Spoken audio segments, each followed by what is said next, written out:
Today we're gonna create the strongest marine fleet in the world of One Piece to take down the most powerful pirate crew out there. But here's the twist this time, we're not just throwing together any random group of fighters. We're building a fleet made entirely of Marines and world government officials, active, retired, or otherwise, who've spent their lives battling pirates. No Yonko, no infamous outlaws, just the toughest enforcers of justice the system has to offer, ready to crush the strongest pirates on the seas. With that said, let's see what kind of unstoppable force we can assemble. Let's start with the captain first. For this, we could have gone with Kong, the world government commander-in-chief, a man who once held the rank of fleet admiral during Roger's era. His authority alone towers over the entire Marine organization, and he's overseen battles against legends like Gold D. Roger and Rox D. Sebek alongside Garp and Sengoku. Let's not forget, even now, he commands not just the Marines but Cypher Pol and whatever's left of the warlord system. His influence is a juggernaut. Back in his prime, he was likely throwing punches that could rival the Pirate King himself, and his presence alone kept the world in check during the wildest age of piracy. But here's the thing, Kong hasn't shown us his full power in action yet. His strength, while probably insane, is a bit of a mystery since he's been behind a desk for years, and we need someone who's proven they're at peak destruction right now. That brings us to our second option, Sakazuki, better known as Akainu. Now this is a terrifying choice. Akainu's already the fleet admiral, but imagine him leading a rogue marine fleet. His infamy would shake the Grand Line to its core. He wields the Mago Mag no Mi, a Logia-type devil fruit that lets him create, control, and transform into magma. His attacks aren't just strong, they're apocalyptic. His magma fists can melt steel warships in seconds, vaporize massive icebergs with a single touch, and burn hotter than any fire-based ability out there. We saw this firsthand when he punched a hole straight through Ace at Marineford, proving his magma outclasses even the Marimara no Mi. During that same battle, he tanked 2 Haki infused quake punches from Whitebeard right to the chest and got back up spitting blood and fury, ready to keep going. That's not something many can claim. And when it comes to Hakio, there's no way a guy who fought Okiji for 10 days straight on Punk Hazard, reshaping the island's climate forever, doesn't have advanced mastery of armament and observation. Maybe even conquerors, though it's not confirmed. His sheer willpower screams it. So, with all that in mind, for the captain of this fleet, the best choice is Akainu. Well, this is just the beginning, and trust me, you don't want to miss what's coming next. So if you still haven't clicked that subscribe button, seriously, what are you waiting for? Go on, click it. Next, we need a right-hand man. We've got plenty of solid options, Kizaru, Raukaju, even Fujitora. But the one that really catches my interest is Monkey D. Garp. You see, Garp, known as the hero of the Marine, was once a vice admiral who turned down promotions to admiral just to keep doing things his way. He doesn't have a devil fruit, but that's never held him back. His raw power is straight up ridiculous. This is the guy who crushed 8 mountains with his fists just to warm up for a fight against Don Chinjiao, a pirate whose drill-shaped head was said to split continents in 2. And what did Garp do? He punched that head so hard he dented it permanently, robbing Chinjiao of his treasure, Hunting Days. His galaxy impact at Hachinosu sent shockwaves that leveled half the island, even in his old age. And if you need proof of his endurance, look no further than his showdown with Kuzen and the Blackbeard pirates. He took on an admiral-level foe and a Yonko's crew while shielding Kobe, throwing punches that cracked the ground, and only went down after a brutal gang up that kill anyone else. Now, why is Garp the perfect choice for the right-hand man? Simple, unlike Akainu, who's all about ruthless justice and magma-fueled annihilation, Garp brings unyielding grit and a stubborn sense of right and wrong. His cool-headed brawling style balances Akainu's fiery temper, keeping the fleet from spiraling into chaos. Plus, his Haki mastery, observation, and armament at insane levels, with rumors of conquerors from his prime, pairs perfectly with Akainu's Logia devastation. So for our right-hand man, we're locking in Garp. Next, we need a left-hand man for our monster trio. Now, I could have gone with Kizaru here, but I've got him reserved for something else, so why not pick Sengoku? Sure, he's retired now, but that doesn't mean he's weak. It's the opposite if you ask me. This is the same guy who went toe-to-toe with Roger and Whitebeard back in the day,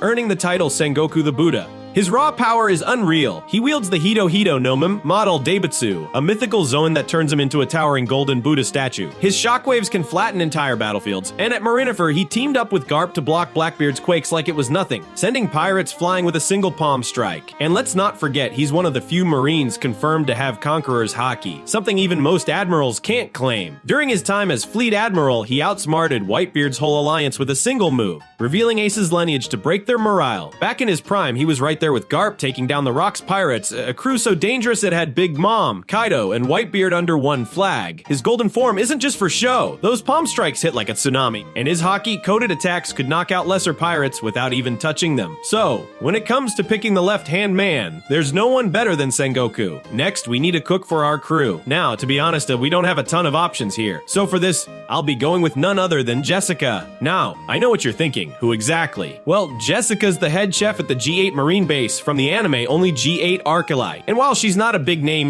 she's definitely got what it takes to run a kitchen. As head chef, she's earned the respect of her fellow cooks, barking orders like a drill sergeant and keeping a tight ship. If you're not chopping vegetables fast enough or if the soup's too salty, she'll let you know real quick. She doesn't tolerate slackers. She's bossy passionate about her craft and loves her husband, Commander Jonathan, which keeps her grounded. She once whipped up a feast for hundreds of Marines under pressure, proving she can handle the heat, literally and figuratively. Not much more to say here. For our cook, we're rolling with Jessica. Now, let's choose a doctor for our crew. Well, who better for this role than Dr. Vegapunk. Now, I know what you're thinking. Vegapunk's a scientist, not a doctor. But let's be real here, his groundbreaking research and insane intellect make him perfect for this spot. This is the man who cracked the lineage factor, unlocking the secrets of DNA and genetics on a level no ordinary doctor could even dream of touching. His innovations, like the Seraphim enhancements, pacifista cyborgs, and advanced healing tech, prove he can merge cutting-edge science with medicine, creating revolutionary treatments and ultra-precise diagnostics. And if you need proof of his medical skills, look no further than Jewelry Bonnie's Sapphire Scales cure. That disease was a death sentence, turning skin to sapphire under sunlight, and conventional doctors were completely useless against it. But Vegapunk, he engineered a stem cell transplant to reverse it, saving her life when no one else could. He's also patched up Kuma's body over years, turning him into a cyborg without losing his humanity. Well, mostly, if that's not medical genius, I don't know what is. So, for our crew's doctor, we're locking in Dr. Vegapunk. Next, we need a navigator for our crew. For this, I've got one character in mind, and that's none other than Kobe. You see, as a Marine captain and former cabin boy under Alvida, Kobe trained under Garp himself, picking up a knack for navigation from his early days at sea. His time with Smarty has taken him across the Grand Line, giving him a sharp sense of sea currents, weather patterns, and ship mechanics, critical skills for a navigator. His combat style relies on instinct and precision, like when he dodged Blackbeard's crew at Hachinosu, showing he can calculate risks on the fly, perfect for charting courses through storms or pirate ambushes. And let's not forget his growth. His observation hockey sensed a torpedo underwater from miles away. Kobe's come a long way from that scared kid, and his heroic spirit keeps him steady under pressure. So, for our crew's navigator, I choose Kobe. Okay, this next position is easily my favorite, the swordsman of our crew. Now, for this role. I'm not wasting time debating, I'm locking in Fujitora right away. Now, I know some of you might be wondering, why not someone from the Gorosei or Figarland family? Well, here's the thing, we barely know anything about them yet, so to keep it solid, I'm sticking with characters we've got clear info on. And let's be real, Fujitora is a monster. His main weapon, a Shikamazu cane sword, doubles as a conduit for the Zushi no Miai, letting him control gravity itself. This guy swings his blade and drops meteors from the sky, like it's a Tuesday afternoon. And he's not just about raw power, his reverse, grip style gives him insane versatility, parrying and countering with ease, even against surprise attacks. Despite being blind, he clashed with Sabo at Dressrosa, held his own against Luffy and Zoro at the same time, and even toyed with Doflamingo, all without breaking a sweat. And his observation hockey is so broken he doesn't need eyes to dominate. He once brought down a meteor shower that leveled half a city, and according to Isho himself, he was holding back. On top of that, he casually blocked Doflamingo's strings, predicted high-speed assaults, and kept up with some of the fastest fighters alive, all without even blinking. Because, you know, he can't. So, yeah, for our crew's swordsman, I'm going with Fujitora. Next, let's choose a musician for our crew. Now, this is a tricky one. There aren't many Marines explicitly labeled as musicians, so we've got two choices: skip this role or get creative. But come on, this is a pirate fighting fleet. Let's have some fun with it. And if you ask me, there's one guy who fits the vibe: Kumadori. Here's why. Kumadori's a CP9 agent, formerly CP9 All, and his whole deal is basically a living kabuki performance. If you don't know what kabuki is, it's a Japanese art form blending drama, dance, and music, perfect for a musician role. His over-the-top chants, rhythmic staff twirls, and theatrical flare scream stage presence. Back in Eni's lobby, he was belting out poetic lines mid-fight, hyping himself up while dodging Luffy's crew. He's got a natural sense of rhythm. His life return techniques sync with his movements like a beat, and his energy could rally this fleet like a war anthem. He's not strumming a guitar, sure.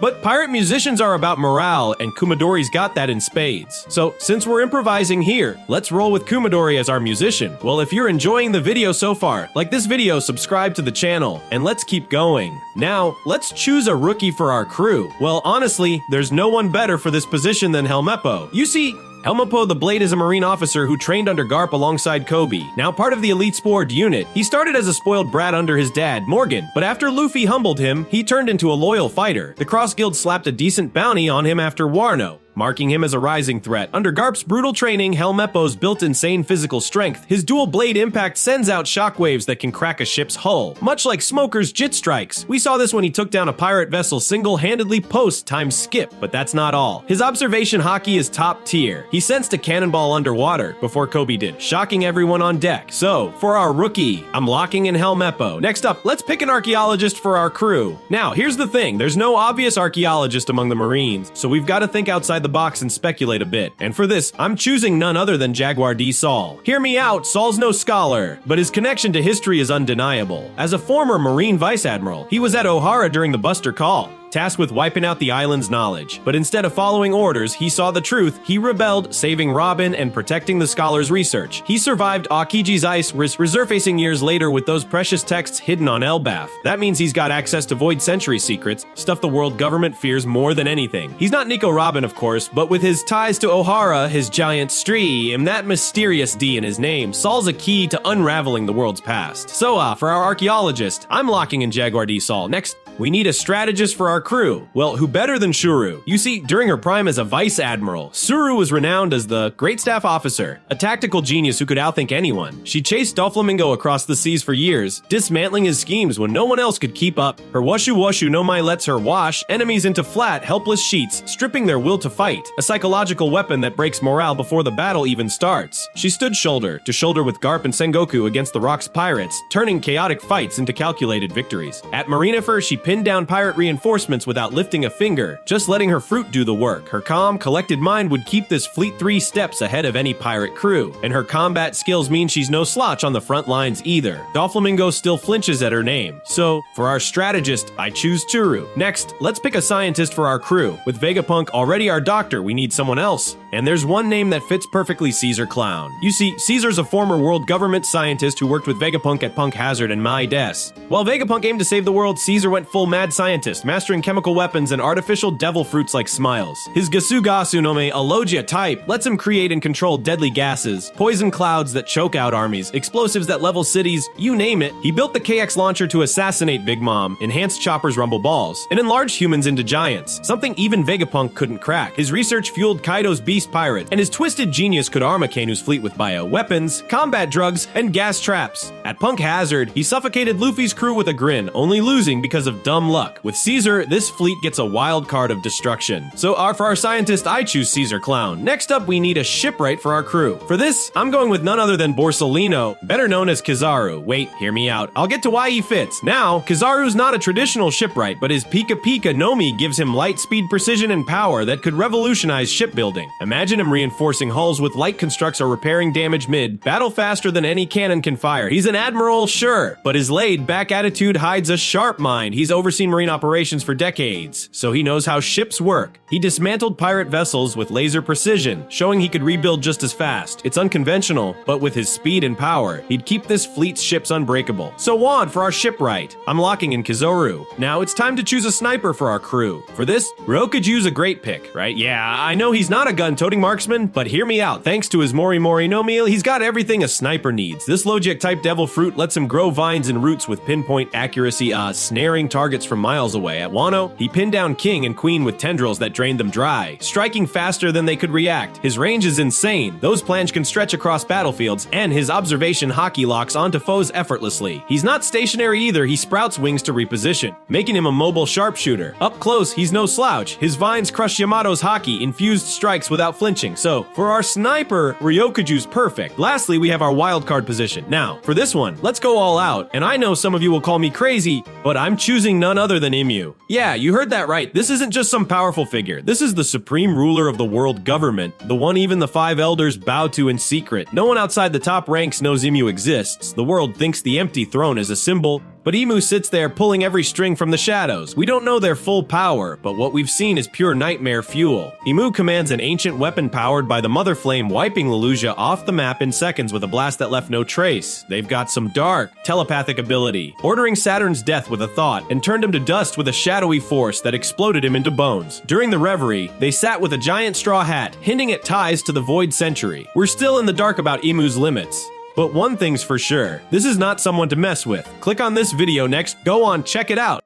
Time, space, reality. It's more than a linear path. It's a prism of endless possibility, where a single choice can branch out into infinite realities, creating alternate worlds from the ones you know. I am the Watcher. I am your guide through these vast new realities. Follow me and ponder the question, what if? What if I told you that some of the most powerful devil fruits in One Piece weren't unique? That's right! Some characters have inherited or stolen the exact same fruit, leading to insane power shifts across the series. From fiery rebirths to earth-shattering quakes, today we're diving into the ultimate battle of who wielded it better. Let's start with a classic, the legendary flames of the Mera Mera no Mi. The Mera Mera no Mi is one of the most iconic Logia-type devil fruits, granting its user the ability to create, control, and become fire itself. Originally wielded by Ace, he used it to devastating effect, from incinerating enemies to clashing evenly with admirals. His Fire Fist attack became legendary, but after his tragic death, the fruit resurfaced in Dressrosa's underground tournament. Mera Mera no Mi Flame Fruit, a user's Porcus D Ace and Sabo, Ace's sworn brother, later claimed the fruit and took his legacy forward. Unlike Ace, Sabo incorporated his martial arts Ryusoken into his combat, making his flames even deadlier in close quarters. He debuted his new powers by literally melting the Dressrosa Colosseum floor. Fire Fist, a massive, explosive punch of flames. Flame Commandment,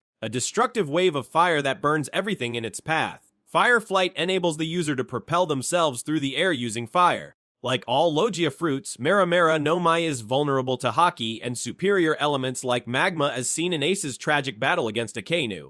Ace had more raw destructive power, but Sabo's combination of Dragon Claw martial arts and Haki mastery arguably makes him the stronger user. What do you think? Who wielded the flames better? Gura Gura no Mi Quake fruit users Edward Whitebeard, Newgate, and Marshall D. Blackbeard teach. The Gura Gura no Mi is widely regarded as the most destructive Paramecia-type devil fruit in existence. It grants the power to generate devastating shockwaves that can crack the air itself, create tsunamis, and even shake entire islands to their foundations. Whitebeard, the legendary Yonko, wielded this fruit with godlike power, making him a one-man natural disaster. But after his death at Marineford, something unthinkable happened. Blackbeard, a man who already possessed the Yami Yami no Mi darkness fruit, somehow stole the Gura Gura no Mi, becoming the first known person to wield two devil fruits at once. Airquake Punch Whitebeard could literally punch the air, creating shockwaves that shattered everything in their path. Seaquake, by sending his tremors into the ocean, he could generate massive tsunamis capable of wiping out entire fleets. Island Splitter, with a single strike, Whitebeard could crack the very ground, splitting islands apart. Darkquake combination, Blackbeard combines the gravity, like pull of the Yami Yami no Mi with the sheer destructive force of the Gura Gura no Mi to control the battlefield entirely. Whitebeard's declining health limited his full potential, and Blackbeard's lack of mastery makes his quakes more reckless. Also, since Blackbeard takes extra damage due to the Yami Yami no Mi's properties, he has to be careful when tanking hits. Whitebeard had full mastery of the fruit, using it with unmatched precision. His ability to shake entire islands while maintaining control made him a true force of nature. Blackbeard, on the other hand, has the potential to be even stronger, but he lacks experience, often using the fruit with brute force rather than technique. So what do you think? Did Blackbeard inherit a power he doesn't deserve, or will he surpass Whitebeard in time? Let me know your thoughts! You know me. Model Seiryu Fish Fruit, Azure Dragon Model, users Kaido and Kazuki Momonosuke, the You no Mi Model E. Seiryu is a mythical zone-type devil fruit that allows its user to transform into an enormous, serpentine azure dragon. This fruit grants both brute strength and elemental prowess, enabling the user to fly, generate powerful flame-based attacks, and create flame clouds to support massive structures. Kaido, the former Yonko and self-proclaimed strongest creature in the world, wielded this fruit to devastating effect, conquering Wano and earning a reputation as an unkillable monster. However, after his defeat,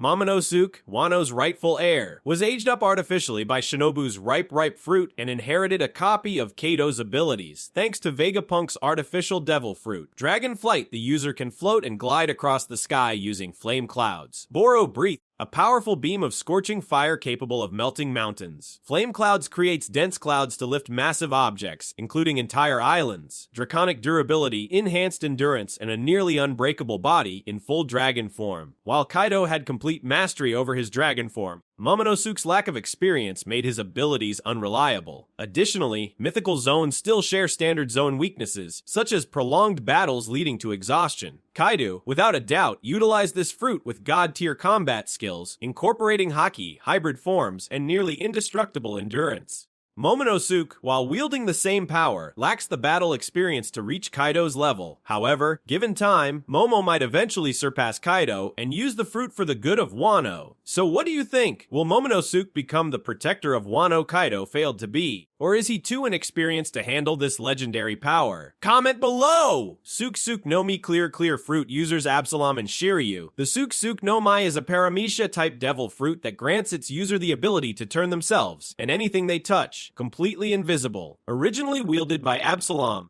a creepy yet weak antagonist during the Thriller Bark arc, this fruit was primarily used for sneaky tactics, such as spying and ambushing enemies. However, after Absalom's death at the hands of Blackbeard's crew, Shiryu of the Rain, one of Blackbeard's top commanders, inherited the fruit, turning an already dangerous assassin into a truly terrifying force. Personal invisibility, the user can vanish at will, making them nearly undetectable. Object invisibility. Unlike some devil fruits, this one extends to anything the user touches, including weapons.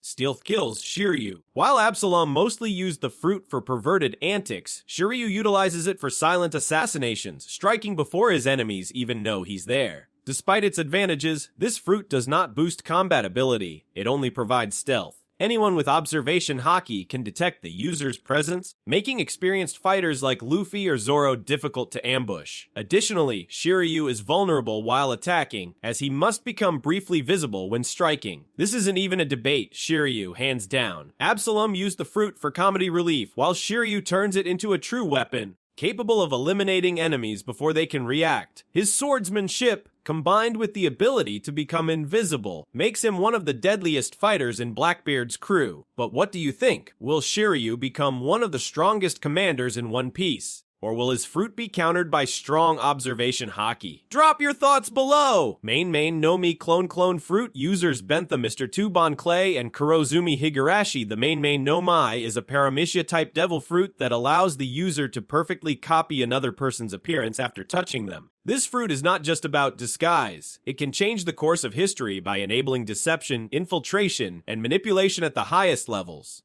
Bentham, better known as Mr. Tuban Clay, used the fruit for both comedic antics and strategic advantages, often imitating others to escape trouble or mislead enemies. Meanwhile, decades earlier, Kurozumi Higurashi used the same fruit for far more sinister purposes, helping orchestrate Orochi's rise to power by impersonating Wano's leaders and tricking the people into accepting his rule. Perfect imitation. The user can replicate someone's exact appearance, voice, and even mannerisms. Instant disguise, unlike some transformation abilities, this one requires only a single touch to store a person's appearance. Infiltration and deception can be used to gain trust, spread misinformation, or execute plans while impersonating others. The fruit only changes the user's appearance, not their strength or skills. A weak fighter remains weak even if they copy a strong person's look. Additionally, it does not copy devil fruit abilities. While Higurashi played a critical role in Wano's downfall, her actions were mostly behind the scenes. In contrast, Bon Clay actively used the fruit in combat, strategy, and some of the most heartwarming moments in One Piece. His sacrifice for Luffy in Impel Down is legendary. So, what do you think? Would you rather see this fruit in the hands of a manipulative villain like Higurashi or a lovable wildcard like Bon Clay? Let me know your thoughts! Bari no Mi Barrier Fruit. Users Semimaru and Bartolomeo. The Bari no Mi is a Paramecia-type devil fruit that grants its user the ability to create nearly indestructible barriers. These barriers can be used for both offense and defense, making the fruit one of the most reliable defensive abilities in One Piece. Originally wielded by Semimaru, one of Wano's former protectors under the Kurozumi clan, this fruit was later inherited by Bartolomeo, a devoted fanboy of Luffy, and one of the most unpredictable fighters in the Straw Hat Grand Fleet. While Semimaru used it primarily for political protection, Bartolomeo transformed it into an overpowered weapon of chaos.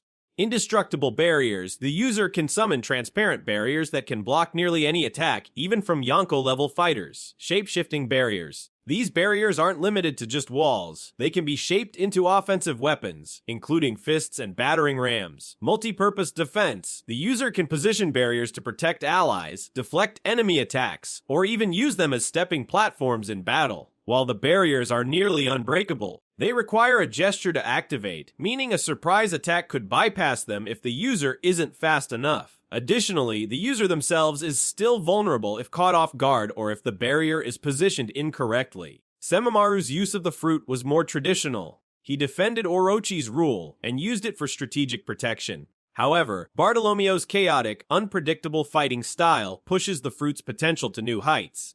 From blocking attacks from top-tier fighters to trolling opponents with impenetrable walls, Bartolomeo uses this power in ways no one expected. So what do you think? Is Bartolomeo a hidden powerhouse in the making, or is his fighting style too reckless? Soru Soru no Mi Soul Fruit users. Mother Carmel and Charlotte Linlin Big Mom, the Soru Soru no Mi is a Paramecia-type devil fruit that allows its user to manipulate souls, making it one of the most fearsome and godlike abilities in One Piece. This fruit was originally wielded by Mother Carmel, a mysterious figure who dealt in human trafficking under the guise of being a saintly nun. However, after her mysterious disappearance, Charlotte Linlin, better known as Big Mom, inherited the fruit, though how exactly remains unknown. Under Big Mom's control, this power became one of the deadliest abilities in the world, helping her rise to the status of a Yonko. Soul extraction. The user can take the lifespan of a person if they experience fear. The stronger the fear, the more years they can steal. Homie's creation's stolen souls can be infused into objects, bringing them to life. This is how Big Mom created Zeus, Prometheus, and Napoleon. Partial soul infusion. The user can imbue part of their own soul into objects, making them stronger and more obedient. Fear dependency. The victim must feel fear for their soul to be taken. Those with strong willpower like Zoro and Kid can resist. User's own soul is vulnerable if the user imbues part of their own soul into an object, destroying that object can weaken them. No effect on the dead. The fruit cannot manipulate souls of those who have already died. Mother Carmel likely used this fruit for subtle manipulation, but we never saw her in action. Big Mom, on the other hand, weaponized it to an insane degree, creating an empire ruled by fear and supernatural creatures. Her homies gave her a near-invincible defense, and her ability to steal years from enemies made her even more terrifying. But what do you think? If Mother Carmel had survived, would she have been more dangerous than Big Mom? Or was Big Mom the ultimate wielder of this power?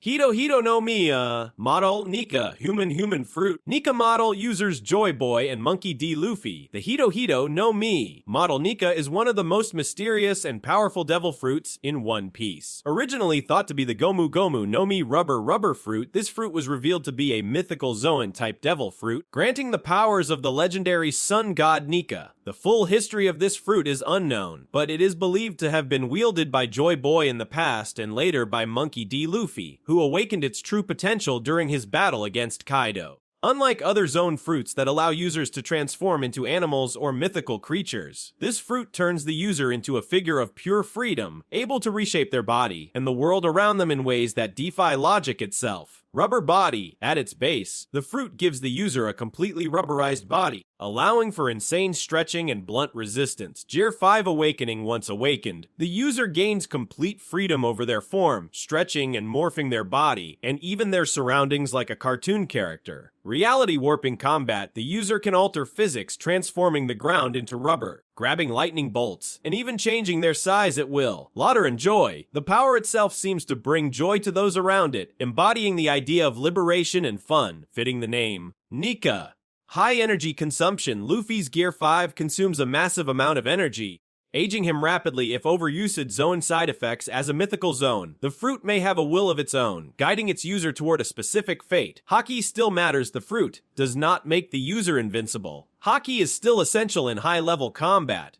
Since Joy Boy's story remains shrouded in mystery, we can only speculate how he used the fruit. Luffy, however, has pushed it to an entirely new level, showcasing its wild potential in his fight against Kaido. From running in mid-air to bouncing attacks back at his enemies, Luffy's mastery of this fruit is unlike anything we've seen before. So, what do you think? Was Joy Boy the true wielder of this power, or is Luffy surpassing him? This concludes our deep dive into One Piece characters who have eaten the same devil fruit. Which one surprised you the most? And which fruit would you choose if given the chance? If you enjoyed this breakdown, don't forget to like, share, and subscribe for more One Piece content. Today, we're ranking all 200 plus devil fruits from the weakest to the absolute strongest. And trust me, this list is gonna shock you. We've got everything the anime, the manga, those creepy artificial smile fruits, and even the mysterious powers of legends like Emu and the Five Elders. To keep it simple, we're breaking them into tiers. S tier for the game changers, all the way down to D tier for the why would you even eat that? Fruits. But here's the twist, I'm spinning a wheel to pick each fruit randomly, so you're in for some wild jumps between God, tier, madness, and total flops. Stick around till the end, cause we've got some fruits so powerful they're ranked beyond. Oh, and if you're loving this geeky deep dive, smash that subscribe button right now. You won't want to miss what's coming. Let's spin that wheel and get rolling. The wheel's spinning, and it lands on the chop fruit. Buggy the Clown's got this quirky little number, and it's a total game changer. For dodging, at least. This fruit lets you split your body into pieces like a pirate puzzle, nullifying any slashing attack coming your way. Picture this some sword-swinging maniac like Zoro charges in, swings, and nothing. You're just floating there, laughing in chunks. It's a clever defensive trick, no doubt. Perfect for a world crawling with blade, wielding lunatics. But here's the catch, it's not exactly hurling shockwaves or melting islands. Offense, and not Buggy's style. Still, that slash-proof perk earns it a spot in C tier for its slick versatility. Out of our 229 fruits, it's chilling at 121st place, the wheel's spinning, and it lands on the brain fruit. Eaten by the one and only Dr. Vegapunk, this thing lets you store infinite info in your head. Every fact, every blueprint, every random trivia night answer. It's all locked in there forever. Pretty cool, right? Well, hold up, here's where it gets crazy. To fit all that knowledge, your head literally expands. Yeah, you end up looking like a bobblehead genius. Now, let's be real here. In a battle where Kaido's blasting fire and Akanu's melting islands, a giant brain isn't dodging punches. It's just a big target. Sure, you could outsmart your enemies, but good luck outsmarting a magma fist to the face. It's got insane utility for strategy. Vegapunk's basically a walking supercomputer, but in raw combat, not much to say. I'm tossing this into B tier for its support vibes, and in our ranking of 229 fruits, it lands at 57th place. Wheels back at it, and whoa, it's the roll fruit, eaten by Aviron. This oddball turns you into a high-speed rail cart. Yep, you're basically a train with attitude. Zooming around, crashing into stuff, it's unpredictable and kinda hilarious. You could totally catch someone off guard, barreling in like a runaway freight train. But let's get real, this is an anime, only fruit, and it's not exactly rewriting the power scale. Against a Yonko or an Admiral, good luck rolling over that kind of heat. It's more likely to get you flattened than feared. It's fun, it's fast, but it's not packing serious punch, so I'm tossing it into D tier with the quirky misfits. In our 229 fruit lineup, it's way down at 95th place. Wheels spinning and crash, it's the Zushi no Mi! Fujitora's got this Paramecia in his iron grip, bending gravity like a Stormlord's wrath, crushing foes flat or launching him skyward with a flick of his blade. Picture this one swing,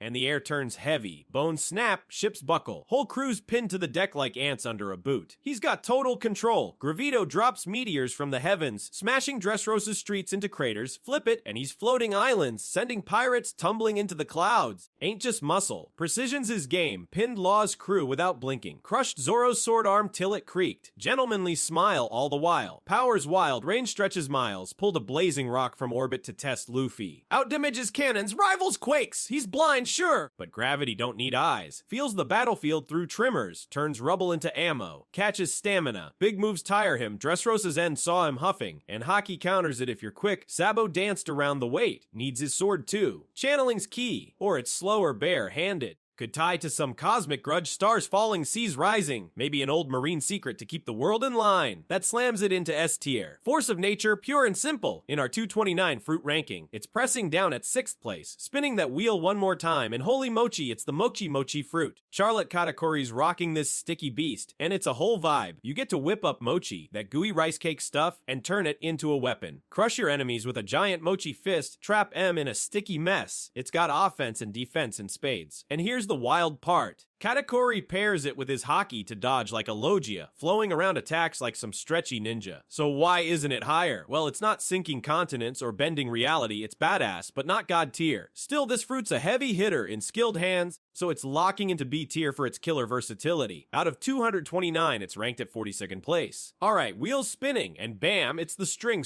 fruit. Doflamingo's pulling the strings. Literally, with this bad boy, you can weave these crazy versatile threads to bind, control, or slice up your enemies like a puppet master gone rogue. This fruit's a nightmare tie up, puppet around, or just shred to bits. It's got options for days. And Daffy, he's turned entire cities into his personal marionette show. Sure, it's not cracking islands in half like Whitebeard's Quakes, but its battlefield control is straight up diabolical. That mix of raw power and creepy finesse lands it in A tier. No question. Out of our 229 fruits, it's sitting at 23rd place. Spinning that wheel and snap, it's Gunko's mythical zone. This god's knight stepping out of the shadows, no saint in her name. Rocking the Aro no me. Paramisha that make a mummy blush, she's a bandaged menace, peeling strips from her sleeves. Arrow-tipped bandages shooting fast as cannon shot, wrapping foes tighter than a ship's rigging in a storm. Caught Loki's wolf in Elbaf's underworld. Hoisted that beast mid-air. Choked it till it whimpered, then turned on the prince himself, beating him bloody for spitting on her divine offer. Power slick, restrains giants, pierces flesh, controls him like puppets on strings. But it's close, range, missed the shot, and she's glaring. Speed sharp, dodged a giant swing, and she's ruthless, tortured guards for kicks while Shamrock watch weakness. Haki might snap those bands, fired crisp him too, stamina's a guess, but she's still snarling after a brawl. Whispers tie her to Amu. Arrows echo that shadowy stab through Cobra. Maybe a Neurona spawn, or just a grunt with a chip. Unranked for now. God's Knights don't play by our rules. But it's A-tier vibes, wheels rolling and boom. It's the Magu no Mi. Akanu's melting the seas with this Logia beast. Unleashing magma so hot it reshapes battlefields into smoking hellscapes? Picture this molten fists, big as houses, crashing down, ships sizzling to slag, entire islands like punk hazard turn ash and lava flows with one bad tempered glare. He's a walking volcano, hurls Ryusei Kazan, a rain of magma meteors that torched Whitebeard's fleet at Marineford, punched a hole through the old man's chest, and left half his face a dripping ruin. Ain't just power. Highest offensive kick of any fruit, bar none. Ace's flames got outclassed, magma smothers fire, burns hotter, hits harder. Logia Titan through and through. Intangible too, slips attacks as liquid rock, though he's cocky, stands solid to throw punches. Range is wild, blasts stretch miles, and he's reshaped wars, turned Marineford into a graveyard. Made Ohara's Scholar's cinders back in the day, catches stamina, keeps it up forever, but overreach leaves him growling. And Haki cracks through if you're fast. Akiji held him off for 10 days, ice versus heat in a deadlock. Could tie to some primal fury, world's molten heart unleashed. Maybe a nod to ancient eruptions that scarred the seas, that scorches it into S tier. Raw destruction, no mercy! In our 229 fruit lineup, it's blazing at 4th place. Spinning again, and whoa, we've got the snake fruit, Madal Yamada no Orochi. Orochi's slithering into the spotlight with this one, turning into an 8-headed monster straight out of a nightmare. It allows the user to survive decapitation up to 7 times, meaning they effectively have 7 lives before they can die. 8 heads, 8 times the chomping power. Talk about destructive potential. You're basically a Hydra on steroids, smashing everything in sight. But here's the twist, Orochi's not exactly Kaido, level scary. Those heads are impressive, but they're not breathing fire toppling mountains. Still, the sheer chaos of this mythical zone earns it a solid A tier spot. In our 229 fruit ranking, it's coiled up at 21st place. Wheels rolling, and it lands on the castle fruit. Capone Beege's got this wild card, turning himself into a living fortress. Turrets, walls, the works. You can trap intruders inside your body, castle, and shrink him down like some twisted Dalos game. It's a defensive beast. Perfect for holding the line or smuggling an army in your gut. But let's be honest, it's not blasting through fleets or rewriting the weather. It's more about strategy than raw destruction. That quirky utility keeps it in B tier. Solid but situational. Out of 229, it's fortified at 62nd place. One more spin. And boom, it's the berry fruit. Very Good's got this funky fruit, splitting himself into a bunch of independent spheres. Think dodgeball meets human cannonball. You can bob and weave through attacks, then bounce back to smack your foes. It's a slick combo of evasion and offense, perfect for throwing enemies off their game. But here's the rub, it's not exactly shaking the earth or petrifying armies. It's clever, not catastrophic. That keeps it in B tier for its sneaky potential. In our lineup of 229 fruits, it's rolling in at 53rd place. Alright, the wheel's spinning, and boom, it's the shadow fruit. Gecko Moria is creeping in with this sneaky powerhouse, letting you steal and animate shadows like some pirate necromancer. Snag someone's shadow, and bam, they're out cold. Or you've got a zombie army doing your bidding. It's subtle, it's sinister. and it's got that creepy edge that can turn a fight upside down. Sure, it's not blasting islands apart, but Moraya's used it to puppet giants like oars. Talk about a power play. That mix of stealth and chaos locks it into A tier for its wild versatility. Out of our 229 fruits, it's lurking at 31st place. Wheels rolling again, and whoa, it's the Paw fruit. Bartholomew Kuma's got this one, slapping down paw pads that repel anything. Attacks people, even pain itself. You can bounce a sword strike back in someone's face or yeet him halfway across the grand line. It's dramatic, it's clutch, and it's got that extra twist of teleporting utility. Kuma's basically a walking ejection button. But here's the deal, it's not rewriting the battlefield like a Logia or crushing souls. It's more about redirection than domination. Still, those paws pack a punch, so it's sitting pretty in B tier. In our 229 fruit lineup, it's at 41st place, spinning that wheel. And pow, it's the Arms fruit. Baby Fi's wielding this beauty, turning her body parts into whatever weapon she dreams up. Swords, guns, freaking missiles. It's like having an arsenal in your pocket, ready to blast or slice at a moment's notice. Super versatile, right? You're a one-woman weapons factory. But let's keep it real, it's not sinking fleets or bending reality. It's awesome, but it's still grounded in B-tier territory. That flexibility keeps it competitive, landing it at 51st place out of 229. One more spin, and holy petals, it's the flower fruit. Nico Robin's blooming with this one, sprouting duplicate body parts, arms, legs, you name it, on any surface she wants. Need to choke out a dozen goons at once, don't. Snap a neck from across the room, easy. It's perfect for overwhelming foes with a swarm of sneaky limbs. But here's the catch, it's not dropping meteors or freezing oceans. It's more about finesse than firepower. Still, Robin's made it a fan favorite, so it's thriving in B tier for its crafty utility. Out of 229 fruits, it's blossoming at 66th place. Alright, the wheel's spinning. And chomp, it's the Munch fruit. Wapple's gobbling up this one, letting him eat anything. Swords, cannons, your grandma's couch, and mimic its properties. Picture this, he chows down on a gun and turns into a walking artillery piece. It's hilarious, right? But let's be real. This fruit's more comic relief than serious threat. You're not toppling Yunko with a belly full of scrap metal. It's quirky, not Quake level. Still, that weird versatility keeps it in B tier for the sheer what the heck factor. Out of our 229 fruits, it's munching away at 73rd place. Wheels rolling again. And poof, it's the scroll fruit. Raizo's got this ninja trick up his sleeve, conjuring magical scrolls with special abilities. Think smoke screens, traps, or whatever sneaky jutsu he's cooked up. It's all about utility, perfect for outsmarting foes or pulling a fast one in a pinch. But here's the catch. It's not blasting through mountains or petrifying armies. It's more support than slaughter. That keeps it tucked into B tier for its crafty potential. In our 229 fruit lineup, it's unrolling at 79th place. Spinning that wheel, and Stitch, it's the Stitch fruit. Leo's threading the needle with this one. Stitching objects, or even people, together like a pint-sized seamstress on a mission. Need to patch up a ship or sew some jerk's mouth shut. Done and done. It's quirky, it's situational, and it's got that Tantata charm. But let's face it, it's not shaking the earth or slicing through fleets. It's a trick, not a titan. That lands it in B tier for its oddball utility. Out of 229 fruits, it's sewn up at 87th place. Wheels back and growl. It's St. Figurland Shamrock's mythical zone. This elder's kin. Garling's boy, Shank's twisted twin. Commands the God's Knights with a snarl. Wielding a three-headed beast blade called Cerberus, he's a mythic mutt, transforms into a hulking hound, triple jaws snapping, each bite a death knell, living weapon in hand or fur, slashing Elbaf's giants like they're straw dolls, teleported in with Gunko, pentagram flare, offered Loki a spot, then smirked as she thrashed him for saying no, speeds a storm, blitzed Horus Castle's guards, strengths a titan, Cerberus chews steel, spits blood, tough too, laughed off a giant's club, awakenings hinted, smoke curls round him, maybe triples the heads or howls that shatter wills.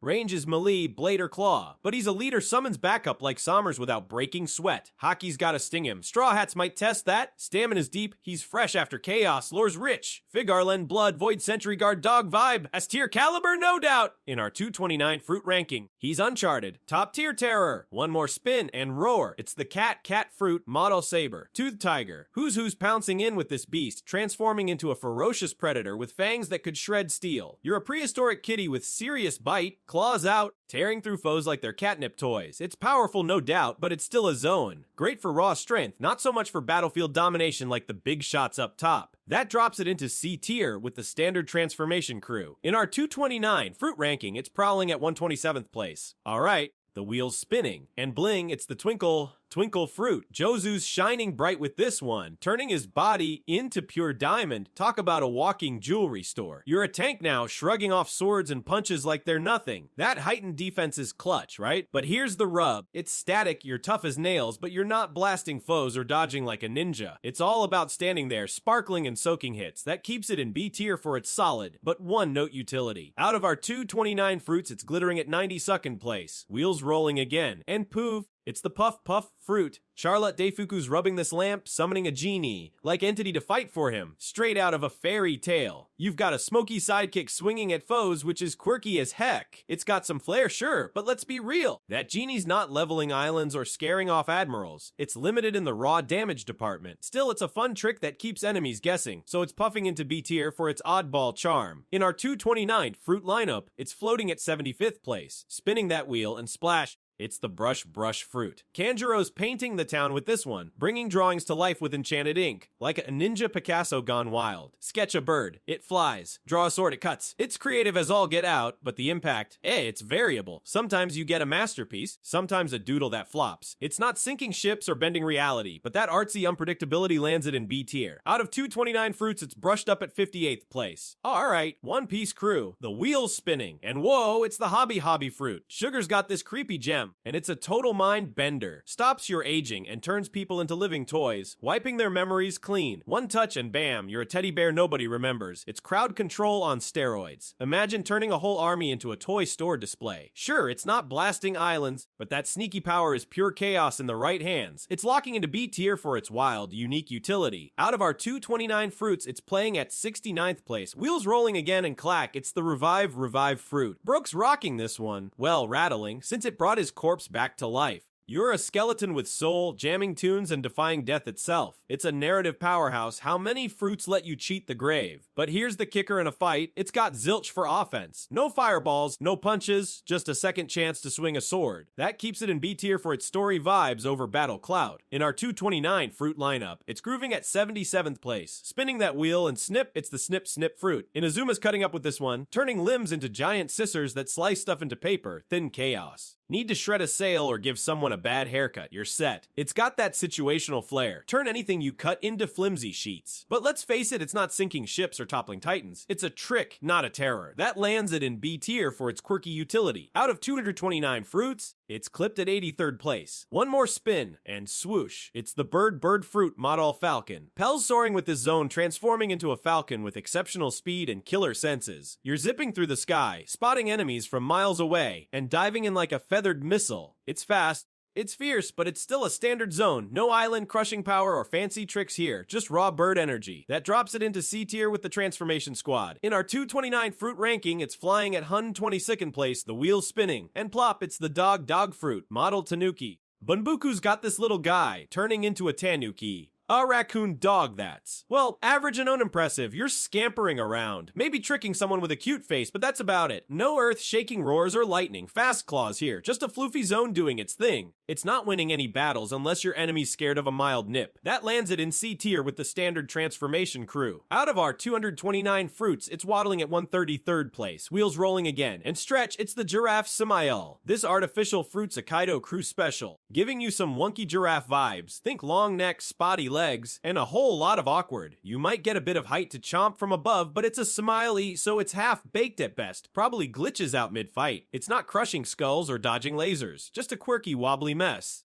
That drops it into D tier with the Misfit Toys. In our 229 fruit lineup, it's necking it at 169th place. Spinning again and snort, it's Saint Remo Shifu killing M's mythical zone. This god's knight's prancing in as a Karen, dragon, horse, yokai, all scales and goof. Via the Ryu no my model killing. Popped out of Gunko's Abyss Circle in Elbaf, rocking a spacesuit and a doze. Puts kids to sleep with a yawn, dreams spilling out as monsters to spook the giants. Powers a trip, naps foes cold, conjures nightmares. Turned Elbaf's brats into a snoring parade, fear, beast running wild. Strength solid, kicked a giant awake for fun, speed's decent, teleported in, no rush, toughness holds, shrugged a punch mid-snooze, awakening's a maybe, more dreams, bigger dragons, range's breath close, gotta see you to snooze you, hockey might wake him Luffy try, stamina's lazy, sleep's half the fight, ties to Corinne myths, luck or doom, pick your poison, A-tier weirdness, not S-tier punch, to an R29 fruit lineup, he's a drowsy wildcard, unranked oddball, killing M's a dream Drake, nap or nightmare, spinning that wheel, and whoosh, it's the grow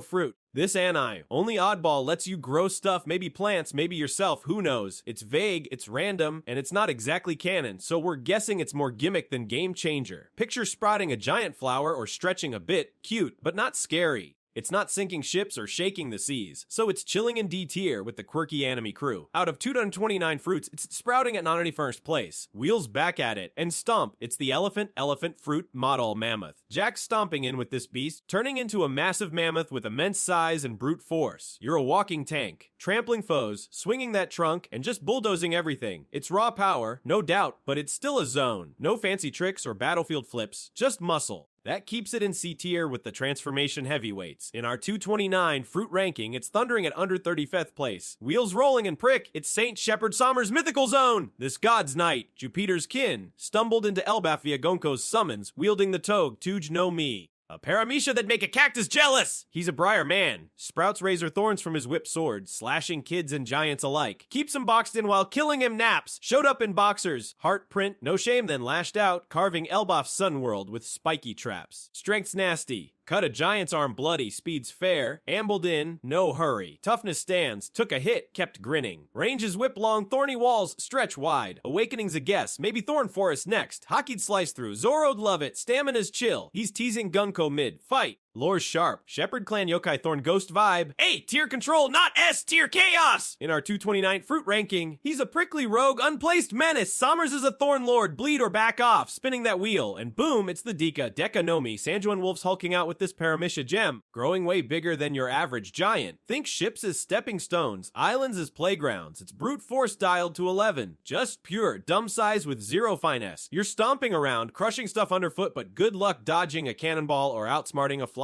It's a one-note wrecking ball, so it's locking into B tier for that jaw-dropping scale alone. Out of our 229 fruits, it's towering at 1 on first place. The wheel's spinning, and poke, it's the spike fruit. Zala Akamis Doublefinger is jabbing away with this one, growing sharp spikes from her body like a human porcupine. You're sprouting pointy death, stab, slash, shred, it's direct damage. No fuss, no muss. But let's be honest, it's not exactly dazzling. It's unremarkable compared to Island Crushers or Reality Benders, just a solid arch in a fight. Still, it's got that close range sting. So it's chilling in B tier for its scrappy utility. Out of our 229 fruits, it's pricking at 84th place. Wheels rolling again. And zip, it's the jacket fruit. Kelly Funk's wearing this one, literally, turning himself into a full body jacket that possesses whoever slips him on. Teaming up with his brother Bobby, he's controlling a beefy brawler like a creepy skin suit. It's novel, sure, but super limited. You need a willing host, and it's not doing much solo. Imagine trying to jack it up Kaido. Good luck with that fitting room. It's quirky enough for B tier. Landing at 70th place out of 229, spinning that wheel, and boom, it's the Kilo fruit. Makita Miss Valentine drops the hammer with this one, shifting her mass from feather light to a crushing 10,000 kilos. Float up with an umbrella, then slam down like a meteor. Lightning strikes or bone-breaking blows. Your pick. It's dramatic, it's fun, but it's not rewriting the battlefield, just a solid smash. That versatility keeps it in B tier, clocking in at 49th place out of 229. Wheels back at it, and Crumble, it's the rust fruit. Shu's got this sneaky gem, corrupting anything he touches. Swords, guns, your fancy ship, into rusty junk. It's a weapon wrecker's dream, perfect for disarming foes in select scenarios. But here's the rust of it, it's not blasting through armies or sinking fleets, its effectiveness is niche. Still, that subtle sabotage earns it a spot in A tier for battlefield impact.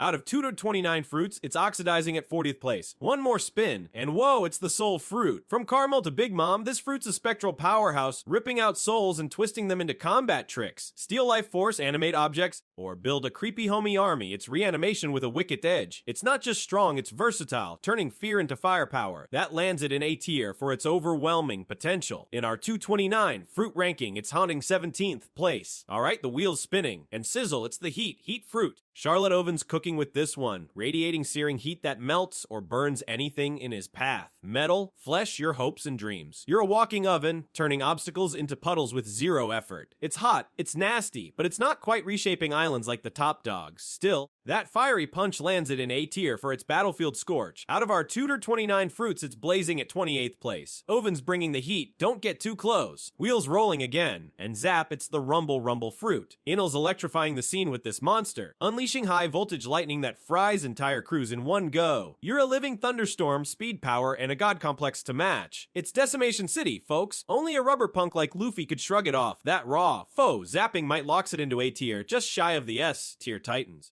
In our 229 fruit lineup, it's thundering at 13th place. Spinning that wheel and whoa! It's the Yami Yami no Mi, the dark, dark fruit! Blackbeard's got this beast in his grubby paws, twisting darkness into a Void Lord's arsenal, sucking the world into a pitch black maw like the C-Zone Nightmare! This ain't no ordinary Logia, none of that slippery intangibility. Oh no, he's a walking abyss pulling in ships, cannonballs, even whole towns with a grin and a growl. Black hole! He roars! And the ground's a swirling pit. Marines, pirates, buildings, everything's crushed flat under gravity's boot. Real kicker. Touch a devil fruit user and their power's gone poof. Nullified cold. Ace's flames fizzled. Luffy's rubber snapped limp. Blackbeard laughed through it all, then smashed M with a fist wrapped in shadow. Duel wields it with the tremor. Tremor fruit now sinks you in darkness. Quakes you to bits game. Breaking madness! Showed its teeth at Marineford. Yanked Whitebeard's quakes away, then stole for himself right off the corpse. Pirate history's wildest highest! Ain't perfect though. Takes hits like a man. No dodging as Mr. Light. Pains double too. Sucks it in deep, reckless as Blackbeard's greed. Reaches short, gotta grab you close. And stamina's a gamble. He's panting if he overplays it. Could be some cursed relic. Darkness born from the Void Century's belly. Maybe tied to Imu's Shadow Games! That cloaks it in S tier, a trump card that flips the table. In our 229 fruit ranking, it's lurking at 3rd place. Wheels back at it, and pow, it's the Seraphim S Bear. This is Kuma's paw fruit on celestial steroids, a supercharged upgrade that repels attacks with almost godly force. Those paw pads bounce anything. Swords, bullets, your ego. Harder and faster than the original. It's a tech marvel twist, but it's still not flipping the battlefield like S tier heavies. It's more about precision than destruction. That lands it in B tier for its amped up utility. In our 229 fruit ranking, it's pawing at 43rd place. One more spin and hush, it's the calm fruit. Rocinante, Corazon silences the world with this one, nullifying ambient sound for stealth and confusion. No footsteps, no screams, just pure, eerie quiet while you sneak or sabotage. It's not throwing punches or melting faces, but it's a ninja's dream, perfect for messing with heads. That sneaky edge keeps it in B tier for its situational brilliance. Out of 229 fruits, it's whispering at 61st place. Alright, the wheel's spinning, and rah, it's the pump fruit. Bilo Betty's cheering the crowd with this one, boosting allies' morale and strength like a pirate pep rally. You're yelling, they're flexing. Suddenly, your crew's hitting harder and feeling unstoppable. It's pure support, no punches from you, just hyping up the squad. Not exactly sinking ships, but it's clutch for a team brawl. That lands it in B tier for its cheerleader vibes. Out of our 229 fruits, it's pumping at 76th place. Wheels rolling again, and whoa, it's the slow fruit. Foxy slinking in with this tricky devil, trapping targets in slow motion. Think crowd control with a side of snickering. You fire those beams, and boom, enemies are crawling like molasses while you dance around him. It's valuable, sure, but non-lethal. No one's dying, just getting really annoyed. That keeps it in B tier for its sneaky utility. In our 229 fruit lineup, it's lagging at 81st place. Spinning that wheel, and thud, it's the Tauntaun fruit. Maxvize is dropping the pounds with this one, cranking his body weight up to massive levels. Tons of blunt force crashing down. You're a human anvil, smashing foes flat like a cartoon villain. It's raw, it's heavy, but it's not exactly subtle or versatile, just a big splat and done. That plops it into B tier for its straightforward smack. Out of 229 fruits, it's weighing in at 99th place. Wheel spinning, and tick-tock, it's the Toshi no Mai. Jewelry Bonnie's messing with time, well, ages, turning herself or anyone into kids or old fogies with a touch. It's wild. Imagine punking an admiral into diapers. But it's low on direct damage, no explosions, just time tricks. That quirky power keeps it in B tier for its sneaky potential. Out of 229 fruits, it's aging at 91st place. One more spin and grull, it's the dog fruit Model 9 Tailed Fox. Katarina Devon's unleashing this mythic zone, morphing into a 9 tailed fox with ferocity and trickery baked in. You're clawing biting, and maybe pulling some shape-shifting pranks. Think Feral meets Foxy cunning. It's a step above basic zones, but it's not flipping battlefields like the big shots. That lands it in C tier with the Transformation Crew. In our 229 fruit ranking, it's prowling at 130th place. Alright, the wheel's spinning, and hiss, it lands on the Hebi no Mi model King Cobra. Boa Marigold slithering in with this zone, blending venomous bites with agile strikes. Think a snake that's all fangs and fury. You're darting around, poisoning foes with a flick of your jaws. It's got that deadly edge, but it's not flipping battles like a mythical zone. Just a solid Predator vibe. That keeps it in C tier with the scrappy Transformers. Out of 229 fruits, it's coiled at 145th place. Wheels rolling again, and drip, it's the Beta Bitanomi. Treeble's got this slimy gem, producing and controlling sticky mucus like a walking glue trap. You're gunking up foes or gumming up their plans. Low impact, sure, but it's got that annoying utility. It's not blasting anyone away, just making him slip and swear. That lands it in B tier for its quirky support game. In our 2 to 29 fruit lineup, it's oozing at 86th place. Spinning that wheel, and skitter, it's the Kumo no Mi model Rosa Miguel Gravagili. Black Maria's lurking with this ancient zone, morphing into a prehistoric nightmare. Think a hulking spider from Yoon's past. All hairy legs and beady eyes. She's a Rosa Miguel Gravagili, some fossil freak with a name longer than a ship's mast. Packing agility that make a cat jealous, and a glare that frees a rookie solid. Full beast mode's a sight.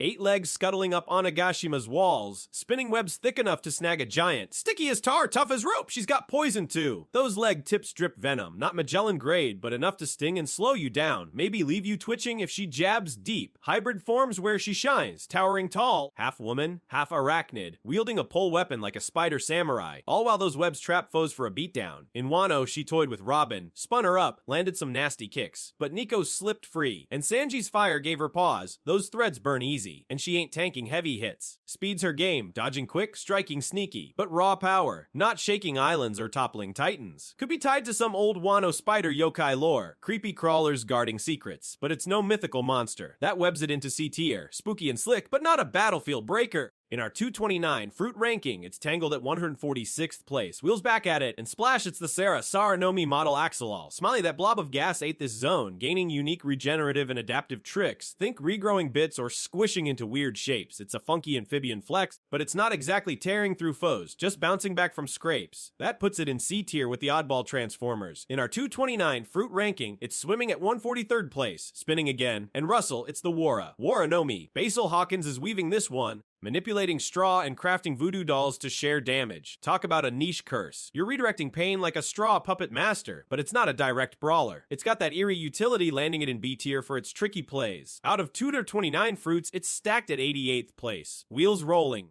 And squeeze, it's the Hebe no Mi model Anaconda. Boa Sandersonia is wrapping up with this zone, packing enormous constricting power. Imagine crushing bones like a python on a rampage. It's all about that raw squeeze, but it's not shaking the grand line, just a strong hug goodbye. That slots it into C tier with the physical hitters. In our 229 fruit list, it's tightening at 144th place. One more spin and clunk, it's the Kame no Mi. Pecoms is hunkering down with this zone, mimicking a tortoise's form for dramatic defense. Think a shell that laughs at punches. It's a tank move, but you're sacrificing offense for it. No claws, just cover. That keeps it in C tier with the sturdy, but slow crew. Out of 229 fruits, it's tucked at 147th place. Alright, the wheel's spinning, and peak, it's the Jiro no Mi. Viola's scoping things out with this gem, seeing through walls, clothes, anything, and even reading minds like a psychic spy. It's not throwing punches, but for support, priceless, spotting traps or secrets from miles away. That intel edge keeps it in B tier for its vital utility. Out of 2 to 29 fruits, it's glaring at 68th place. Wheels rolling again. And crash, it's the Ishi no Mi. Pika's rocking this one, merging with Stone and turning entire cities into his playground, crushing defense and offense in one. You're a walking fortress, smashing foes with boulders or just squashing him flat. It's not S tier chaos, but it's a heavy hitter, so it's slamming into A tier. In our 229 fruit lineup, it's carved at 22nd place, spinning that wheel, and yum, it's the Cuckoo no Mi. Charlotte Streisand's cooking up a storm, turning random junk rocks, swords, whatever, into tasty food. It's offbeat, it's handy, starving on a desert island, no problem. But for fighting, nah, it's not slicing anyone up. That quirky utility lands it in B tier. Out of 229 fruits, it's simmering at 64th place. Wheels back at it, and whoosh, it's the Mara no Mi. Ace lit it up, now Sabo's blazing with it, controlling fire with explosive, widespread chaos. You're torching fleets, melting steel, and turning fights into infernos. It's a top tier terror, locking into S tier for its sheer destruction. In our 229 fruit ranking, it's burning bright at 7th place. Sabo's keeping Ace's flame alive, hot stuff. Spinning again. And splat, it's the Curry no Mi. Charlotte Opera's whipping up cream with this one, generating and slinging it around like a dessert disaster. It's more novelty than knockout, smother foes in frosting, sure, but it's not dropping heavy damage. That keeps it in B tier for its playful gimmick. Out of 229 fruits, it's creaming at 65th place. Opera's sweet, but not lethal. Wheels rolling, and poof, it's the Sook no Mi. Absalom vanished with it, now Shiryu's sneaking around, rendering himself and nearby stuff invisible. It's a potent defensive trick, ducking attacks or ambushing fools, but it's situational, not game-breaking. That slots it into B tier for its stealthy edge. In our 229 fruit list, it's hiding at 63rd place, spinning that wheel. And swish, it's the Fuku Fuku no Mi. Kinman's dressing up with this one, conjuring clothes out of thin air, ninja robes, pirate gear, you name it. It's a fun gimmick. Great for disguises or quick costume changes, but it's got zero combat bite. That lands it in B tier for its light utility. Out of 229 fruits, it's stitched at 67th place. One more spin. And snap, it's the Buku Buku no Mi. Charlotte Monteur's binding foes with this beauty, trapping M inside books like a librarian gone rogue. You're yeeting enemies out of the fight. Poof, they're a bookmark. It's not melting islands, but it's a slick removal trick, earning a tier. In our 229 fruit ranking, it's shelved at 20th place. Alright, the wheel's spinning, and poof, it's the Wapu Wapu no Mi. Van Augur's zapping around with this one, teleporting near instantly like a sniper's dream. You're popping in and out, repositioning for the perfect shot, tactical as heck. It's not blasting foes directly, but that mobility is clutch for outsmarting anyone. Van Augur's been flexing it big, time with Blackbeard's crew. It lands in B tier for its slick utility. Out of 229 fruits, it's warping to 94th place. Wheels rolling, and whoosh, it's the Fua Fua no Mi. Shiki's soaring with this beast, levitating himself and anything else. Ships, islands, you name it. Flight and offense in one. Drop a boulder on someone's head while you're chilling in the sky. It's a mobility monster, though not quite S tier raw power. Shiki's golden lion antics make it a legend. That earns it A tier for its sky high chaos. In our 229 fruit leanup, it's floating at 27th place. Spinning again. And crunch, it's the Bisu Bisu no Mi. Charlotte Cracker's baking up a storm, producing and controlling biscuits. Yep, biscuit soldiers tougher than they sound. It's more humorous than harmful. Imagine losing to a cookie army, but Cracker makes it work.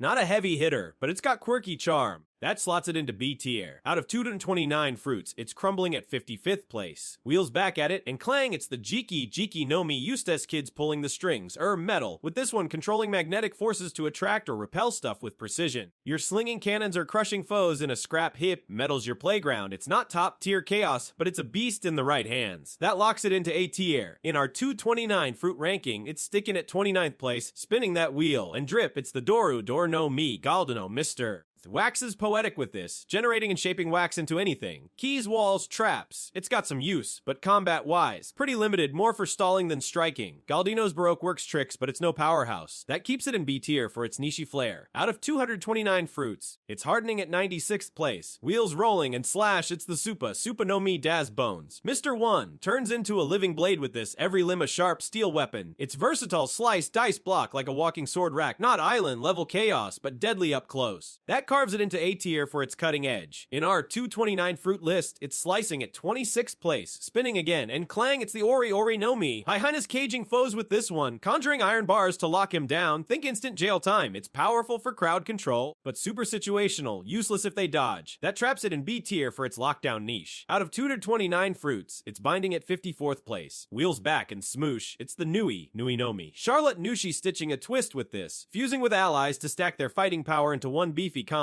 It's synergistic, boosting the team, but you're relying on a buddy to shine. That threads it into B tier for its quirky teamwork. In our 229 fruit ranking, it's piling up at 50th place. Nushi's showing some serious synergy. Spinning that wheel, and splat, it's the Ado out of Nomai. Jala's turning stuff into abstract art, people, weapons, anything, into chaotic, wobbly messes. It's wild in a fight. Turn a sword into a Picasso, but it's not exactly lethal. That paints it into B tier for its oddball flair. Out of 229 fruits, it's doodling at 52nd place. Wheels rolling and lock. It's the Mado no Mi. Vanderdecken's marking foes with this, making thrown weapons home and relentlessly from the marked side. It's a sniper's curse. Toss an axe, and it's tracking him down. Not S tier, but nasty precision earns it A tier. In our 229 fruit list, it's targeting 30th place. Spinning again, and sproing, it's the Bane no Ma. Bellamy's bouncing with this, turning limbs into springs for wild leaps and unpredictable smacks. It's fun, it's fast, spring into a punch, but not a heavy hitter. That hops it into B tier for its playful chaos. Out of 229 fruits, it's rebounding at 56th place. One more spin, and splash, it's the Wushu no Mi. Shuru's laundering foes with this, washing him flat like wet clothes, even cleaning their hearts. It's hilarious, but damage. Minimal, just a damp slap. It's a moral scrub too. That hangs it in B tier for its goofy utility. In our 229 fruit ranking, it's drying at 95th place. Alright, the wheel's spinning, and moo, it's Minotaurus' own fruit. This impelled down jailer beast hulks out as a Holstein cow, big, beefy, and swinging maces like a barnyard bouncer. It's awakened, giving him crazy durability and regen, but it's just raw cow power, no fancy tricks. That slots it into C tier with the tough but basic zones. Out of 229 fruits, it's grazing at 153rd place. Minotaurus is a beast literally, but not a legend. Wheels rolling. And Squish, it's the Nary no me. Charlotte Gala's kneading dough with this one, shaping it into whatever. Bread traps. Maybe a goofy golem. It's a culinary gimmick, not a combat crusher. More bakery than brawl, it's niche, barely flexing in Tato land. That flops it into D tier for its low impact vibe. In our 229 fruit lineup, it's rising at a 188th place. Gala's doughy, but it's no knockout. Spinning again. And Bark, it's Dalmatian's zone fruit. This Vice Admiral's rocking a Dalmatian form. Spotty scrappy, and paired with Rokashiki for some bite. It's all about speed and claws, but it's not shaking the seas. Just a solid doggo. That keeps it in C tier with the physical hitters. Out of 229 fruits, it's sniffing at 155th place. Wheels back at it, and whoosh, it's the Fua. Fua no mi. Shiki's soaring with this beast, levitating himself and anything else. Ships, islands, you name it. Flight and offense in one. Drop a boulder on someone's head while you're chilling in the sky. It's a mobility monster, though not quite S tier raw power. Shiki's golden lion antics make it a legend. That earns it A tier for its sky high chaos. In our 229 fruit lineup, it's floating at 27th place. Spinning that wheel and flap, it's the Bado no mi. Stussy's flapping in with this zone, confirmed by Vivre cards as a bat. Not a vampire myth, she's got wings, fangs, and a blood-draining trick that knocked out CPU pals. It's unique, but not battlefield breaking, just a stealthy biter. That lands it in C tier for its odd flair. Out of 229 fruits, it's hanging at 148th place. Wheels rolling, and snag, it's the Amy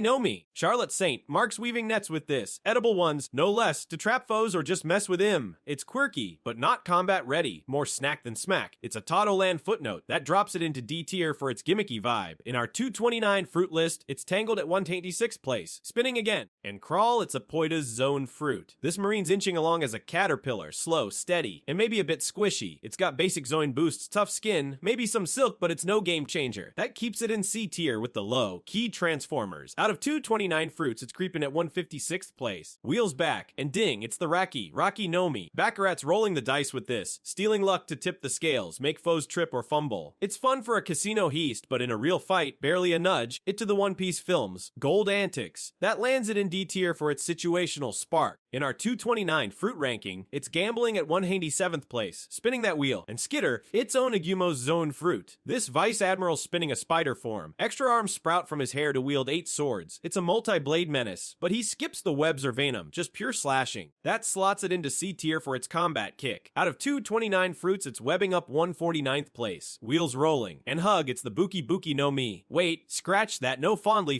exists, your list might mean Nimu no mi from Charlotte Nustort, but that's sleep-inducing, not fondness. Assuming a typo, let's roll with Nemu. Puts foes to sleep with a lullaby vibe. It's cute, not crushing, so D tier it is. Out of 229, it's snoozing at 189th place. Spinning again, and yap, it's Minnow Chihuahua's zone fruit. This jailer beast's a chihuahua, small, fierce, and awakened for extra toughness. It's got speed and a mean nip, but it's no titan, just a pint-sized terror. That keeps it in C tier with the feral crew. Out of 129 fruits, it's barking at 150th place. Wheels back and cling. It's Minnow Koala's zone fruit, another jailer beast, rocking a koala form, cute but brutal, with awakened regen. It's climbing and clawing, but not flipping fights, just a fuzzy brawler. That lands it in C tier for its scrappy edge. In our 229 fruit ranking, it's hugging 151st place. One more spin, and stomp, it's Minor Rhinoceros' zone fruit. This jailer beast's a blue rhino, awakened, tanky, and swinging spiked clubs. It's all brute force, no farge, and smash. That slots it into C tier with the heavy zones. Out of 229 fruits, it's charging at 152nd place. Wheels roll in stripe, it's Minnow Zebra's zone fruit. Last jailer beast on the list, zipping as a zebra, awakened for speed and stamina. It's kicking and bolting, but it's not a battlefield king, just a flashy runner. That keeps it in C tier. In our 229 fruit list, it's streaking at 154th place. Alright, the wheel's spinning, and pop, it's the Doa no mi. Buono's slipping through portals with this one, turning any surface into a door for quick repositions or sneaky ambushes. You're popping out of walls, ceilings, wherever, to catch foes off guard. It's not flattening islands, but its tactical edge is slick, landing it in A tier for surprise plays. Bluino flexed it hard in Eni's lobby, air doors too. Out of 229 fruits, it's opening at 18th place. Spinning again, and Shimmer, it's the Mira no mi. Charlotte Brule's reflecting chaos with this, whipping up barriers and a whole mirror world to trap or tag team foes. You're bouncing attacks back or dragging enemies into your funhouse, defense and offense in one. It's not S tier madness, but it's a crafty contender earning A tier. Out of 229 fruits, it's mirrored at 19th place. Wheels back, and whoa, it's St. J. Garcia Saturn's mythical zone! This elder's stomping in as a Gyuki, a bull spider yokai ripped ripped from nightmare scrolls. Awakened and oozing menace like the sea's own curse. Full forms of beast-hulking bovine torso, horns sharp enough to gore a giant. 6 spinely spider legs skittering below, black as pitch, hairy as sin, topped with a glare that'd make a sea king blink. He's a walking arsenal. Venomous orbs drip from those legs, spitting poison that melts steel and flesh alike. One graze, and you're bubbling into goo. Regions unholy. Shrugs off stabs like mosquito bites. Flesh knitting back mid-fight. Egghead's punk slashed him, and he just smirked. Wound's gone in a flash! Then there's the stare, lock eyes, and your head pops like a grape. Boom! Marines drop dead without a scream. Summoning circles crank it wild, black pentagrams flare. Teleporting him or his 5 elder crew anywhere. Blinked into Egghead from Mary Joyce. No ship needed! Strength's monstrous. Swatted Sanji like a fly. Pinned Luffy's gear 5th with a flick. Speed's eerie. Scuttling fast as a shadow. Could be no limit. Awakening's full bloom. Maybe more tricks up those hairy legs. But weaknesses. Hard to spot. Haki might dent him, though Egghead's chaos barely scratched. Stamina's a guess. Gods don't tire easy. And range is wherever he glares or steps. Lore's thick. Juki's a yokai of vengeance. Fit's a celestial dragon ruling from the Void Century's throne, might tie to Emu's leash. A guardian beast for the world's puppeteer, unranked at minus. Too freaky to pin down, but it's beyond S-tier vibes, could be top dog if we dared count it. In our 229 fruit lineup, it's off the charts, one more spin. And tick, it's the Toki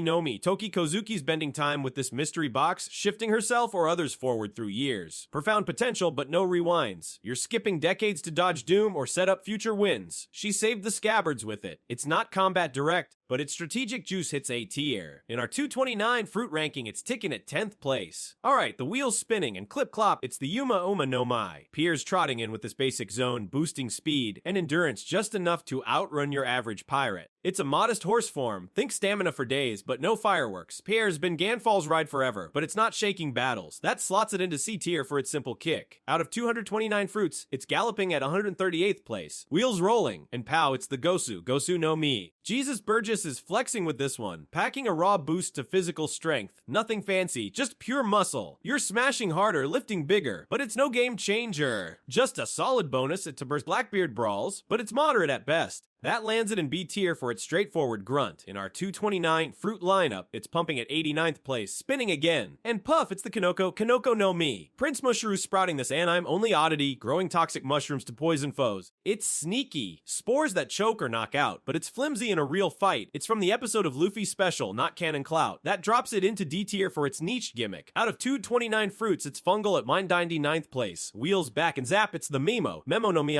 Charlotte Pudding's rewriting minds with this, manipulating memories for strategic and psychological chaos. You're wiping plans or planning fake trauma. Nasty stuff or WCI mind games with Sanji, huge potential there. That locks it into A tier for its disruption edge. In our 229 fruit ranking, it's stored at 36th place, spinning that wheel. And splash, it's the Suisu no Mi. Center pink swimming through walls and ground with this mobility turned novelty. You're phasing through stone like water, perfect for sneaky getaways or surprise dives. He's been slicking Dressrosa, but it's not combat heavy. That keeps it in B tier for its quirky moves. Out of 229 fruits, it's gliding at 90th place. Wheels rolling, and slash, it's the Kama no Mi. Eric swinging this anime. Only fruit, turning nails into slashing sickles with wind blasts. It's got some cut, but it's weak, barely scratches the surface in a fight. It to filler arcs, no canon weight. That flops it into D tier for its feeble flair. In our 229 fruit list, it's reaping 197th place. Spinning again, and boom, it's the Hito no Mi model Unyudo. Anamaru's hulking out with this mythical zone, turning from fox to a giant monk yokai, extra strength and a Naginata included. It's imposing, matching Zoro briefly, but not a battlefield flipper. It's Wano Grave guarding feats. That lands it in C tier for its mythic boost. Out of 229 fruits, it's standing at 140th place. Wheels back and bang, it's the Pamu no Mi. Gladius is popping off with this, causing explosive ruptures in anything he touches. Body parts, objects, boom. It's highly situational, needs contact, but deadly when it lands. It to his Dressrosa havoc. That earns it A tier for its burst potential. In our 229 fruit ranking, it's blasting at 37th place, spinning that wheel and hum. It's the Yuta no Mi. Yuta's singing with this movie. Only fruit, trapping folks in a dream world via song wild, but not physical damage. Film Red gave it shine, non-canon though. That tunes it into D tier for its dreamy gimmick. Out of 229 fruits, it's crooning at 21st place. Wheels rolling, and sniff, it's the Chiyukyu no Mi. Manchuri's crying miracles with this, using tears to heal wounds fast. Crucial for long battles. You're patching up allies mid-fight, a game, savor when it counts her Dressrosa clutch moments. That secures it in A tier for its support power. In our 229 fruit list, it's mending at 35th place, spinning again, and whirl, it's the Guru no Mai. Buffalo's twirling with this, spinning body parts like propellers, head, arms, whatever. It's a gimmick, flight and funky attacks, but low raw power. His Dressrosa air support roll, that spins it into B tier for its odd utility. Out of 229 fruits, it's whizzing at 85th place, wheels back, and whoosh, it's the Nuke no Mi. Tanaka's phasing with this anime-only fruit, slipping through walls or floors like a ghost. Its mobility, sure, but no punch. Pure escape vibes it to filler security antics. That slides it into D tier for its thin trick. In our 229 fruit ranking, it's passing through Twin and Sick in place, spinning that wheel. And Flap, it's the Uma no model Pegasus. Stronger soaring with this mythical zone. Adding wings and flight to his horse form. Exceptional mobility. He's Doc Q's ride, spotted briefly with Blackbeard. It's cool but not combat heavy, so C tier it stays. Out of 229 fruits, it's flying at 137th place. Wheels rolling. And hey, it's the Hito no Mi. Chopper's got the basic version, enhancing his read yourself with human smarts and a minor physical boost. It's subtle, strength speech, but his rumble balls do the heavy lifting. That keeps it in C tier for its mild kick. In our 2-29 fruit list, it's standing at 139th place, spinning again. And Ziz, it's the Nemu no Mu. Not Nestortids, that's a typo. This is Gaspard's anime-only fruit, inducing sleep with hypnosis. It's a snooze fest, knocks folks out, but no damage. Filler roots keep it in D tier. Out of 229 fruits, it's dozing at 98th place. One more spin and clang, it's the Mera no Mi. Wait, no, that's Aces. This is Todo no Mi Sasum typo for smelt, an anime filler for smelting metal into tools. It's crafty, not combat, useless in a brawl. That melts it into D tier. In our 229 fruit ranking, it's forging 200th place. Alright, the wheel's spinning. And Groll, it's the Inu no Mi. Model Wolf. Jabra's prowling with this zone, turning into a standard wolf with mid-level strength, claws, speed, and a snarl to match it to his Ini's Lobby Rokoshiki combo. Decent, but not legendary. It's a solid brawler, landing in C tier for its straightforward bite. Out of 229 fruits, it's howling at 132nd place, wheels rolling, and Slather, it's the Bada no Mi. Charlotte Galetz, spreading this quirky paramecia manipulating butter in odd, slippery ways. You're greasing foes or binding them. Low damage, but a slick nuisance. Her whole cake support roll, not a killer. That churns it into B tier for its goofy utility. In our 229 fruit lineup, it's melting at 60th place, spinning again, and blink, it's the Mi no Mi. Tony Chopper's got this anime. Only fruit in a filler twist, seeing far off stuff like a hawk. It's handy for scouting, but no combat punch, just a gimmick eye. It's an episode of Chopper Plus non-canon fluff. That drops it into D tier for its weak spark. Out of 229 fruits, it's peering at 203rd place. Wheels back and slash, it's Saint Athambaron V Nashiro's mythical zone. This elder's galloping out of the shadows as a Beikatsu, a skeletal horse yokai that make Davy Jones shiver, bones rattling, eyes hollow, a nightmare steed born from some cursed stable. Full forms a terror gaunt equine frame, all sinew and frost-crusted bone. Hooves pounding the ground like a death knell. He's fast, slicing through Egghead's chaos quicker than a gale, leaving ice trails that freeze a man's boots to the deck. Wields a cursed blade. First Kitetsu, they whisper, swinging it one-handed, cuts so sharp they split steel and flesh without a sound. Each slash dripping with a chill that numbs to the marrow. Awakening's in play. Black smoke swirls round him, hinting at more. Maybe frost that locks foes solid or a phantom charge that tramples souls. Strength's brutal. Hacked through Vegapunk's defenses, dice drones mid-step, and he's tough. Shrugged off blasts, kept riding while the island burned. Range is close, blades reach, frost bite, but speed's a demon, blinked across battlefields. Too swift to track. Weakness. Slim pickings. Hockey might graze him. Luffy's crew landed a nick, but he didn't slow. Stamina's a riddle. This skeletal rider don't tire easy. Lore's thick, but Katsu's a death horse from old tales, fits a celestial dragon reaping the world, could be a void century enforcer. Tied to Emu's Grimherd, unranked at -3. Too eerie to chart, but it's S. Tier caliber, off the charts with dread, spinning that wheel. And vroom, it's thus Roru no Mi for Aviron, an anime, only fruit turning you into a rolling cart. It's fast, crashing chaos, pure filler fun, no canon heft. That rolls it into D tier for its quirky spin. In our 229 fruit ranking, it's tumbling at 95th place. Wheels rolling and pop. It's the Awawa no Mi. Khalifa's bubbling up with this, creating cleansing suds that sap enemy strength, slippery and weakening. It's low damage but clutch in CP9 fights. That foams it into C tier for its tactical edge. Out of 229 fruits, it's fizzing at 134th place, spinning again, and it's the Ryuru no Mi model Brachiosaurus. Queen's hulking out with this ancient zone. Enormous bulk, raw force, but slew as heck. You're a dino tank, crushing stuff if you can catch it. Loves his Wano antics, but it's B tier for its lumbering limits. Out of 229 fruits, it's plotting at 93rd place. Wheels back, and hush, it's the mysterious devil fruit. Whispers swirl around this one. Rumored to be clutched by Emu, the shadow pulling strings behind Mary Joyce's throne. This ain't no ordinary power, it's a world-altering beast. Ranked at Zio. Uncharted territory, but it's got tier written all over it. Picture this, a force so wild it could reshape the seas, topple empires, or even explain why the red line stands like a scar across the globe. They say Emu's got the empty throne locked down, the 5 elders bowing low. Ain't that a clue? This fruit's gotta be mythic, something ancient, tied to the Void Century's secrets. Could it be the Umi no Mi model Sea Devil, a zone born from the ocean's wrath, swallowing flames like sabos and spitting out chaos? Maybe it birthed the devil fruits themselves, cursing them all to fear the sea! Or how about the Mu Mo no Au, for nothingness? A paramecia voiding reality itself, erasing islands like Lelusia with a snap. That fit Emu's game, wiping history clean, keeping the red line's origin buried. Maybe it's why that giant ridge splits the world, some old wars left over, locked in by this fruit's grip. In our 229 fruit lineup, it's a ghost at 0, too big to rank, too shadowy to nail down. Emu's holding aces spinning that wheel. And Shriek, it's the sake no mi El Drago's yelling with this anon. Only fruit blasting sonic screams to rattle foes. It's loud, it's fun, one piece. The movie gave it life, but it's weak in a real scrap. That screeches it into D tier. In our 229 fruit list, it's hollering at 996 place. Wheels rolling and howl, it's the Inu. Inu no Mi model Okuchi no Makami. Yamato's channeling this mythical Zoan, a legendary wolf with ice fangs and divine vibes. It Tawano's guardian lore. Strong, but not Kaido tier. That lands it in C tier for its mythic flair. Out of 229 fruits, it's prowling at 131st place. Spinning again. And shush, it's the sauce Sasanomi An's whispering with this movie. Only fruit, talking to animals like a pirate Dr. Dolittle. It's sweet, Heart of Gold spotlighted it, but no fight juice. That hushes it into D tier. Out of 229 fruits, it's murmuring at 204th place. Wheels back and dig, it's the Moga. Mogu no Mi. Drawfee, Miss Merry Christmas, is burrowing with this zone, excelling underground with claw, powered tunnels.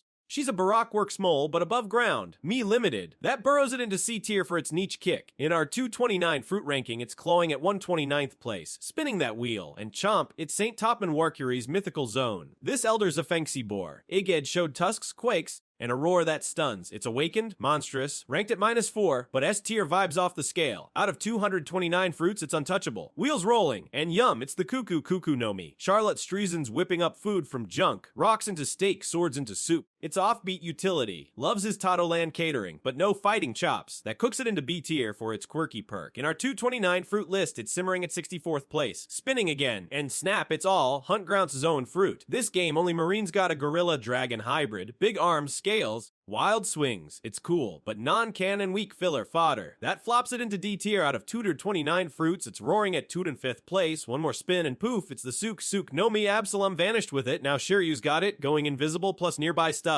It's a stealth ace and egghead, situational but potent. That sneaks it into B tier for its defensive trick. In our 229 fruit ranking, it's hiding at 63rd place. Alright, the wheel's spinning and stretch, it's the Ushi no Mi model giraffe. Kaku's reaching new heights with this zone. Getting extended limbs and moderate force. Think long neck kicks. He paired it with Rokushiki in Ini's lobby. Pretty wild, it's not a powerhouse, but it's got quirks, landing in C tier for its oddball punch. Out of 229 fruits, it's necking at 142nd place. Wheels rolling and swoon, it's the Miro no Mi! Boa Hancock's wielding this paramecia like a siren's curse, turning hearts to stone with a flick of her wrist. Anyone crushing on her, pirates, marines, you name it, gets petrified in a flash, one sultry pose or a heart-shaped beam, and their statues frozen mid-blush. It's a double, edged blade, physical, smashing foes to rubble, and psychological, preying on their lust or awe. Picture Marineford, she strutted in, blew a kiss, and a whole squad of admirers turned to rock, shattered them with a kick, didn't even break a sweat. Her pistol shots morph into heart arrows too. Range is solid, popping grunts from yards away. Strength's wild. She's dropped Pacifistus with a glare, but it's gotta catch no feelings, no effect. Robots, cold-hearted killers, or folks who just ain't into her. They walk right through. Stamina's no big drain. She's spammed it all day, but it leans on her charm. And that Kuja charisma's doing half the work. Ain't S-tier chaos, no island, wrecking blasts here. But it's a battlefield reaper when the crowd's swooning. Could tie to Amazon Lily's mystique, some old love goddess lore, maybe. But Hancock's the queen of it now.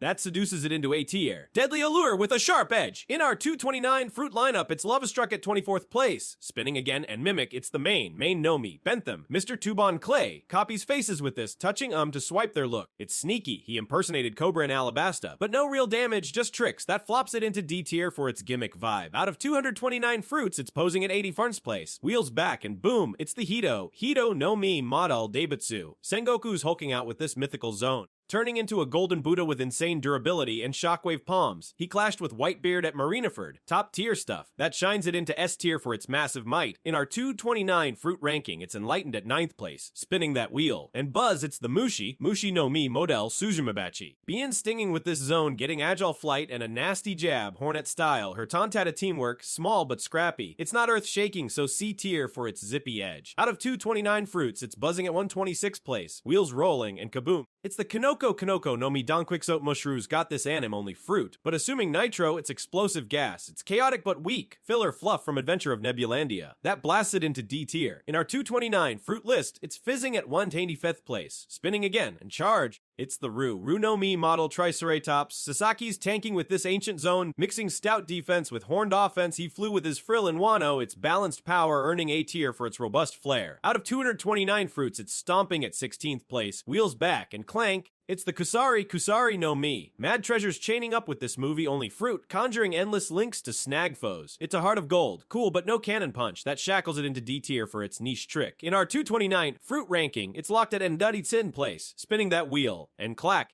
It's the Mushi no Mi model Kabutomushi. Kabu's armoring up with this Zoin. Tough shell, strong horns flight 2. He's a Tontata tank, small but sturdy. It's not a big hitter, so C tier it stays. Out of 29 fruits, it's scuttling at 125th place. Wheels rolling and roar, it's the no Mi model Seiryu. Kaido's ruling with this mythical zone, morphing into an azure dragon. Raw strength meets flame clouds and storms. It is Wano's terror, strongest class stuff. That soars it into S tier. In our 229 fruit list, it's reigning at 8th place, spinning again and sizzle. It's the Atsu no Mi. Donakino's heating up with this. It's body heat control, melting ice or boiling foes. It's quirky, special episode 3 flex, but low impact. That warms it into D tier. Out of 229 fruits, it's steaming at 179th place. Wheels back, and snarl, it's the Inu no Mi model Jackal for Chaka. Chaka's got agility and cunning. He guarded Alabasta, but it's less imposing. C tier for its sly kick. In our 229 fruit ranking, it's prowling at 128th place, spinning that wheel. And bling, it's the Gerudo no Mi. Jilled Tesoro shining with this movie. Only fruit, film gold gave him gold control. Drowning foes in wealth. It's flashy but non-canon weak. That glitters it into D tier. Out of 229 fruits, it's gleaming at 180th place. Wheels rolling, and thump, it's the Zoonoma Funkfrida sword. Eats this zone, gaining strength and durability as an elephant. Spandam wielded him in Eni's lobby. Less than Jack's mammoth, but solid. That trunks it into C tier. In our 229 fruit list, it's lumbering at 136th place. Spinning again and snap, it's the Ryu no Mi model Spinosaurus. Page 1's chomping with this ancient zone. Overwhelming might, semi-aquatic terror. He tanked Sanji and Wano, raw power galore. That roars it into A tier. Out of 229 fruits, it's biting at 15th place. Wheels back and charge, it's the Ushi no Mi model Bison. Dalton stampeding with this zone. Rugged strength and a plow like Rush is Drum Island defense, brute, but basic.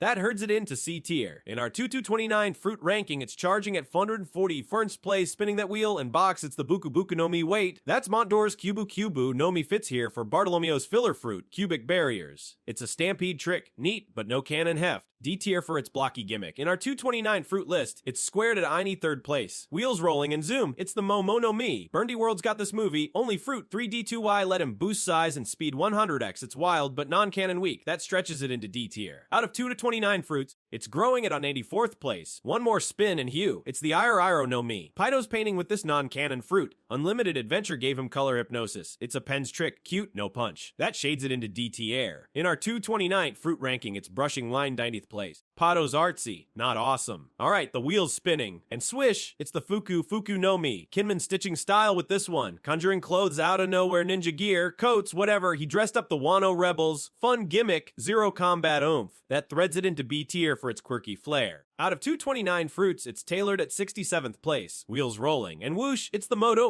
no Mi. Ain't nobody's got this in canon. It's a Hogback's filler antics, rewinding objects or bodies to past states. It's neat undo damage, maybe, but no fight juice, pure non-canon fluff. That flops it into D tier for its quirky rewind. In our 229 fruit lineup, it's ticking back to 194th place. Spinning again and chomp, it's the Ru no Mi model Allosaurus. X-Drake's roaring with this ancient zone. Raw prehistoric muscle, biting through steel. He's a Wano tank, strong but not mythical tier. That lands it in C tier for its Dino Punch. Out of 229 fruits, it's stalking at 124th place. Wheels back and roar, it's the Lion Smell. Some Kaido grunts got this artificial zone. It's Apache lion form, maybe a mane or claws sprouting weird. It's a smile mess. S half-baked power, no finesse. That flops it into D tier with the glitchy crew. In our 229 fruit ranking, it's prowling at 161st place, spinning that wheel, and slurp, it's the Piro no Mai. Charlotte Perospiro's licking up candy with this. He builds sweet traps or walls, but it's whimsy over wallop. Low combat damage, still handy in whole cake chaos. That sugars it into B tier for its sticky trick. Out of 229 fruits, it's candied at 71st place. Wheels rolling, and drip, it's the Kiandi Kayandi no Mi. This to Gaspard's filler fruit, syrup control, not cannon candy. Turning foes sticky or sinking ships. It's quirky, movie 4 vibes, but no real punch that gooeys it into D tier. In our 229 fruit list, it's stuck at 2D6th place. Spinning again, and swoop, it's the Tori no Mai model Phoenix. Marco soaring with this mythical zone. Blue flames heal him fast, plus solid kicks. His Marineford region, powerful, but not S tier chaos. That flies it into A tier for its mythic edge. Out of 229 fruits, it's blazing at 34th place. Wheels back and thump, it's the Gorilla Smiile Phi 1. Another Kaido goon's rocking this, it's a wonky gorilla arm or chest, maybe pounding stuff. It's artificial glitchy. Just smells don't shine. That slams it into D tier with the Misfits. In our 229 fruit ranking, it's swinging at 162nd place. Spinning that wheel and shrink, it's the Mini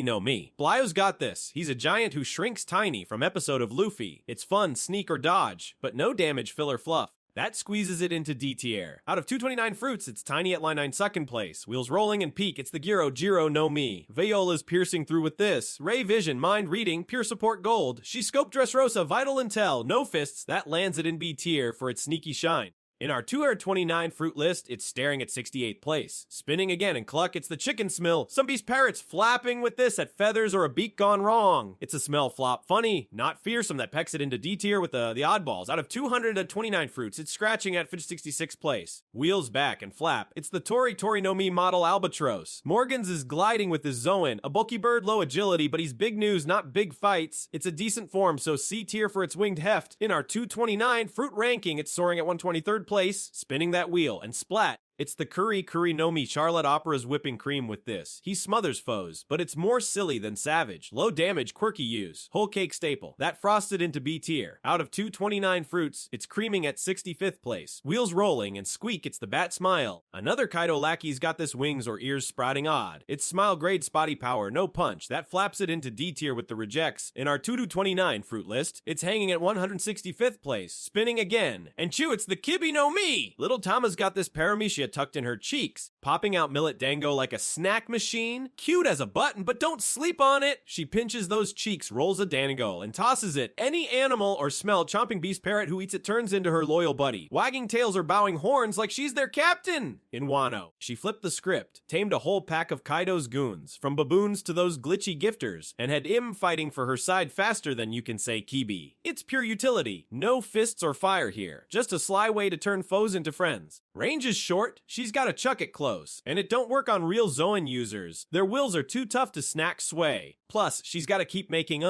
tires her out if the crowd's big, and if they don't eat, it's a dud. Still, picture her giggling as a lion smile roars at her command, or that big dog Komichio hauling her around like a chariot. Ain't that a sight? Might tie to some old Wano trickster tale, feeding beast to win him over. But Tom is the master now. That earns it B tier. A crafty little game changer when the odds stack up. In our 229 fruit ranking, it's snacking at 72nd place. Wheels back, and woof, it's the Pedo no Mi. Breed's got this. He collars folks with leaf pets, controlling them like puppets. It's creepy. Caesar retrieval arc filler, but weak sauce. That leashes it into D tier. In our 229 fruit list, it's barking at 993rd place. Breed's a pet master, not a powerhouse. Spinning that wheel, and splash, it's Churro no Mi from a filler typo, but assuming liquid, it's fluid control. Non-canon, no feats, pure fluff guess. That drips it into D tier. In our 229 fruit ranking, it's pooling at 207th place. Wheels rolling. And bash, it's the Gorilla Smell Fight 2. Another beast pirate's got gorilla bits, maybe a fist or fur smell style. It's clumsy, artificial. No real roar. That pounds it into D tier with the flops. In our 229 fruit list, it's lumbering at 163rd place. One more spin and trunk, it's the Elephant Smile. Some Kaido thugs rocking this. At a trunk or tusk gone wonky. It's smile, chaos, big but broken. That stumps it into D tier. In our 229 fruit ranking, it's trudging at 164th place. Alright, the wheels spinning and splush, it's the Kuri no Mi. Charlotte Opera is slathering this Paramecia all over the place, generating creamy waves straight from his gut. Think whip topping turned weapon. He can churn out thick cream to smother foes, slowing them down or gumming up their moves. Pretty handy in a scrap. It's not packing raw damage, more of a messy annoyance than a knockout blow. And it's got limits, he's gotta keep producing it, and it's not drowning anyone tough. Still, in Tato Land, Opera's used it to bog down fights, making it a slippery support trick. That creams it into B tier for its quirky utility solid, not spectacular. Out of 229 fruits, it's dolloped at 65th place. Wheels rolling, and collar up, it's the Pedo. Pedo no me. Breeds taming chaos with this Paramecia, spitting out leafy collars that turn anyone, or anything, into his obedient pet. Touch a foe with one, and they're following orders like a loyal pup. Kinda creepy, right? It's got range too. He can sling those collars a fair distance, but it's flimsy. Strong will shrug it off, and it's useless if he can't tag you. Plus, it's non-canon. From that Caesar retrieval side gig, not a heavy hitter in the main tail. That leashes it to D tier. Fun gimmick, no grit. In our 229 fruit lineup, it's sitting pretty at 993rd place. Spinning again, and soar, it's the Tori no Me model Albatros. Morgans is flapping around with this zone, turning into a big, bulky Albatros, wide wings, hefty frame, but not exactly a speed demon. He's got decent strength. Could probably knock a guy flat with a wing swipe, and flight's always a perk, letting him zip over battlefields to snag the latest scoop. Agility's low, though he's no falcon, and he's not brawling with the big shots, more newsman than warrior. That glides it into C tier, a sturdy bird with no dazzling tricks. Out of 229 fruits, it's perched at 23rd place. Wheels back and smash, it's the Gorilla Smelvine too. Another Kaido goon's lumbering with this artificial zone, maybe a beefy arm or a hairy chest sprouting out of nowhere. It's got some oomph, could punch through a wall if they're lucky, but smiles are a dice roll half the time. It's just weird lumps, not a full beast. Strength spotty, controls iffy, and they're stuck like that, no toggling back to normal. Compared to real zones, it's a cheap knockoff, landing it in D tier with the glitchy rejects. In our 229 fruit ranking, it's swinging at 163rd place, spinning that wheel, and poof, it's the Mini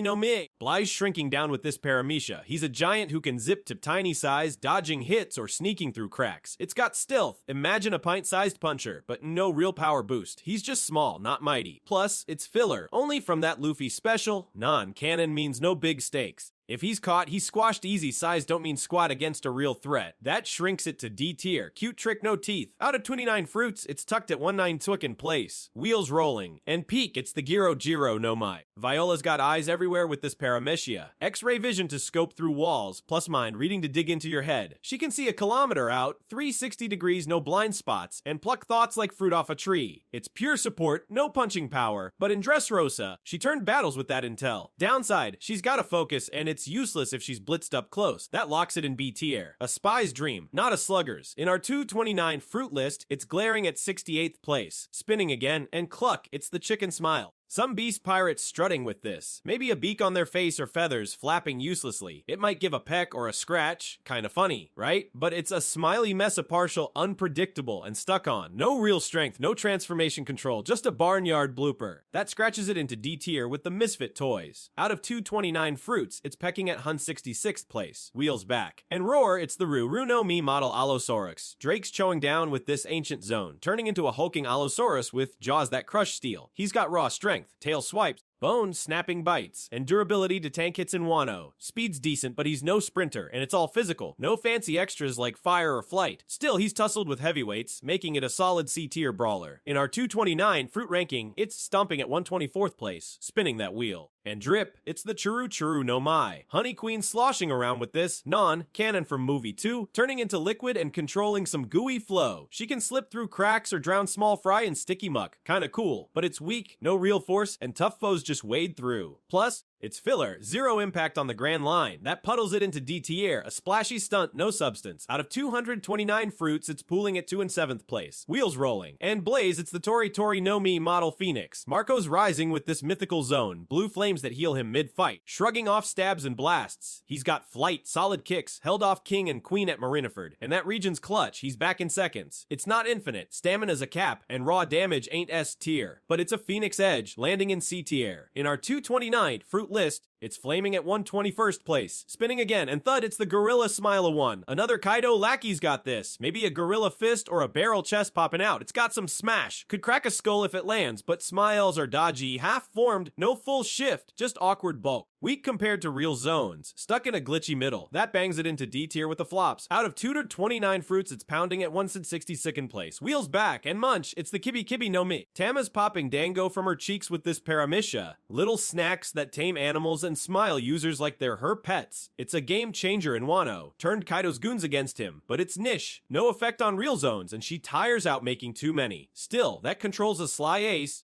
earning B tier. In our 229 fruit ranking, it's nibbling at 72nd place. Spinning that wheel and thump, it's the elephant smell. Some beast parrots hauling this, maybe a trunk flailing or tusks jutting out of their gut. It's got weight, could smash a cart, but smiles are sloppy, no full elephant, just bits and bobs, no finessey. Power's there, but it's a clumsy mess, so D tier it goes. Out of 229 fruits, it's lumbering at 164th place. Wheels rolling, and slurp, it's the Pero no Mi. Charlotte Perosporo's crafting candy with this paramecia, hardening sugar into walls, spears whatever he fancies. It's versatile trap foes, skewer but damage is light, it's more control than carnage, and water melts it fast. He's walled off straw hats and whole cake though, making it a sticky B tier pick. Out of 229 fruits, it's licking at 71st place. Spinning again, and screech, it's the bat smile. Another Kaido thugs flapping with this. Wings on their back or ears poking out, maybe. It's got a flutter, could swoop a bit, but smells are half-baked, no real bat power, just ob scraps. Weak sauce next to legit zones, landing in D tier. In our 229 fruit list, it's hanging at 160th place. Wheels back!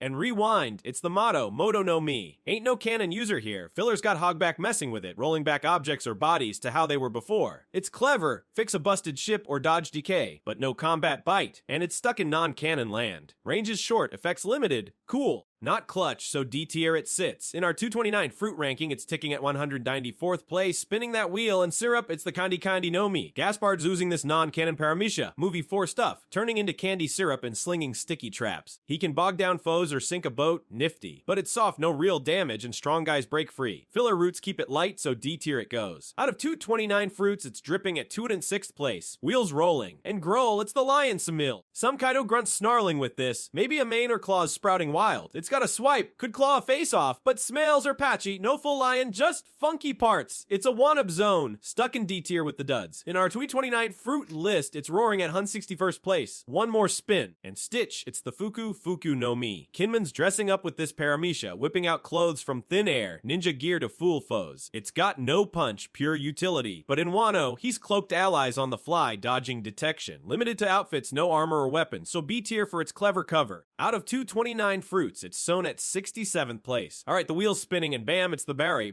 no Mi. Semimaru had it once, but now Bartolomew's throwing up nearly unbreakable barriers with this paramecia. Picture this, instant walls. Clear, tough as steel, popping up to block anything from cannonballs to king's punches. He can shape him too. Stairs, domes, even a giant racket to smack foes back. Size is capped about a city block, and he's got a gesture to make it work, so a quick blitz could catch him. Still, in Dressrosa, he tanked Akuba's slashes and Gladius bombs, pure defensive gold. That locks it into A tier. Top, tier protection, no cracks. Out of 229 fruits, it's standing strong at 33rd place. Wheels rolling, and nay, it's the horse smile. Some Kaido grunts trotting with this artificial zone. Maybe hooves sprouting from their hips or a mane flapping wild. It's got a kick, could gallop fast or stomp a crate, but smiles are a gamble half the time. It's just horse bits stuck on, no full shift. Speed's there, but no stamina or real power. Nothing like a true zone's punch. In Wano, these gifters are fodder. Funny, not fierce, so it clops into D tier. In our 229 fruit lineup, it's grazing at 170th place. Spinning again, and boom, it's the Oda no Mai. Scratchman Apu's jamming with this paramecia, turning his body into a musical arsenal. Teeth as piano keys, chest a drum, arms a horn. One note, and he's blasting sound waves that slice or explode. Range is long, hits are wild. Caught Kid and Luffy off guard in Wano, nasty surprise, but he needs line of sight, and dodging's easy if you're fast. Still, that destructive rhythm earns it A tier. A sonic menace. Out of 229 fruits, it's rocking at 25th place. Wheels back and Sting, it's the Scorpion Esmil. Another beast parrot's got this. Maybe a Stinyer tail or extra legs crawling out of their back. It's got a jab, could prick you with venom if it lands, but smiles are patchy, no full scorpion, just awkward parts, and the poison's weak sauce. Deifugo rocked one too, but even he's mid-tier at best, fodder in Wano's chaos. That skitters it into D tier, quirky, not killer. In our 229 fruit ranking, it's crawling at 173rd place. Spinning that wheel, and vroom, it's the Shari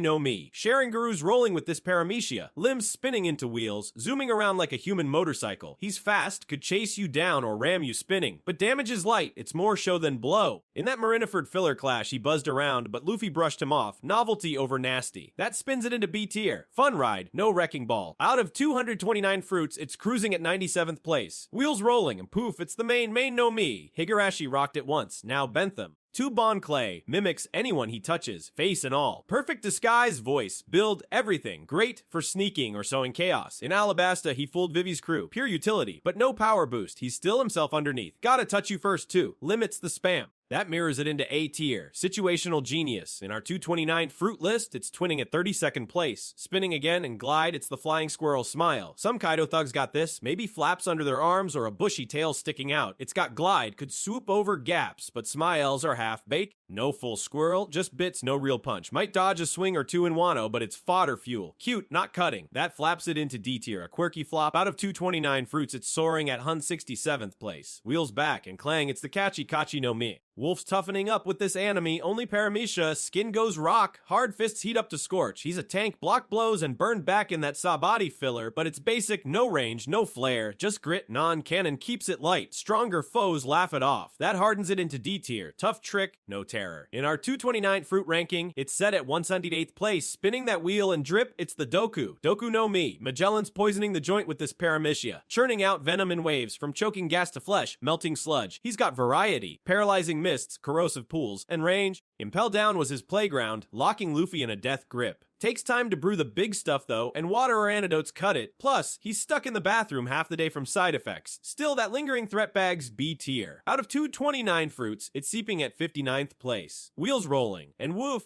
it's the Pug-ass Mill. Another Kaido goons yapping with this, maybe a smushed face or stubby legs popping out. It's got a nip, could bite an ankle. But smiles are sloppy, no full pug, just odd chunks, no real bark. Wano's gifters flash it for laughs, not wins, so D tier it sits. In our 229 fruit list, it's panting at 171st place. Spinning again, and screech, it's the Ruru no Mai model Pteranodon. King soaring with this ancient zone, swift wings, beak like a blade, and power to boot. He's fast zipping over Onigashima and tough, tanked Zoro slashes while dishing aerial havoc. Flame Coat adds flair, but stamina's the catch. Pushed too far, he drops. That flies it into A tier, speed and strength combo. Out of 2 to 29 fruits, it's diving at 14th place. Wheels back, and bah, it's the Sheep's Millie. Some beast pirates bleeding with this. Maybe wool on their chest or horns curling out. It's got a headbutt, could ram a door, but smiles are junk, no full sheep, just scraps, no real kick. Sheepshed had one too, still fodder, so D tier for this floofy fail. In our 229 fruit ranking, it's grazing at 174th place. Spinning that wheel and squeeze, it's the Shibo no Mai. Charlotte Smoothies wringing out juice with this Paramecia. Drains liquids from anything, people included, boosting her power. She can sip a giant dry, add some muscle, but it's situational, no liquid, no gain, and damage stays low. In whole cake, she flexed it casually, neat, not nuts, so B tier it lands. Out of 229 fruits, it's twisting at 98th place. Wheels rolling. And dash, it's the Gazelle Smile Gazelleman sprinting with this. Legs built for speed. Leaping over Wano's roofs. He's quick. Outrun foes in a blink, but endurance flops. No stamina, just a burst. And as smells don't pack full power. Half a gazelle at best. Fodder fuel, so D tier it bounds. In our 229 fruit list, it's racing at 168th place. Spinning again. And flex, it's Urge's Paramecia fruit. This Mad Monk's got a comeback trick. Takes a hit, turns it into raw strength, bulking up huge. In Sabati, he swelled after a beating, smashed a pacifista, but it's moderate, needs damage first, and no extra perks like speed. Solid brawler boost, landing it in B tier, tough not top. Out of 229 fruits, it's pumping at 100th place. Wheels back, and hiss, it's the rattlesnake smell. Poker's rattling with this. One leg's a snake head, the other's a tail, body looping through his shoulders. It's got a bite, venom's light, maybe a sting, but smiles are wonky, no full snake, just freaky parts, no real threat. Wano scraps show it, D tier fodder. In our 229 fruit ranking, it's slithering at 172nd place. Spinning that wheel. And Russell, it's the Kami no Mi. Simon's folding this anime, only Paramecia, movie 11 stuff, turning into paper sheets or firing paper blades. It's got flare, slice or dodge by flattening, but it's frail, fire burns it, strength rips it, and non-cannon keeps it weak. That sheets it into D tier, a breezy bust. Out of 2 to 29 fruits, it's fluttering at 2 and 8th place. Alright, the wheels spinning and slip, it's the Sub no Mi. Alvida's sliding into action with this Paramecia, turning her skin so slick that swords, fists, even cannonballs, just glide right off. She's untouchable. Dodge Buggy's blades like a greased eel back in Logatown. And it slimmed her down too, shedding that old bulk for a sleek new look. It's defense first. Attacks don't stick, but she's got no offense boost. If you pin her, she's toast. Still, that slippery shield lands it in B tier. Out of 229 fruits, it's gliding at 82nd place. Wheels rolling. And splash, it's Seraphim S Shark. This cyborg beast amps up the sea. Su no Mi. Center pink swim fruit into overdrives. Sharks tunneling through steel, rock.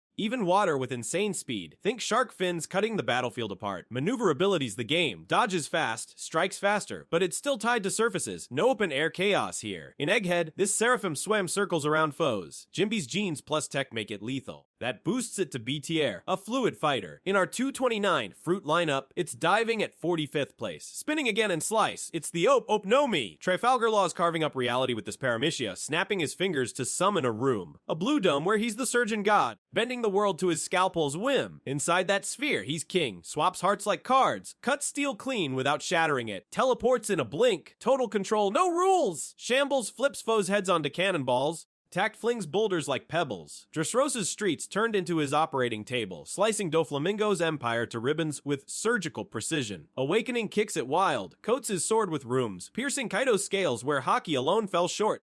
Room, and anesthesia stabbed through the Beast King's guts, left him howling, valued at 5 billion berries. Word is it can grant immortality, the perennial youth operation, but it's a death sentence. User's life snuffed out to cheat the Reaper for another. Law's a master. Chop Punk Hazard's lab swapped Smoker's ticker, diced a meteor mid-air, pure chaos with a steady hand, ranges the room's edge, step out, he's mortal, and Stamina's a beast, big dumbs drain him, left him panting after Kaido's brawl, precision's key, miss a cut, and you're dodging retaliation. Could tie to some old surgeon's legend. Doflamingo hunted it for a reason, maybe a celestial dragon secret that catapults it to S tier, life-altering power no equal. In our 229 fruit ranking, it's operating at 5th place. Wheels back, and stash, it's the poke no me. Flamenco's packing this Paramecia, sprouting massive pockets on his body. Think hammers, cannons, anything he can stuff in there. He pulled a giant mallet at Marineford, situational gold for a brawler, but it's limited, no spawning, just storage, and he's gotta load it first. Utilities high, smuggle, surprise, whatever, but no direct punch. That tucks it into B tier, a pirate's toolbox. In our 229 fruit ranking, it's stashed at 74th place. Spinning that wheel and caw, it's St. Marcus Mars' mythical zone. This elder's flapping into the fray as an Itsumeda, a freaky bird, beast straight out of yokai lore. All feathers and fury with a cry that chill a pirate's blood. Picture this a giant avian frame, wings dark as a storm cloud, beak curved like a butcher's hook. He's spitting fire breath that roars hotter than a cannon's blast, scorching anything in his path. Speeds his edge, blitzed Egghead's defenses in a heartbeat, weaving through gunfire like a shadow on the wind. And he's tough, tanked explosions and laser shots, kept flying while torching foes below with that blazing maw. Awakenings hinted in the smoke, could mean more flames pouring out or maybe a screech that splits the air worse than thunder. But the full tail's still foggy, locked behind the 5 elders' grim stares. Strength's no joke, smashed through barricades, sent Vegapunk's drones crashing, and ranges wherever those wings soar, raining fire across the island. Weakness ain't clear, Haki might nick him. Luffy's crew landed a hit, but he barely flinched. Stamina's a guess, he didn't slow down. Could tie to some old yokai curse. Itsumade's a death omen. Fits a celestial dragon perched high, maybe a relic from the Void Century. Guarding the world's dark heart. Unranked at -2, too strange to pin, but it's got S tier vibes, a mythic storm in the skies! In our 229 fruit lineup, it's a wild outlier wheels rolling. And Flutter, it's the Hira no me. Diamante's waving this Paramecia, turning himself and anything he touches into fabric, steel swords flapping like flags. He's flexible dodges by rippling, strikes with cloth, like tricks. But it's niche, no raw power, just creativity. In Dressrosa, he turned the Coliseum into a wavy mess. Tactical edge. That flows it into A tier, a clever curveball. In our 229 fruit list, it's billowing at 39th place, spinning again, and cough, it's the Bio no me. Dog Q's spreading misery with this Paramecia, infecting foes with diseases, fevers, plagues, whatever he cooks up. He's a walking biohazard, could cripple armies if he aimed right, but he's lazy, blew up apples in drum, not much else. Range is unclear, and cures counter at tactical, not unstoppable. That sneezes it into B tier, a hazard with holes. Out of 229 fruits, it's festering at 80th place. Wheels back and quake. It's the Gura no mi. Whitebeard gripped this Paramecia like a storm god's hammer, shaking the world till the seas screamed. Shockwaves ripping islands apart, Tsunamis swallowing fleets whole. One swing of his fist, and the air cracked. Marineford's cliff split, waves roared high enough to dwarf warships, all while he stood there, beard white as death, grinning through the chaos. Powers raw, punch the sky, and quakes rain down, tilt the earth, and oceans flip upside down. Called it the strongest Paramecia for a reason. Blackbeard's got it now. Snatched it from the old man's corpse. Smashed what was left of Marineford into rubble. Sent tremors through the new world like a pirate king reborn. He's dual wielding it with the dark fruit. Sinking ships with one hand. Shaking him apart with the other. Pure destruction packed in every blow. Takes grit to wield though. Whitebeard's stamina bled out mid-war. Old wounds slowing him, Blackbeard's reckless. Needs focus or its wild swings missing the mark. Ain't nothing standing up to it head on. Admiral's ducked. Kaido'd flinch, but range is close. You dodge the fist, you might outlast it. Could be tied to some ancient cataclysm. Red lines cracks, maybe. A relic of a world breaker from centuries past. That rumbles it into S tier. Earth-shattering chaos, second to none but Nika's madness. In our 229 fruit ranking, it's trembling at suck in place. Spinning that wheel. And hiss, it's Seraphim as Snake. This cyborg cranks the Miro no Mai. Hancock's love fruit. To 11, petrifying foes with a glance. Amped by tech and Lunarian genes. She's got range. Turned egghead guards to stone. And power, stronger than the original. Still needs attraction to work. Robots don't blush, so it's situational. That solidifies it in B tier. A stony stare down out of 229 fruits, it's coiled at 44th place. Wheels rolling, and chill, it's the high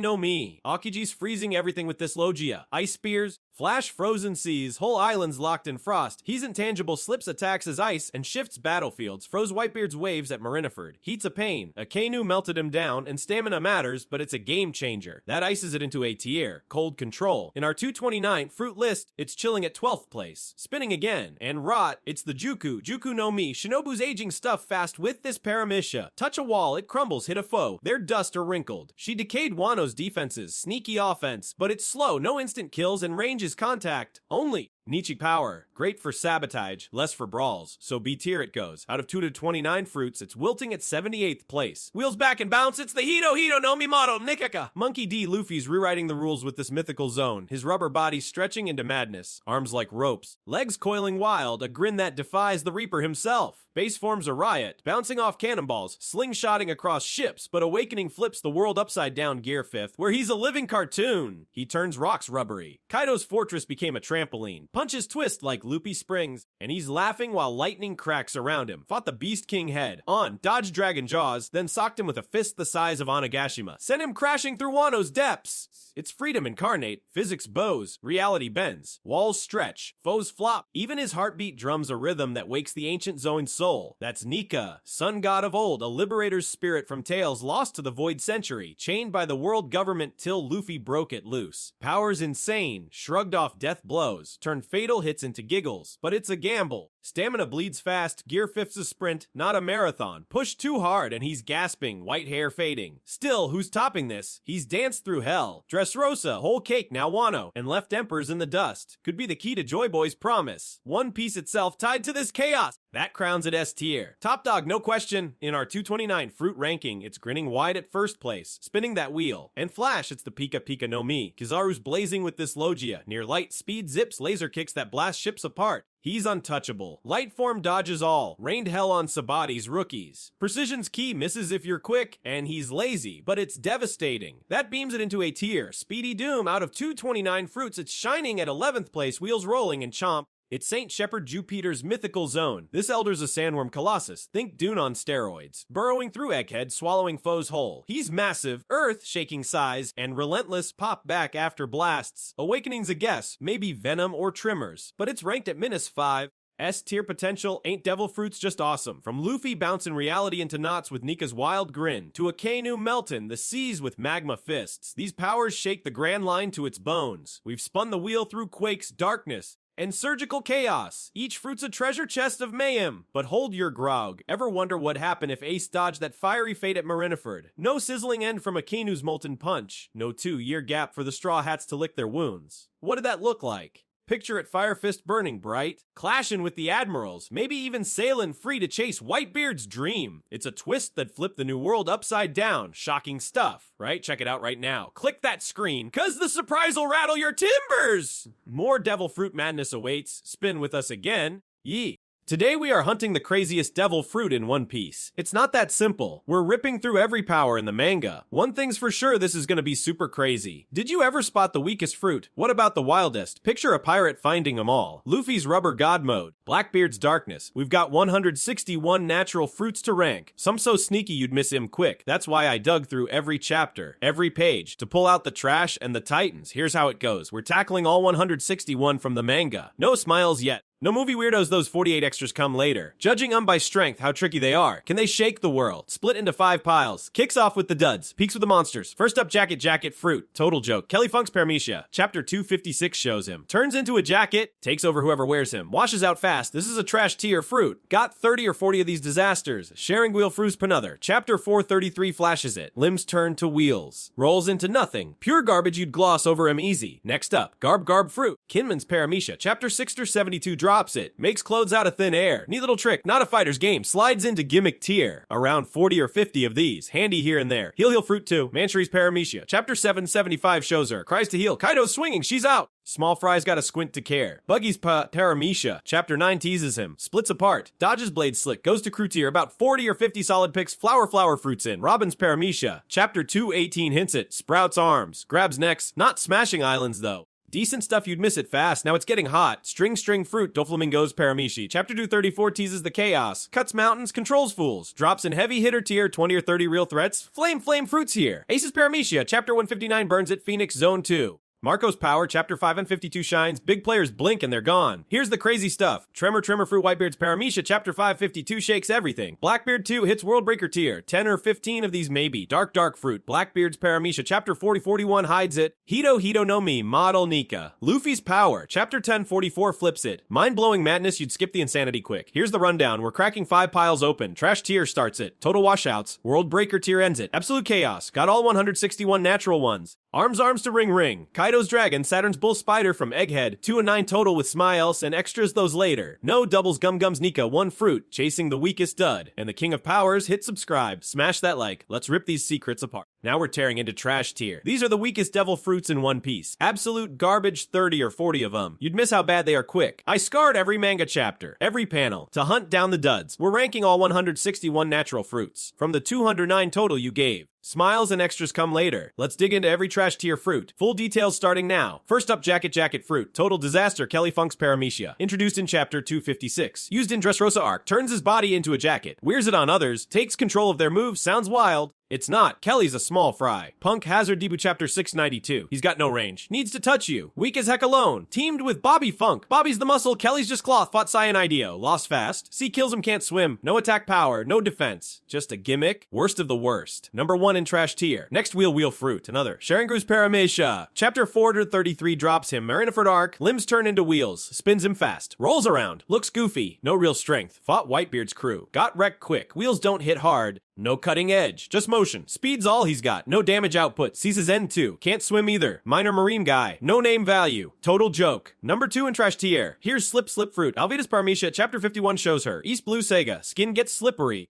Slides off attacks, makes her smooth, slims her down too. Pretty bonus, use it post Logatown. Team with Buggy, fought Luffy early, dodged some hits. That's it, no offense! Just slips away, weak pirate, no big feats. Sea drowns her, can't fight back. Small trick. Number 3 in trash tier. Now Brush Fruit. Kurozumi Kanjuro's Paramecia, Chapter 6672 teases it. Wano arc. Draw stuff, makes it real, living art. Sounds cool. Nope, his sketches suck. Introduced in Dressrosa, Chapter 700. Bad artist. Creations are weak. Made a tiger once, barely stood up, fought Kimon. Lost his edge. Betrayed the Scabbards. Art's his limit. No power boost. Sees a killer total dud. Number 4 in trash tier. Next, Berry Fruit. Very good's Paramecia. Chapter 433 flashes him. Marineford arc. Body splits into berries. Floating orbs. Takes hit spreads out. Reforms after her. Fought Whitebeard's allies. Got smashed anyway. Berries don't hit, no attack use. Just splits. Minor marine too. No big roll. C sinks him. Weak as Berry's sound. Number 5 in trash tier. Keep going clothes fruit. Bleachbeard's Paramecia. Chapter 904 hence it. Revolutionary army fight. Covers foes in clothes. Tease them up. Slows them down. Sounds fun. It's not. No damage. Easily torn. Fought Sabo's crew. Didn't win. Weak effect. Short range. Sees his doom. Small trick. Number 6 in trash tier. Here's one Rust fruit. Choose Paramecia. Chapter 558 shows him. Marineford Arc. Rust's metal. Touches swords. Breaks some down. Used on Zoro's blade. Yubashiri gone. Cool moment. That's it. No personal power. Needs a weapon target. Fought Whitebeard's side. Minor Marine Captain. Cien's him. Nietzsche use. Number 7 in trash tier. Next sick fruit. Doc use Paramecia. Chapter 234 teases him. Jayark makes people sick. Spreads disease. Blackbeard Pirate. Sounds nasty. Can a weak control. Hurts allies too. Used on Luffy. Random effect. No precision. Doc cues frail. Sees a death trap. Not a fighter. Number 8 in trash tier. Now Hemo fruit. Hemo's Paramecia. Chapter 904 drops it. Revolutionary Army Clash. Controls blood a bit. Slows bleeding. Small heal trick. Used in battle. Barely help. No attack. No range. Weak user. C kills him. Tiny gimmick. Number 9 in trash tier. Here's another Guts fruit. Porchy's Paramecia. Chapter 306 shows her. Davy back fight. Boosts guts. Makes you brave. Foxy Pirate's cheerleader. No real power. Just spirit. Used on crew. Didn't win. C sinks her. Pointless boost. Number 10 in trash tier. Keep hunting Pam fruit. Max Vise's Paramecia. Chapter 6082 teases him. Dressrosa arc. Slams body down. Adds weight. Drops like a rock. Sounds heavy. It's not. Slow move. Easy dodge. Fought Hedruden. Lost bad. Doflamingo grunt. Sees his end. Weak slam. Number 11 in trash tier. Next Tauntaun fruit. Predecessor to Magpie's. Same vibe. Chapter 6082 nods it. Less weight. Older version. Slams weaker. Outdated junk. C drowns at number 12 in trash tier. Here's one pop fruit. Gladius's Paramecia. Chapter 682 hunts it. Dressrosa arc. Makes stuff pop. Blows up hair. Small blasts. Used on Robin. Annoying trick. No real damage. Slow to trigger. Doflamingo lackey. C kills him. Minor boom. Number 13 in trash tier. Now spin fruit. Buffalo's Paramecia. Chapter 692 shows him. Punk hazard arc. Spins his body like a fan. Flies a bit. Carries stuff. Caesar's goon. Fought Frankie. Lost quick. No attack power. Sees his grave. Spinning dud.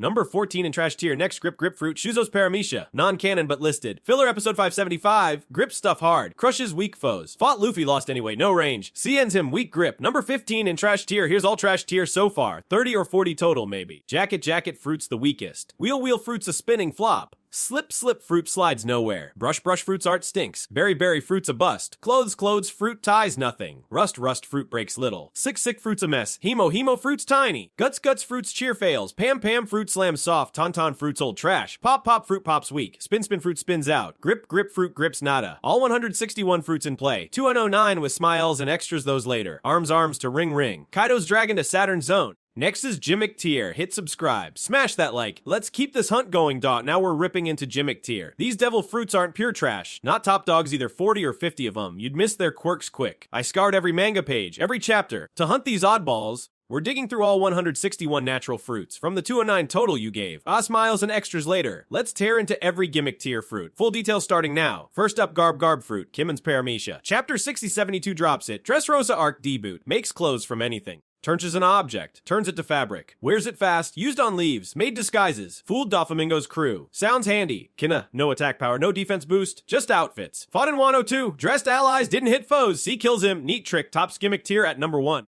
Manchuri's Paramecia. Chapter 775 shows her. Dressrosa arc. Cries to heal. Tears fix wounds small range. Used on citizens. Saved lives. Boosted fighters. Chiyu no Mai in Japanese. Cute power. Limited use. Needs tears. Kaido's coming. She's crying for nothing. No offense. Caesar and useful support. Number 2 in gimmick tier. Here's one bubble fruit. Khalifa's Paramecia. Chapter 409 teases at Eni's lobby arc. Makes bubbles. Soap everywhere. Slips foes up. Weakens him too. Used on Nami. Slowed her down. Golden bubbles trap. Fought Sanji. Lost anyway. Bubbles pop fast, no big damage. C drowns her, slick gimmick, number 3 in gimmick tier. Now Cook fruit, Reason's Paramecia. Chapter 8058 drops him. Whole Cake Island arc, turns stuff to food, rocks to cake. Wood to meat, Big Mom's shift, Fetter crew. Made a castle edible, used at her tea party. No combat juice, just cooking, weak old man. C ends him kitchen power, number 4 in gimmick tier. Next Mark fruit, Billow Betty's Paramecia. Chapter 904 shows her. Revolutionary army, marks people, pumps them up, boosts strength, Raleigh cry. Used in East Blue, fired up villagers, fought marines. No direct attack. Needs a crowd. C sinks her. Hype trick. Number 5 in gimmick tier. Keep going arms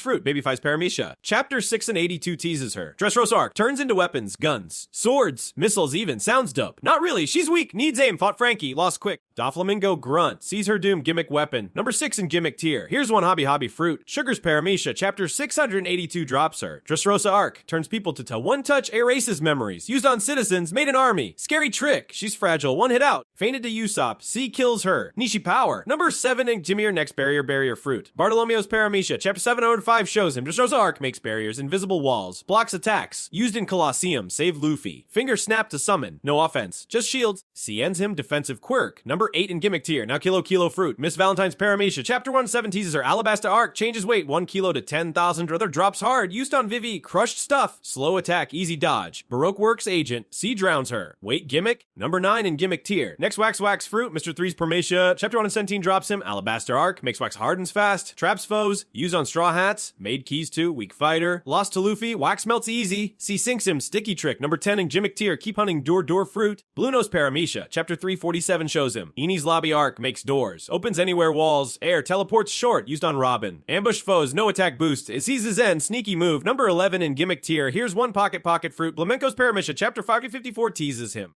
Marineford Arc. Stores stuff in pockets. Big ones. Pulls Eam out. Whitebeard Alley fought Marines. No direct power. Just storage. She kills him bag trick. Number 12 in Gimmick tier. Next Doku fruit. Magellan's Paramecia. Chapter 528 drops him. Impel down Arc. Makes poison. Daedally stuff. Covers himself. Used it on wrecked prisoners. Slow mover. Needs range. Weak outside jail. C ends him. Toxic gimmick. Number 13 in Gimmick tier. Now Horo fruit. Perona's Paramecia. Chapter 442 shows her. Thriller Bark Arc. Makes ghosts. Drains will hollows out foes. Used on Straw Hats to press them. Floats herself too. Weak body. Lost to Usopp. C drowns her. Spooky Quirk. Number 14 in Gimmick tier. Next Choky fruit. Inazua's a Paramecia. Chapter 5 and 39 teases him. Impel down Arc. Hands turn to scissors. Cuts anything. Metal. Stone. Revolutionary Army. Help Ivankov. No big fights. C sinks him. Snip trick. Number 15 in Gimmick tier. Here's all Gimmick tiers so far. 40 or 50 total maybe. Garb fruit's king of quirks. Heal fruit fixes light. Bubble fruit slips foes. Cook fruit feeds nada. Mark fruit hypes weaklings. Arms fruit shoots soft. Hobby fruit's a fragile scare. Barrier fruit blops little. Kilo fruit drops slow. Wax fruit traps weak. Door fruit sneaks short. Pocket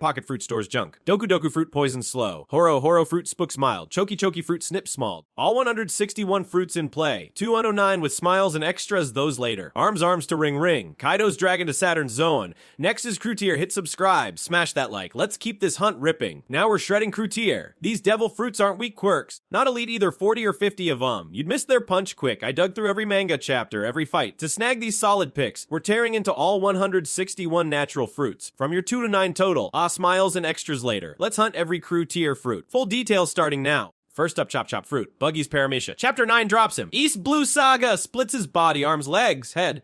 Dodges blades. Used on Luffy. Cut proof? Made a circus crew. Fought in Orangetown, lost early. Marineford comeback. Led prisoners. No big damage. C kills him. Solid trick. Tops crew tier at number 1. Next, Flower Fruit. Nico Robin's Paramecia. Chapter 218 teases her. Out to Arc, Sprite arms. Anywhere. Grabs foes. Chokes M. Used on Crocodile. Snap necks. Eni's Lobby clutch. Broke Spandam. Grows wings too. Short flight. No island buster. C ends her. Sneaky power. Number 2 in crew tier. Here's one hollow fruit. Perona's Paramecia. Chapter 442 shows her. Thriller Bark Arc. Makes ghosts. Drains wool. Depresses foes. Used on Straw Hats. Drop morale. Floats herself. Dodge it. Lost to Usopp. Weak body. C sinks her. Spooky Edge. Number 3 in crew tier. Now Spring Fruit. Bellamy's Paramecia. Chapter 230 drops him. J Arc. Legs turn to springs. Jumps high. Punches hard. Used on Luffy. Bounced around. Dressrosa return. Fought foes. Lost to Luffy. Speedy trick. No big impact. C drowns him. Bouncy move. Number 4 in crew tier. Next slow fruit. Foxy's Paramecia. Chapter 306 teases him. Davy backfight. Fires slow beams. Freezes foes. A 30 seconds max. Used on Straw Hatsy. Delayed him. Weak fighter. Lost anyway. C ends him. Time gimmick. Number 5 in crew tier. Keep going Spike fruit. Miss Doublefinger's Paramecia. Chapter 161 shows her. Alabasta Arc. Grows spikes. Stabs with Neem. Pierces flesh. Used on Nami. Fought hard. Broke Works agent. Lost to kicks. No range. C kills her. Sharp trick. Number 6 in crew tier. Here's one dice fruit. Dazbonez's Paramecia. Chapter 160 drops in. Alabasta Arc turns to blades, legs, whole body, cuts stone, used on Zoro, sliced ships, lost in a duel, no speed boost. C sinks him, blade edge. Number 7 in crew tier. Next revive fruit. Broach Paramecia, chapter 442 teases him. Thriller Bark Arc, dies once, Saul leaves body, used post death, scouted foes, freezes stuff, post time skip, stronger now, still no attack, C ends him. Ghost trick, number 8 in crew tier. Now Rust fruit, shoes Paramecia, chapter 558 shows him. Marineford Arc, rusts metal, breaks swords, used on Zoro, Yubashiri rusted, fought Whitebeard's crew, minor marine, no body boost, C drowns him, niche cut. Number 9 in crew tier.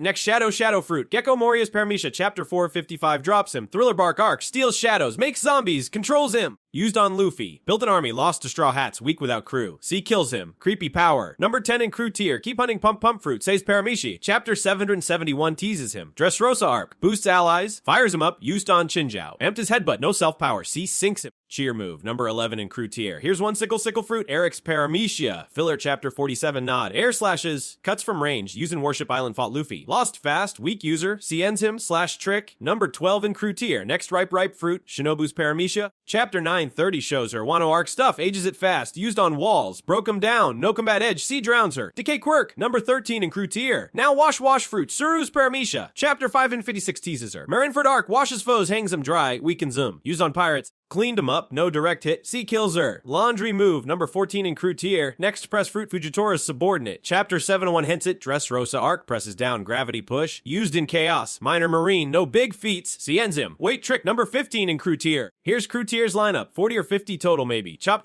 fruit's king of solids. Flower fruit grabs tight. Hollow fruit spooks foes. Spring fruit bounces high. Slow fruit stalls short. Spike fruit stabs sharp. Dice fruit cuts clean. Revive fruit cheats death. Rust fruit breaks blades. Shadow fruit builds creeps. Pump fruit hypes allies. Sickle fruit slashes light. Ripe fruit rots slow. Wash fruit cleans weak. Press fruit weighs mild. All 161 fruits in play. 209 with smiles and extras those later. Arms to ring. Kaido's dragon to Saturn's Zoan. Next is heavy hitter tier. Hit subscribe. Smash that like. Let's keep this hunt tearing. Now we're shredding heavy hitter tier. These devil fruits aren't crew fodder. Not world enders yet 20 or 30 of You'd miss their punch quick. I dug through every manga fight, every clash, to snag these bruisers. We're ripping all 161 natural fruits, from your 209 total, the smiles and extras later. Let's hunt every heavy hitter fruit. Full details starting now. First up, string fruit. Doflamingo's Paramecia. Chapter 234 teases it. Dressrosa arc, makes strings, cuts mountains, puppets foes. Used on Dressrosa, controlled a city, birdcage trap, sliced buildings, fought Luffy, took Law's arm, awakening boost. Strings everywhere. C kills him, that nasty power. Tops heavy hitter tier at number 1. Next flame fruit, aces Logia. Chapter 159 drops him. Alabasta arc, turns to fire, burns hot, torches ships. Used on Blackbeard, fought Smoker. Sabo took it later. Chapter 794 shows him. Blasted Kato's crew. No shape limit. C ends him. Fire chaos. Number 2 in heavy hitter tier. Here's one Phoenix zone, Marco's mythical zone. Chapter 552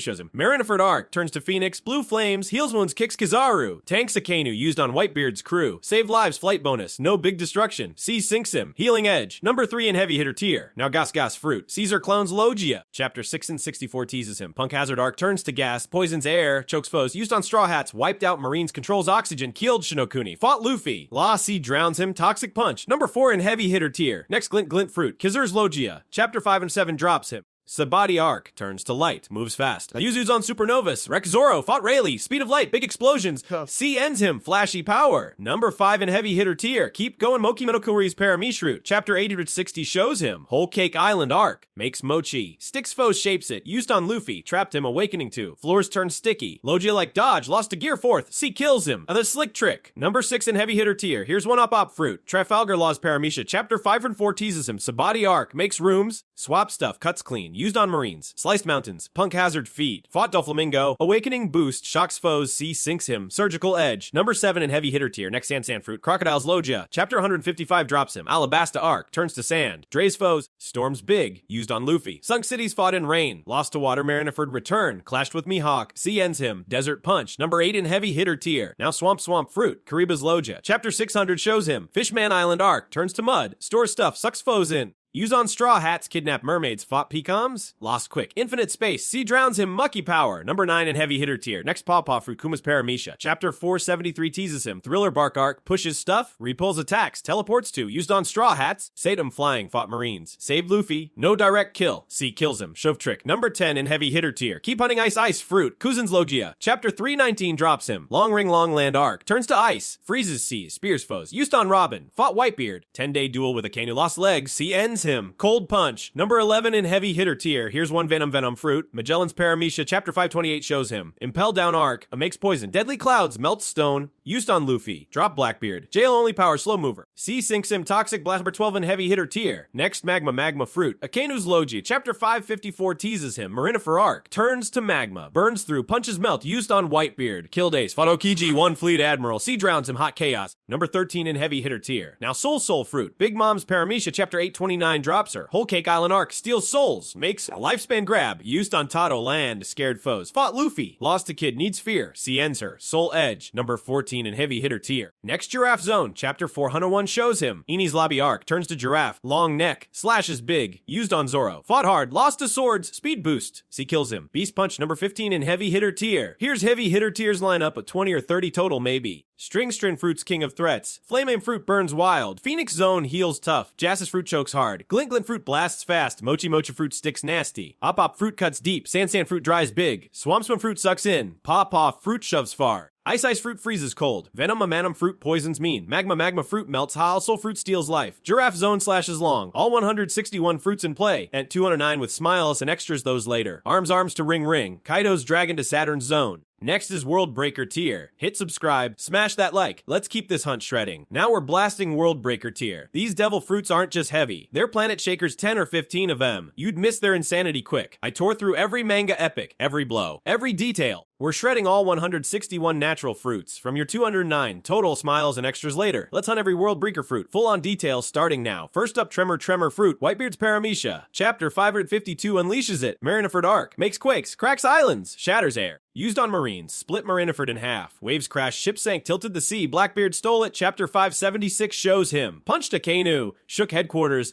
Fought Sengoku, awakening hinted, quakes hit miles. No limit seen, old man tanked it. Prime power unknown. Sea kills him, 2 users. Unmatched chaos, tops World Breaker tier at number 1. Next, Dartlackbeard's Logia. Chapter 441 teases it. Mocktown Arc, turns to darkness, swallens. Nose powers, used on Ace. Sucked fire, stole Whitebeard's quakes. Marineford rampage, dragged ships, fought Garp, pulled buildings. No Loja dodge, takes hits hard, pain double, greedy pirate, chapter 925 ups it, rules islands, steals all, number 2 in World Breaker tier. Here's one Hito no Mi model Nika. Luffy's mythical zone, chapter 1044 drops it, Wano Arc turns to rubber, Ben's reality laughs wild, twisted Onigashima, made fists huge, bounce attacks, awakening hit, Gear 5th madness, freed slaves, sun god lore, 5 elders panic, chapter 1046 shows it, turned ground rubber, punch through dragon, heartbeat drums, no limit yet, see sinks him god tier insanity. Number 3 in World Breaker tier. Now Fish Fruit model Seiryu. Kaido's mythical zone chapter 921 confirms it. Wano Arc turns to Azure Dragon, flames hot, lifts islands. Used on Luffy. Blasted Curry, lightning slashes cut, lightning strikes, flame clouds fly. Chapter 994 ups it. Tanked Red Hawk. Fought Scabbards, Clash Big Mom, Split Skies, Hybrid Form 2, Claws Rip, Tail Whips, Drunk Mode, Sea drowns him, Beast King, number 4 in World Breaker tier. Next, Gravity Fruit, Fujitori's Paramecia, Chapter 701 teases him, Dressrosa Arc, controls gravity, drops meteors, Peen's foes, used on Sabo, Crush ships, lifted rubble, Chapter 799 shows it, Stop Birdcage, fought Law, pulled Sky Rocks, Blind Marine, Sword Combo, pushed Luffy, no awakening yet, See Enzim, Cosmic Punch, number 5 in World Breaker tier, keep going Bird Fruit model new, Saint Saturn's Mythical Zone, Chapter 1094 unleashes it, Inevitable Spider, Venom Bite, regions fast, used on Vegapunk, stabbed him, scared Marines, Black Flames, Telepathy 2, 5 Elders rank, Chapter 1109 ups at Tank Bombs, fought Sentamaru, no full fight yet, see sinks him, Freaky Terror. Number 6 in World Breaker tier, here's one Dog Fruit model Okuchi no Makami, Yamaino's Mythical Zone. Chapter 996 shows her Wano Arc, turns to Wolf, Ice Breath, tanks hits, used on Kado, froze bombs, fought ulti, guarded Momo. Chapter 1025 ups it, clashed Hybrid, bit Dragon Ice Shield, Mythical Lore. Sea kills her, Frostfang, number 7 in World Breaker tier, next Thunder Fruit, Inel's Logia. Chapter 254 drops him, Skype Arc, turns to lightning, Zapsfar, used on Skypians, Sunk Islands, fried Ganfall. Chapter 2279 ups it, Rago Blast, wiped upper yard, fought Luffy, lost to rubber, gold ship flew, Sea drowns him, number 8 in World Breaker tier, now gold fruit, Guild Tesoro's Paramecia. Chapter 500 hints it, film gold cannon, controls gold, traps foes, makes giants, used on Straw Hats, Sunk Casino, gold splash, chapter 803 nods it, fought Luffy. Lost to bombs, coded ships, see Enzim, Rich Wrecker, number 9 in World Breaker tier, next Smoke Fruit, Smoker's Logia. Chapter 97 shows him, Logatown Arc, turns to smoke, chokes foes, move fused on Luffy, caught pirates, Punk Hazard Clash, fought Law. Chapter 6662 ups it, took Virgo, lost to Doflamingo, Hockey Combo, Sea sinks him, Hazy Storm. Number 10 in World Breaker tier, keep hunting Snow Fruit, Monet's Logia, chapter 666 teases her. Punk Hazard Arc, turns to snow, freezes foes, wings fly, use on Straw Hats, block paths, fought Zoro. Chapter 6887 ups it. Snow Cage, lost to Heart Stab, Bird Form, Sea drowns her, Icy Grip. Number 11 in World Breaker tier, here's one Diamond Fruit, Jozu's Paramecia, chapter 553 drops him. Marineford Arc, turns to Diamond, tanks hits, smashes hard, used on Admirals, Block Mahawk, crushed ice, fought Aokiji. Lost Arm, chapter 567 shows it shine bright, see Enzim. Rock Solid, number 12 in World Breaker tier. Next Bomb Fruits, Defies Paramecia. Chapter 111 teases him. Alabasta Arc makes bombs. Bodhi blows up. Boogers Blast, used on Luffy. Wrecked Little Garden. Fought Zoro, lost quick. Baroque Works Grunt. Chapter 161 ups it, Blasted Usopp. C kills him, Explosive Punch, number 13 in World Breaker tier. Now clear fruit. Absalom's Paramecia. Chapter 444 shows him. Thriller Bark Arc. Turns invisible. Sneaks all. Used on Sanji, stole Nami. Fought Straw Hats. Lost to Kicks. Chapter 925 ups it. Shiryu took it, killed Moria, C ends him. Stealth Edge. Number 14 in World Breaker tier. Here's World Breaker tier's full lineup. The 10 or 15 total maybe. Tremor Fruit shakes worlds. Dark Fruit steals fates. Nika Fruit twists all. Seiryu Zone burns skies. Gravity Fruit drops stars. New Zone bites death. Makami Zone freezes wars. Thunder Fruit shocks seas. Gold Fruit drowns rich. Smoke Fruit chokes storms. No Snow Fruit locks ice. Diamond Fruit breaks hard. Bomb Fruit blasts loud. Clear Fruit hides doom. All 161 fruits in play. 2 and 9 with smiles and extras, those later. Arms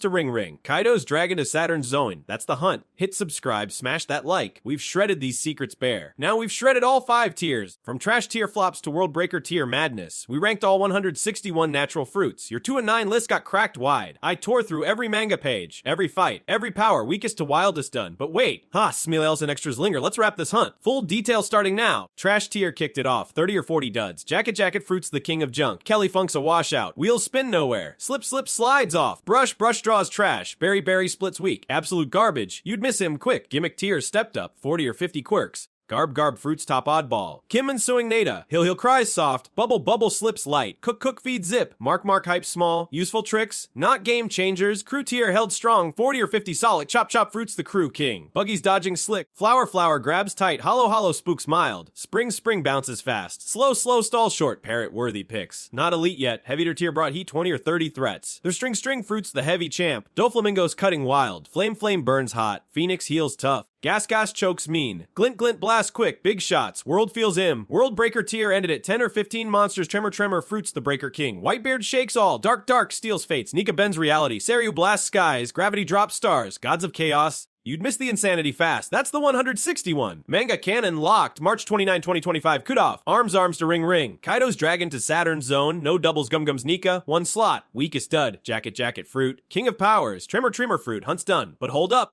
209 had more bonus time smells, artificial fruits, 17 or so. Chapter 943 teases him. Caesar's flops, animal parts, no full change, gifters use him. The gazelle legs, snake arms, bat wings, weak boosts, the 10% success rate. C kills him, laughing curse. Total gimmick not ranked yet. Non-canon fruits too. 48 extras, movies and filler like Dice Fruit Film Z, Zephyr's version, Metal Body, Fought Luffy, Lost to Hockey, or Heat Fruit. Kids filler, Melt Stuff, C ends him, Wild Ads. Tease for later, here's the wrap, 161 naturals ranked. Trash tier to World Breaker tier. Smiles and extras bonus nods. 209 total in your list. We hunted them all. Weakest flops, Jacket. Craziest kin Tremor. Hit subscribe, smash that like. Want smells ranked? Drop a comment. This hunt's shredded, let's roll again.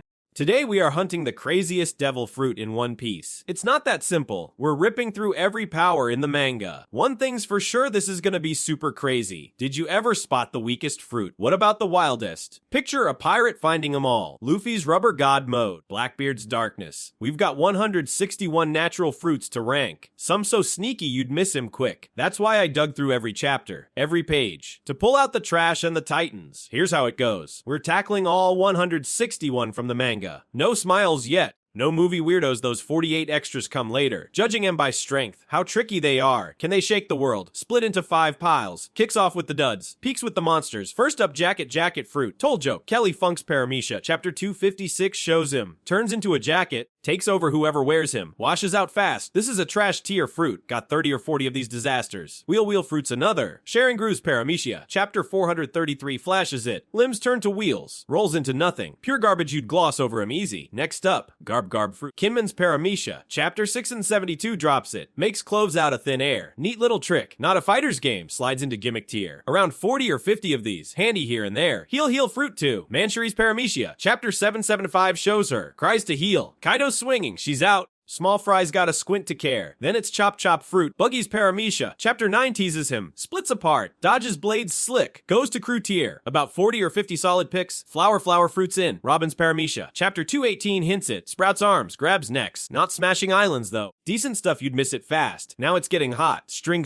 Fruit. Doflamingo's Paramecia. Chapter 2 or 34 teases the chaos. Cuts mountains. Controls fools. Drops in heavy hitter tier. 20 or 30 real threats. Flame Fruits here. Ace's Paramecia. Chapter 159 burns it. Phoenix Zone 2. Marco's Power. Chapter 552 shines. Big players blink and they're gone. Here's the crazy stuff. Tremor Fruit. Whitebeard's Paramecia. Chapter 552 shakes everything. Blackbeard 2. Hits World Breaker tier. 10 or 15 of these maybe. Dark Fruit. Blackbeard's Paramecia. Chapter 441 hides it. Hito no Mi model Nika, Luffy's Power. Chapter 1044 flips it. Mind-blowing madness, you'd skip the insanity quick. Here's the rundown, we're cracking 5 piles open. Trash tier starts it. Total washouts. World Breaker tier ends it. Absolute chaos. Got all 161 natural ones. Arms to Ring. Kaido's Dragon. Saturn's Bull Spider from Egghead. 209 total with Smiles and extras those later. No doubles Gum's Nika. 1 fruit. Chasing the weakest dud. And the King of Powers, hit subscribe. Smash that like. Let's rip these secrets apart. Now we're tearing into trash tier. These are the weakest devil fruits in One Piece. Absolute garbage 30 or 40 of him. You'd miss how bad they are quick. I scored every manga chapter, every panel, to hunt down the duds. We're ranking all 161 natural fruits. From the 209 total you gave.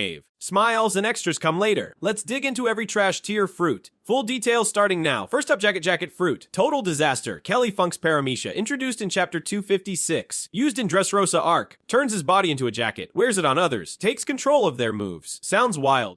It's not. Kelly's a small fry. Punk has her debut chapter 692. He's got no range, needs to touch you. Weak as heck alone. Team with Bobby Funk. Bobby's the muscle. Kelly's just cloth. Fought Sai and Ideo. Lost fast. See kills him, can't swim. No attack power. No defense. Just a gimmick. Worst of the worst. Number 1 in trash tier. Next wheel fruit. Another flop. Sharon Gru's Paramecia. Chapter 433 drops him. Marineford arc. Limbs turn into wheels. Spins him fast. Rolls around. Looks goofy. No real strength. Fought Whitebeard's crew. Got wrecked quick. Wheels don't hit hard. No cutting edge, just motion. Speed's all he's got. No damage output. Sees his end too. Can't swim either. Minor marine guide, no name value. Total joke. Number 2 in trash tier. Here's Slip Fruit. Alvida's Paramecia. Chapter 51 shows her. East Blue Saga. Skin gets slippery. Slides off attacks. Makes her smooth. Slims her down 2. Pretty bonus. Used it post Logtown. Teamed with Buggy. Fought Luffy early. Dodged some hits. That's it. 8. No offense. Just slips away. Weak pirate. No big feats. Sea drowns her. Can't fight back. Small trick. Number 3 in trash tier.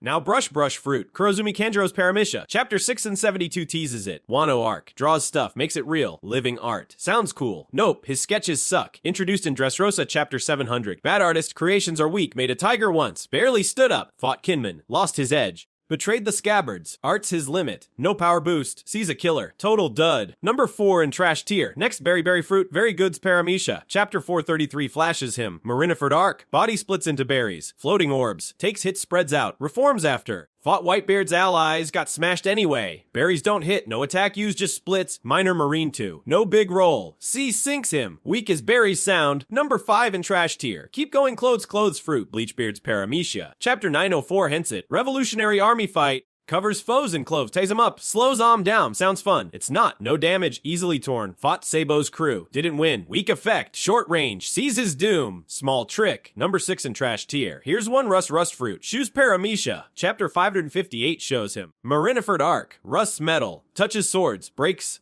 down. Used on Zoro's blade. Yubashiri gone. Cool moment. That's it. No personal power. Needs a weapon target. Fought Whitebeard's side. Minor marine captain. Sea ends him. Nishiyu's. Number 7 in trash tier. Next sick fruit. Dakyu's Paramecia. Chapter 234 teases him. Jaya arc. Makes people sick. Spreads disease. Blackbeard pirate. Sounds nasty. Can a weak control. Hurts allies too. Used on Luffy. Random effect. No precision. Dakyu's frail. Sees a death trap. Not a fighter. Number 8 in trash tier. Now Himo fruit. Himo's Paramecia. Chapter 904 drops it. Revolutionary Army Clash. Controls blood a bit. Slows bleeding. Small heal trick. Used in battle. Barely helped. No attack. No range. Weak user. Sea kills him. Tiny gimmick. Number 9 in trash tier. Here's another Guts fruit. Porchi's Paramecia. Chapter 306 shows her. Davy back fight. Boost guts makes you brave. Foxy Parrot's cheerleader. No real power, just spirit. Used on crew. Didn't win. Sea sinks her. Pointless boost. Number 10 in trash tier. Keep hunting Pam Fruit. Matchvise's Paramecia. Chapter 6082 teases him. Dressrosa arc. Slams body down. Adds weight. Drops like a rock. Sounds heavy. It's not. Slow move. Easy dodge. Fought Hadruden. Lost bad. Doflamingo grunt. Sees his end. Weak slam. Number 11 in trash tier. Next Tauntaun Fruit. Predecessor to Macvise. Same vibe. Chapter 6082 nods it. Less weight. Older version. Slams weaker. No feats shown. Outdated junk. Sea drowns it. Number 12 in trash tier. Here's one pop fruit. Gladys' Paramecia. Chapter 682 hunts it. Dressrosa arc. Makes stuff pop. Blows up hair. Small blasts. Used on Robin. Annoying trick. No real damage. Slow to trigger. Doflamingo lackey. C kills him. Minor boom. Number 13 in trash tier. Now spin fruit. Buffalo's Paramecia. Chapter 6 and 92 shows him. Punk hazard arc. Spins his body like a fan. Flies a bit. Carries stuff. Caesar's goon. Fought Frankie. Lost quick. No attack power. Sees his grave. Spinning dud. Number 14 in trash tier. Next grip fruit. Shuzo's Paramecia. Non-canon but listed filler at 575. Grip stuff hard. Crushes weak foes. Fought Luffy. Lost anyway. No range. C ends him. Weak grip. Number 15 in trash tier. Here's all trash tier so far. 30 or 40 total maybe. Jacket fruit's the weakest. Wheel fruit's a spinning flop. Slip fruit slides nowhere. Brush fruit's art stinks. Berry fruit's a bust. Clothes fruit ties nothing. Rust fruit breaks little. Sick fruit's a mess. Hemo fruit's tiny. Guts fruit's cheer fails. Pam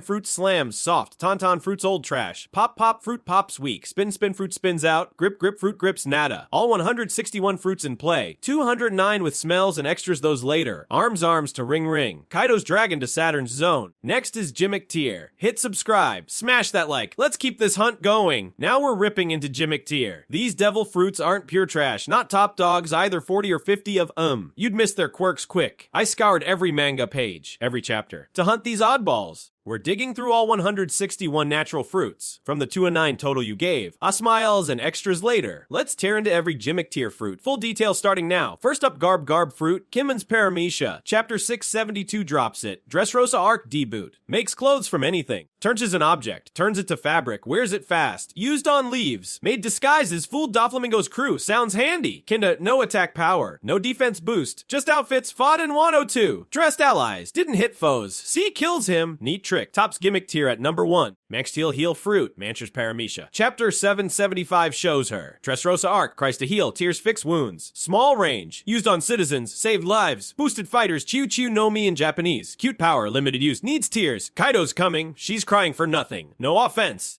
Caesar end. Useful support. Number 2 in Gimmick tier. Here's one bubble fruit. Khalifa's Paramecia. Chapter 409 teases it. Eni's lobby arc. Makes bubbles. Soap everywhere. Slips foes up. Weakens 2. Used on Nami. Slowed her down. Golden bubbles trap. Fought Sanji. Lost anyway.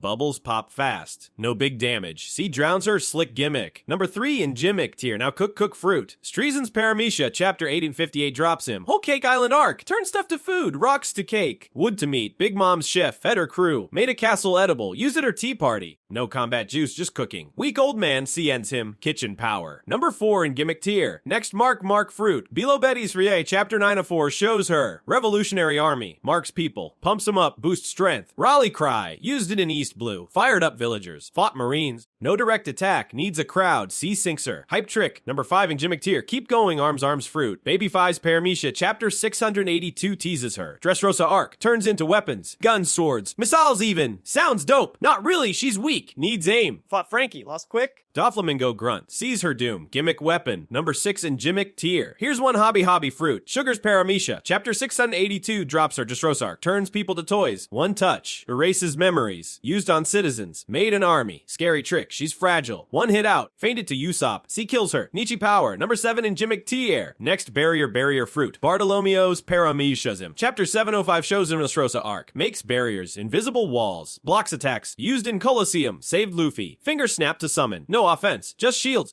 C ends him. Defensive quirk. Number 8 in Gimmick tier. Now Kilo fruit. Miss Valentine's Palon's Paramecia. Chapter 170 Sir Alabastark. Changes weight. 1 kilo to 10 dollars R. Drops hard. Used on Vivi. Crushed stuff. Slow attack. Easy dodge. Baroque works agent. C drowns her. Wait gimmick. Number 9 in Gimmick tier. Next wax fruit. Mid-chapter East Paramecia. Chow 117 drops him Allerts to wax. Swa hardens fast. Traps foes. Used on straw hats. Made keys too. Weak fighter. Lost to Luffy. Wax melts easy. C sinks him. Sticky trick. Number 10 in Gimmick tier. Keep hunting door fruit. Blue Nose Paramecia. Chapter 347 shows him. Eni's lobby arc. Makes doors. Opens anywhere. Walls. Air. Teleports used on Robin. Ambushed foes. No attack boost. Sees his end. Sneaky move. Number 11 in Gimmick tier. Here's one pocket fruit. Flamenco's Paramecia. Chapter 554 teases him. Mareniford arc, stores stuff in pockets, hammers big ones, pulls them out, Whitebeard ally, fought marines, no direct power, just storage, C kills him, bag trick. Number 12 in Gimmick tier. Next Doku fruit, Magellan's Paramecia, chapter 528 drops him, Impel down arc, makes poison. Daedally stuff, covers himself, used on Luffy, wreck prisoners, slow mover, needs range, weak outside jail, C ends him, toxic gimmick. Number 13 in Gimmick tier. Nahoro fruit, Piranha's Paramecia, chapter 442 shows her. Thriller bark arc, makes ghosts, drains drains wool, hollows out foes, used on Straw Hats, depressed him. Ah, floats herself too, weak body, lost to Usopp, see drowns her, spooky quirk. Number 14 in gimmick tier, next Choki fruit, Inazuma's Paramisha, chapter 539 teases him, impel down arc, hands turn to scissors, cuts anything, metal, stone, revolutionary army, help dive Ankov, no big fights, see sinks him, snip trick. Number 15 in gimmick tier, here's all gimmick tiers so far, 40 or 50 total maybe. Garb fruit's king of quirks, heal fruit fixes light, bubble fruit slips foes, cook fruit feeds nada, mark fruit hypes weaklings, arms fruit shoots soft, hobby fruit's a fragile scare, barrier fruit blops little, kilo fruit drops slow, wax fruit traps weak, dur fruit sneaks short, pocket fruit stores junk, doku fruit poison slow, horo fruit spooks mild, choki fruit snips small, all 161 fruits in play, 209 with smiles and extras those later, arms to ring, Kaido's dragon to Saturn's zone. Next is crew tier, hit subscribe, smash that like, let's keep this hunt ripping. Now we're shredding crew tier. These devil fruits aren't weak quirks, not elite either 40 or 50 of You'd miss their punch quick. I dug through every manga chapter, every fight, to snag these solid picks. We're tearing into all 161 natural fruits, from your 209 total, a smiles and extras later. Let's hunt every crew tier fruit. Full details starting now. First up, Chop fruit. Buggy's Paramisha, chapter 9 drops him. East Blue Saga splits his body, arms, legs, head, dodges blaze. Used on Luffy, cut proof, made a circus crew. Fought in Orange Town, lost early, Marineford comeback, led prisoners. No big damage, C kills him. Solid trick. Tops crew tier at number 1. Next flower fruit. Nico Robin's Paramisha, chapter 218 teases her. Alabasta arc. Sprouts arms anywhere. Grabs foes, chokes him. Used on Crocodile. Snap necks. Ini's lobby clutch. Broke spandom. Grows wings 2. Short flight. No island buster. See ends her. Sneaky power number 2 in crew tier. Here's one hollow fruit. Perona's Paramisha, chapter 442 shows her. Thriller bark arc. Makes ghosts. Drains will. Depresses foes. Used on Straw Hats. Drop morale. Floats herself. Dodged hits. Los to Usopp. Weak body. See sinks her, spooky edge. Number 3 in crew tier. Now spring fruit. Bellamy's Paramisha. Chapter 230 drops him. Jaya arc. Legs turn to springs. Jumps high. Punches hard. Used on Luffy. Bounced around. Dressrosa return. Fought foes. Lost to Luffy. Speedy trick. No big impact. C drowns him. Bouncy move. Number 4 in crew tier. Next slow fruit. Foxy's Paramisha, chapter 306 teases him. Davy back fight, fires slow beams, freezes foes, 30 seconds max used on Straw Hats. Delayed aim, weak fighter, lost anyway, C ends him. Time Jimmick, number 5 in crew tier. Keep going spike fruit. Miss Doublefinger's Paramisha, chapter 161 shows her. Alabasta arc, grows spikes, stabs with am. Pierces flesh, used on Nami. Fought hard. Baroque works agent, lost to kicks. No range, C kills her. Sharp trick, number 6 in crew tier. Here's one dice fruit. Daz Bonez's Paramisha, chapter 160 drops him. Alabasta arc, turns to blades, Arn's legs, whole body, cuts stone, used on Zoro, slice ships, lost in a duel, no speed boost, C sinks him. Blade edge, number 7 in crew tier. Next revive fruit, Brooks Paramisha, chapter 442 teases him. Thriller bark arc, dies once, comes back, soul leads body, used post death, scouted foes, freezes stuff, post time skip, stronger now, still no attack, C ends him. Ghost trick, number 8 in crew tier. Now rust fruit, shoes Paramisha, chapter 558 shows him. Marineford arc, rust metal. Breaks swords, used on Zoro, Yubashiri rusted, fought Whitebeard's crew, minor marine, no body boost, C drowns him, niche cut, number 9 in crew tier. Next shadow fruit, Gecko Moria's Paramisha, chapter 455 drops him, Thriller bark arc, steals shadows, makes zombies, controls M. Used on Luffy, built an army, lost to Straw Hats, weak without crew, C kills him, creepy power, number 10 in crew tier, keep hunting, pump fruit, says Paramisha, chapter 7 and 71 teases him, Dressrosa arc, boosts allies, fires him up, used on Chinja, amped his headbutt, no self-power. C sinks him. Cheer move. Number 11 in crew tier. Here's one sickle fruit. Eric's Paramisha. Filler chapter 47 nod. Air slashes. Cuts from range. Used in Warship Island. Fought Luffy. Lost fast. Weak user C ends him. Slash trick. Number 12 in crew tier. Next ripe fruit. Shinobu's Paramisha. Chapter 930 shows her. Wano arc. Rot stuff. Ages it fast. Used on walls. Broke down. No combat edge. C drowns her. Decay quirk. Number 13 in crew tier. Now wash fruit. Suru's Paramisha. Chapter 556 teases her. Marineford arc. Washes foes. Hangs him dry, weakens him, used on pirates, cleaned him up, no direct hit, C kills her, laundry move. Number 14 in crew tier, next press fruit, Fujitora's subordinate, chapter 701 hints it, Dressrosa arc, presses down, gravity push, use in chaos, minor marine, no big feats, C ends him, weight trick. Number 15 in crew tier. Here's Crew Tier's lineup, 40 or 50 total maybe. Chop Chop Fruit's king of solids, Flower Fruit grabs tight, Hollow Fruit spooks foes, Spring Fruit bounces high, Slow Fruit stalls short, Spike Fruit stabs sharp, Dice Fruit cuts clean, Revive Fruit cheats death, Rust Fruit breaks blades, Shadow Fruit builds creeps, Pump Fruit hypes allies, Sickle Fruit slashes light, Ripe Fruit rots slow, Wash Fruit cleans weak, Press Fruit weighs mild, all 161 fruits in play, 209 with smiles and extras those later. Arms to ring. Kaido's Dragon to Saturn's Zoan. Next is Heavy Hitter Tier. Hit subscribe. Smash that like. Let's keep this hunt tearing. Now we're shredding Heavy Hitter Tier. These devil fruits aren't crew fodder. Not world enders yet 20 or 30 of Eam. You'd miss their punch quick. I dug through every manga fight, every clash to snag these bruisers. We're ripping all 161 natural fruits from your 209 total. Smiles and extras later. Let's hunt every heavy hitter fruit. Full details starting now. First up, String Fruit. Doflamingo's Paramecia. Chapter 234 teases it. Dressrosa Arc makes strings. Cuts mountains, puppets foes. Used on Dressrosa. Controlled a city. Birdcage trap. Slice buildings, fought Luffy. Took Law's arm, awakening boost. Strings everywhere. C kills him, nasty power. Tops heavy hitter tier at number 1. Next flame fruit. Aces Logia. Chapter 159 drops him. Alabaster Arc. Turns to fire. Burns hot. Torches ships. Used on Blackbeard. Fought Smoker. Sabo took it later. Chapter 794 shows him. Blasted Kato's crew. No shape limit. C ends him. Fire Chaos. Number 2 in heavy hitter tier. Here's one Phoenix Zone. Marco's Mythical Zone. Chapter 552 shows him. Marineford Arc. Turns to Phoenix. Blue Flames wounds. Kicks Kizaru. Tanks Akainu. Used on Whitebeard's crew. Saved lives. Flight bonus. No big destruction. C sinks him. Healing Edge. Number 3 in heavy hitter tier. Now Gas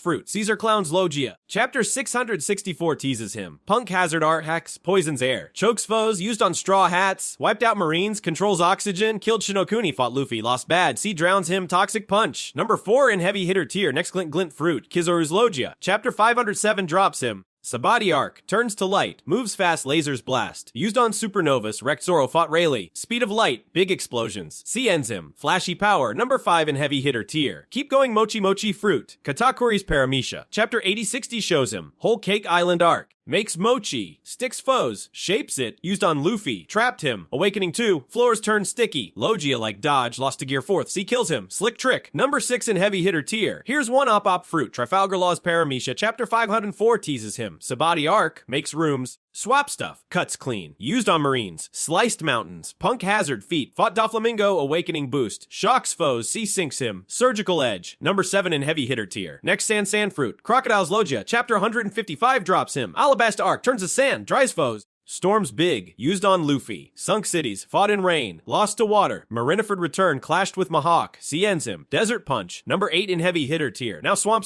Fruit, Kariba's Logia. Chapter 600 shows him. Fishman Island Arc, turns to mud. Store stuff, sucks foes in. Used on Straw Hats, kidnapped mermaids. Fought Pecoms. Lost quick. Infinite space. C drowns him. Mucky power. Number 9 in heavy hitter tier. Next Pawpaw Fruit. Kuma's Paramecia, chapter 473 teases him. Thriller Bark Arc, pushes stuff. Repulls attacks, teleports too. Used on Straw Hats too. Set him flying. Fought Marines. Saved Luffy. No direct kill. C kills him. Shove Trick. Number 10 in heavy hitter tier. Keep hunting Ice Fruit. Kuzan's Logia. Chapter 319 drops him. Long Land Arc. Turns to ice. Freezes C. Spears foes. Used on Robin. Fought Whitebeard. 10-day duel with Akainu. Lost leg. C ends him. Cold Punch. Number 11 in heavy hitter tier. Here's one Venom Fruit. Magellan's Paramecia. Chapter 528 shows him. Impel Down Arc. Makes poison. Deadly Clouds. Melt stone. Used on Luffy. Drop Blackbeard. J only power.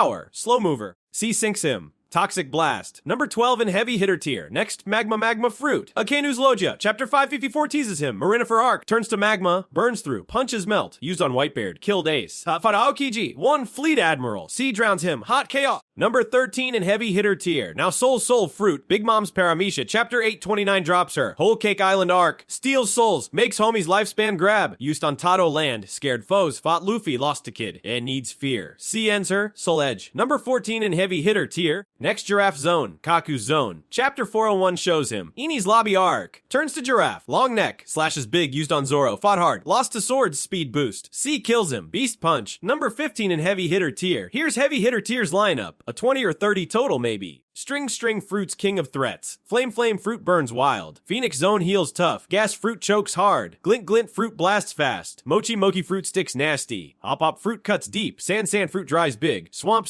Fruit sucks in. Paw Fruit shoves far. Ice fruit freezes cold. Venom fruit poisons mean. Magma fruit melts hot. Soul fruit steals life. Giraffe zone slashes long. All 161 fruits in play. 2 and 9 with smiles and extras those later. Arms to ring. Kaido's dragon to Saturn's zone. Next is World Breaker tier. Hit subscribe. Smash that like. Let's keep this hunt shredding. Now we're blasting World Breaker tier. These devil fruits aren't just heavy. They're planet shakers 10 or 15 of eam. You'd miss their insanity quick. I tore through every manga epic. Every blow. Every detail. We're shredding all 161 natural fruits. From your 2-9 total. Smiles and extras later. Let's hunt every World Breaker fruit. Full on details starting now. First up, Tremor fruit. Whitebeard's Paramecia. Chapter 552 unleashes it. Marineford Arc makes quakes. Cracks islands. Shatters air. Used on Marines, split Marineford in half, waves crashed, ships sank, tilted the sea. Blackbeard stole it. Chapter Fighter 76 shows him. Punched Akainu, shook headquarters, fought Sengoku. Awakening hinted, quakes hit miles, no limit seen. Old man tanked it, prime power unknown. Sea kills him, 2 users. Unmatched chaos, tops World Breaker tier at number 1. Next dark fruit, Blackbeard's Logia. Chapter 441 teases it. Mocktown Arc, turns to darkness, swallows tyrants. Null's powers, used on Ace, sucked fire, stole Whitebeard's quakes. Marineford rampage, dragged ships, fought Garp, pulled buildings, no Logia dodge, takes hits hard, pain double, greedy pirate, chapter 925 ups it, rules islands, sea ends him, steals all, number 2 in World Breaker tier. Here's one Hito no model Nika, Luffy's mythical zone, chapter 1044 drops it, Wano arc, turns to rubber, bends reality, laughs wild. Used on Kaido, twisted on Agashima, made fists huge, bounced attacks, awakening hit. Gear 5th madness, freed slaves, sun god lore. 5 elders panic, chapter 1046 shows it. Turned ground rubber, punched through dragon. Heartbeat drums, no limit yet. Sea sinks him, god tier insanity. Number 3 in World Breaker tier. Now fish fruit model Siryu. Kaido's mythical zone. Chapter 921 confirms it. Wano arc turns to Azure Dragon. Flames hot. Lifts islands used on Luffy. Blasted Curry. Wind slashes cut. Lightning strikes. Flame clouds fly. Chapter 994 ups it. Tanked Red Hawk. Fought Scabbards, Clash Big Mom, Split Skies, Hybrid Form 2, Claws Rip It, Tail Whips, Drunk Mode, Sea Drowns and Beast King, number 4 in World Breaker tier. Next Gravity Fruit, Fujitori's Paramecia, Chapter 701 teases him, Dressrosa Arc controls gravity, drops Meteor's Peen's foes, used on Sabo, crushed ships, lifted rubble, Chapter 799 shows it, stopped Birdcage, fought Law, pulled Skyrocks, Blind Marine, Sword Combo, push Luffy, no awakening yet, sea ends him, Cosmic Punch, number 5 in World Breaker tier. Keep going Bird Fruit, model new, Saint Saturn's mythical zone. Chapter 1094 unleashes it. Egghead Arc turns to Bull Spider Venombite. Regions fast. Use on Vegapunk. Scared Marines. Black Flames Telepathy 2. 5 Elders rank. Chapter 1109 ups it. Tanked bombs. Fought Sentimaru. No full fight yet. Sea Sinks and Freaky Terror. Number 6 in World Breaker tier. Here's one Dog Fruit. Model Okuchi no Makami. Yamato's mythical zone. Chapter 996 shows her. Wano Arc. Turns to Wolf. Ice Breath tanks hits. Used on Kaido. Froze bombs. Fought Ulti. Guarded Momo. Chapter 1025 ups it. Clashed Hybrid. Bit Dragon Ice Shield. Mythical lore. Sea kills her Frost Fang. Number 7 in World Breaker tier. Next Thunder Fruit. Inel's Logan Chapter 254 drops him. Skype Arc. Turns to lightning. Zaps all. Here's Far. Used on Skypeans. Sunk Islands. Frayed Ganfall. Chapter 279 ups it. Rago Blast. Wiped upper yard. Fought Luffy. Lost a rubber. Gold ship flew. Sea drowns him. Electric Chaos. Number 8 in World Breaker tier. Now Gold Fruit. Guild Tesoro's Paramecia. Chapter 500 hints it. Film Gold Cannon. Controls gold. Traps foes. Makes giants. Used on Straw Hats. Sun Casino. Gold Splash. Chapter 83 nods it. Fought Luffy. Lost to bombs. Coded ships. Sea ends him. Rich Wrecker. Number 9 in World Breaker tier. Next Smoke Fruit. Smoker's Logia. Chapter 97 shows him. Logatown Arc. Turns to smoke. Chokes foes. Moves fast. Used on Luffy. Caught pirates. Punk Hazard Clash. Fought Law. Chapter 662 ups it. Took Virgo. Lost to Doflamingo. Hockey Combo. Sea sinks him. Haystorm. Number 10 in World Breaker tier. Keep hunting Snow Fruit. Munnet's Logia. Chapter 666 teases her. Punk Hazard Arc. Turns to snow. Freezes foes at wings fly. Used on Straw Hats. Block paths for Zoro. Chapter 687 ups it. Snow Cage. Lost a Heart Stab. Arbird Form. Sea drowns her Icy Grip. Number 11 in World Breaker tier. Here's one Diamond Fruit. Jozu's Paramecia. Chapter 553 drops him. Marineford Arc. Turns to Diamond. Tanks hits. Smashes hard. Used on Admirals. Blocked Mahawk. Crushed Ice. Fought Akiji. Lost Arm. Chapter 567 shows it. Shine Bright. Ciensin Rock Solid. Number 12 in World Breaker tier. Next Bomb Fruit. Mr. Fi's Paramecia. Chapter 111 teases him. Alabasta Arc. Makes bombs. Bob blows up. Booger's Blast. Used on Luffy. Wrecked Little Garden. Fought Zoro. Lost quick. Baroque Works Grunt. Chapter 161 ups it. Blasted Usopp. C kills him. Explosive Punch, number 13 in World Breaker tier. Now clear fruit. Absalom's Paramecia. Chapter 444 shows him. Thriller Bark Arc, turns invisible. Sneaks all. Used on Sanji. Stole Nami. Fought Straw Hats. Lost to Kicks Chapter 925 Upset. Shiryu took it. Killed Moria. C ends him. Stealth Edge, number 14 in World Breaker tier. Here's World Breaker tier's full lineup. 10 or 15 total maybe. Tremor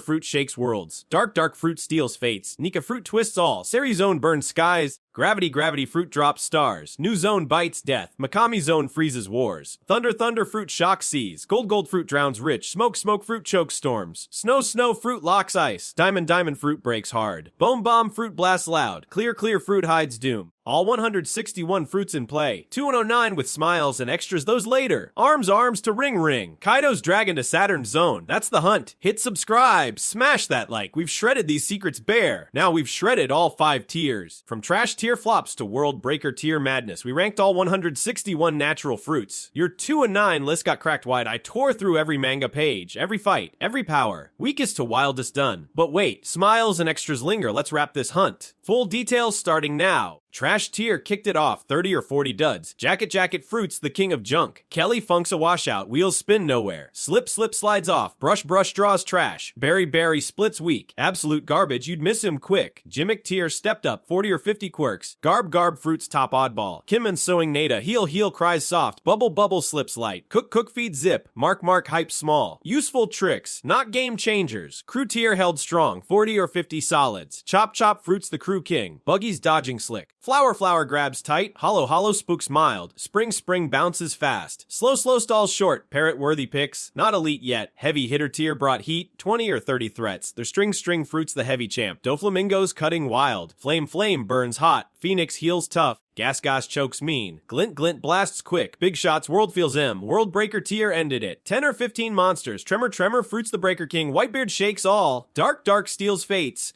Nika bends reality. Seiryu blasts skies. Gravity drops stars. Gods of chaos. You'd miss the insanity fast. That's the 161. Manga canon locked. March 29, 2025 Kudafa. Arms to ring. Kaido's Dragon to Saturn's Zone. No doubles gums Nika. 1 slot. Weakest dud. Jacket Fruit. King of Powers. Tremor Fruit. Hunt's done. But hold up. 2-9 had more bonus time smells. Artificial Fruit 17 or so. Chapter 943 teases him. Caesar's flops. Animal parts. No full change. Gifters use him. Gazelle legs. Snake arms. Bat wings. Weak boosts. 10% success rate. C kills him. Laughing curse. Total gimmicks. Not ranked yet. Non-canon fruits too. 48 extras, movies, and filler like Dice Fruit Film Z Zephyr's version Metal Body. Fought Luffy. Lost to Haki. Or Heat Fruit. Kids filler. Melt stuff. C ends M. Wild Adza. Tease for later. Here's the wrap. 161 naturals ranked. Trash tier to World Breaker tier. A smells and extras bonus nods. 209 total in your list. We hunted them all. Weakest flops Jacket. Craziest King Tremor. Hit subscribe. Smash that like want Esmael's rank. Drop a comment. This hunt's shredded. Let's roll again. What if I told you that some of the most powerful devil fruits in One Piece weren't unique? That's right. Some characters have inherited or stolen the exact same fruit, leading to insane power shifts across the series. From fiery rebirths to earth-shattering quakes, today we're diving into the ultimate battle of who wielded it better. Let's start with a classic. The Ledge of the Mera no Mai is one of the most iconic Logia-type devil fruits, granting its user the ability to create, control, and become fire itself. Originally wielded by Ace, he used it to devastating effect. From incinerating enemies to clashing evenly with admirals, his Fire Fist attack became legendary, but after his tragic death, the fruit resurfaced in Dressrosa's underground tournament. Mera no Mi Flame Fruit users Porgus D, Ace and Sabo, Ace's sworn brother, later claimed the fruit and took his legacy forward. Unlike Ace, Sabo incorporated his martial arts Risuken into his combat, making his flames even deadlier in close quarters. He debuted his new powers by literally melting the Dressrosa Colosseum floor. Fire Fist, a massive, explosive punch of flames. Flame Commandment, a destructive wave of fire that burns everything in its path. Fire Flight enables the user to propel themselves through the air using fire. Like all Logia fruits, Mera no Mi is vulnerable to Haki and superior elements like magma as seen in Ace's tragic battle against Akainu. Ace had more raw destructive power, but Sabo's combination of Dragon Claw martial arts and Haki mastery arguably makes him the stronger user.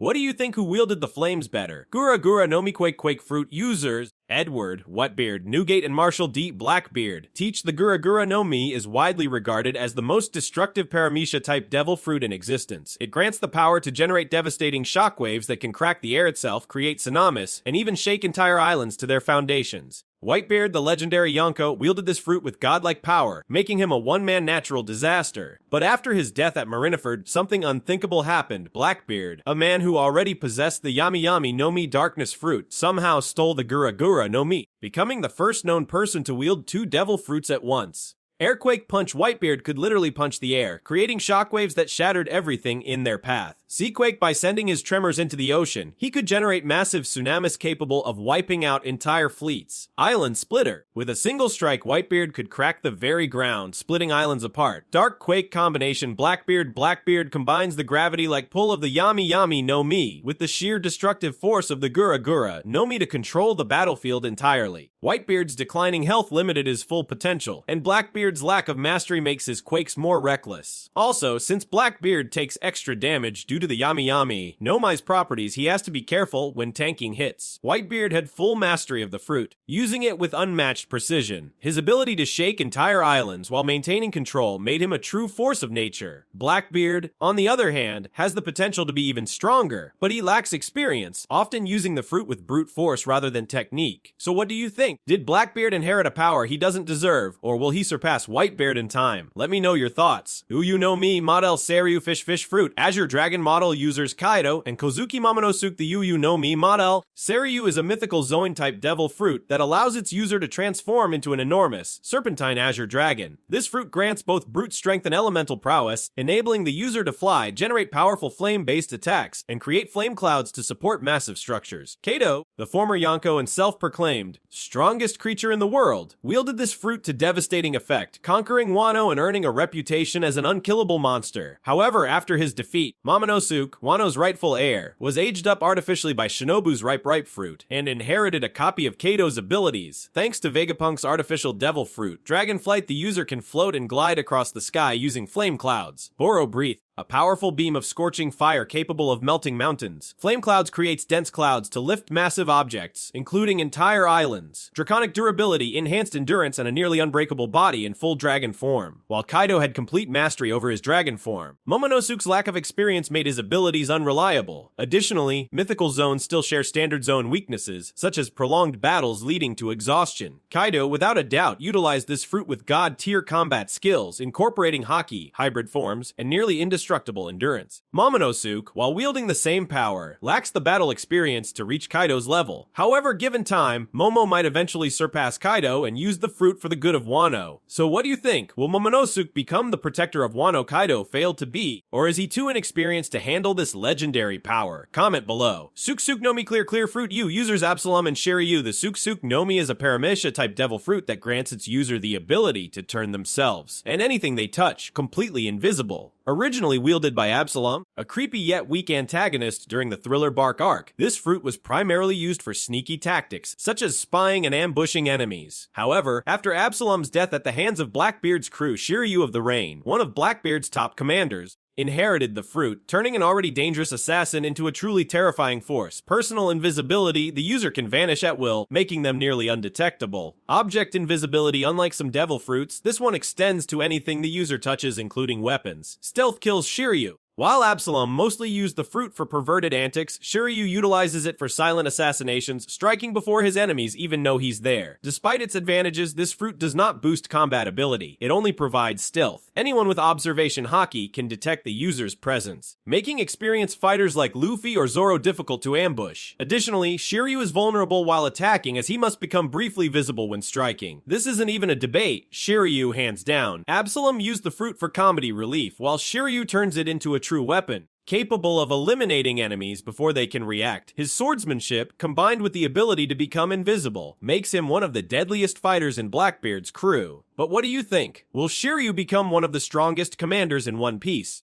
Or will his fruit be countered by strong observation haki? Drop your thoughts below. Main no Mi clone fruit users Bentham, Mr. 2 Bon Clay, and Kurozumi Higurashi. The main no Mi is a Paramecia type devil fruit that allows the user to perfectly copy another person's appearance after touching them. This fruit is not just about disguise, it can change the course of history by enabling deception, infiltration, and manipulation at the highest levels. Bentham, better known as Mr. Two Bon Clay, used the fruit for both comedic antics and strategic advantages, often imitating others to escape trouble or mislead enemies. Meanwhile, decades earlier, Kurozumi Higurashi used the same fruit for far more sinister purposes, helping orchestrate Orochi's rise to power by impersonating Wano's leaders and tricking the people into accepting his rule. Perfect imitation, the user can replicate someone's exact appearance, voice, and even mannerisms. Instant disguise. Unlike some transformation abilities, this one requires only a single touch to store a person's appearance. Infiltration and deception can be used to gain trust, spread misinformation, or execute plans while impersonating others. The fruit only changes the user's appearance, not their strength or skills. A weak fighter remains weak even if they copy a strong person's look. Additionally, it does not copy Devil Fruit abilities. While Higurashi played a critical role in Wano's downfall, her actions were mostly behind the scenes. In contrast, Bon Clay actively used the fruit in combat, strategy, and some of the most heartwarming moments in One Piece. His sacrifice for Luffy and Impel Down is legendary. So what do you think? Would you rather see this fruit in the hands of a manipulative villain like Higurashi or a lovable wildcard like Bon Clay? Let me know your thoughts. Bari Bari no Mi Barrier Fruit users Semimaru and Bartolomeo. The Bari Bari no Mi is a Paramecia-type devil fruit that grants its user the ability to create nearly indestructible barriers. These barriers can be used for both offense and defense, making the fruit one of the most reliable defensive abilities in One Piece. Originally wielded by Semimaru, one of Wano's former protectors under the Kurozumi clan, this fruit was later inherited by Bartolomeo, a devoted fanboy of Luffy and one of the most unpredictable fighters in the Straw Hat Grand Fleet. While Semimaru used it primarily for political protection, Bartolomeo transformed it into an overpowered weapon of chaos. Indestructible barriers. The user can summon transparent barriers that can block nearly any attack, even from Yonko-level fighters. Shape-shifting barriers. These barriers aren't limited to just walls. They can be shaped into offensive weapons, including fists and battering rams. Multi-purpose defense. The user can position barriers to protect allies, deflect enemy attacks, or even use them as stepping platforms in battle. While the barriers are nearly unbreakable, they require a gesture to activate, meaning a surprise attack could bypass them if the user isn't fast enough. Additionally, the user themselves is still vulnerable if caught off guard or if the barrier is positioned incorrectly. Semimaru's use of the fruit was more traditional. He defended Orochi's rule and used it for strategic protection. However, Bartolomeo's chaotic, unpredictable fighting style pushes the fruit's potential to new heights. From blocking attacks from top-tier fighters to trolling opponents with impenetrable walls, Bartolomeo uses this power in ways no one expected. So what do you think? Is Bartolomeo a hidden powerhouse in the making, or is his fighting style too reckless? Soru no Mi Soul Fruit users. Mother Carmel and Charlotte Linlin Big Mom. The Soru no Mi is a Paramecia-type devil fruit that allows its user to manipulate souls, making it one of the most fearsome and god-like abilities in One Piece. This fruit was originally wielded by Mother Carmel, a mysterious figure who dealt in human trafficking under the guise of being a saintly nun. However, after her mysterious disappearance, Charlotte Linlin, better known as Big Mom, inherited the fruit, though how exactly remains unknown. Under Big Mom's control, this power became one of the deadliest abilities in the world, helping her rise to the status of a Yonko. Soul extraction. The user can take the lifespan of a person if they experience fear. The stronger the fear, the more years they can steal. Homie's creation stolen souls can be infused into objects, bringing them to life. This is how Big Mom created Zeus, Prometheus, and Napoleon. Partial soul infusion. The user can imbue part of their own soul into objects, making them stronger and more obedient. Fear dependency. The victim must feel fear for their soul to be taken. Those with strong willpower like Zoro and Kid can resist. User's own soul is vulnerable. If the user imbues part of their own soul into an object, destroying that object can weaken them. No effect on the dead. The fruit cannot manipulate souls of those who have already died. Mother Carmel likely used this fruit for subtle manipulation, but we never saw her in action. Big Mom, on the other hand, weaponized it to an insane degree, creating an empire ruled by fear and supernatural creatures. Her homies gave her a near invincible defense, and her ability to steal years from enemies made her even more terrifying. But what do you think? If Mother Carmel had survived, would she have been more dangerous than Big Mom, or was Big Mom the ultimate wielder of this power? Hito no Mi model Nika. Human fruit. Nika model users Joy Boy Monkey D. Luffy. The Hito no Mi model Nika is one of the most mysterious and powerful devil fruits in One Piece. Originally thought to be the Gomu no Mi rubber fruit, this fruit was revealed to be a mythical Zoan-type devil fruit, granting the powers of the legendary sun god Nika. The full history of this fruit is unknown, but it is believed to have been wielded by Joy Boy in the past and later by Monkey D. Luffy, who awakened its true potential during his battle against Kaido. Unlike other zone fruits that allow users to transform into animals or mythical creatures, this fruit turns the user into a figure of pure freedom, able to reshape their body and the world around them in ways that defy logic itself. Rubber body at its base, the fruit gives the user a completely rubberized body, allowing for insane stretching and blunt resistance. Gear 5 Awakening. Once awakened, the user gains complete freedom over their form, stretching and morphing their body, and even their surroundings like a cartoon character. Reality warping combat, the user can alter physics, transforming the ground into rubber, grabbing lightning bolts, and even changing their size at will. Lauder and joy, the power itself seems to bring joy to those around it, embodying the idea of liberation and fun, fitting the name, Nika. High energy consumption, Luffy's Gear 5 consumes a massive amount of energy, aging him rapidly if overused. Zone side effects. As a mythical zone, the fruit may have a will of its own, guiding its user toward a specific fate. Haki still matters. The fruit does not make the user invincible. Haki is still essential in high-level combat. Since Joy Boy's story remains shrouded in mystery, we can only speculate how he used the fruit. Luffy, however, has pushed it to an entirely new level, showcasing its wild potential in his fight against Kaido. From running in midair to bouncing attacks back at his enemies, Luffy's mastery of this fruit is unlike anything we've seen before. So, what do you think? Was Joy Boy the true wielder of this power, or is Luffy surpassing him? This concludes our deep dive into One Piece characters who have eaten the same devil fruit. Which one surprised you the most, and which fruit would you choose if given the chance? If you enjoyed this breakdown, don't forget to like, share, and subscribe for more One Piece content. All right, so you love One Piece and you're looking for your next big anime to watch. Well, you've come to the right place. Today, we're diving deep into a MyAnimalist article That's right. called 10 Anime, like One Yeah. Piece, Recommendation Corner. Yeah, consider this your treasure map to a whole new world of adventure. I love it. I love it. Okay, so first up is Shaman King. Okay. Now, if you love Luffy's laid-back personality, Yeah. but also that, like, fierce determination, you're going to find a kindred spirit in Yu Asakura. Yes. Asakura, the main character, is on a quest to become the Shaman King, which is someone who can channel the Great Spirit, Whoa. which essentially can reshape the world. So, pretty high-stakes tournament they've got going on. Yeah. It's held every 500 years. 500 years. Uh-huh. So instead of searching for the One Piece, imagine competing to become like the most powerful being on the planet. Exactly. And the journey of watching Yu Asakura grow into this role Huh. is just as rewarding as watching Luffy's journey. Yes, absolutely. And Shaman King has such a unique blend of action and spirituality and humor that keeps things interesting. I love that. Yeah, it's not a straight-up copy of One Piece. It brings its own flavor to the table. It does. Oh, sure. Now, how about trading the high seas for feudal Japan Ooh. with a sci-fi twist? Okay. That's Gintama in a nutshell. Oh, I like it.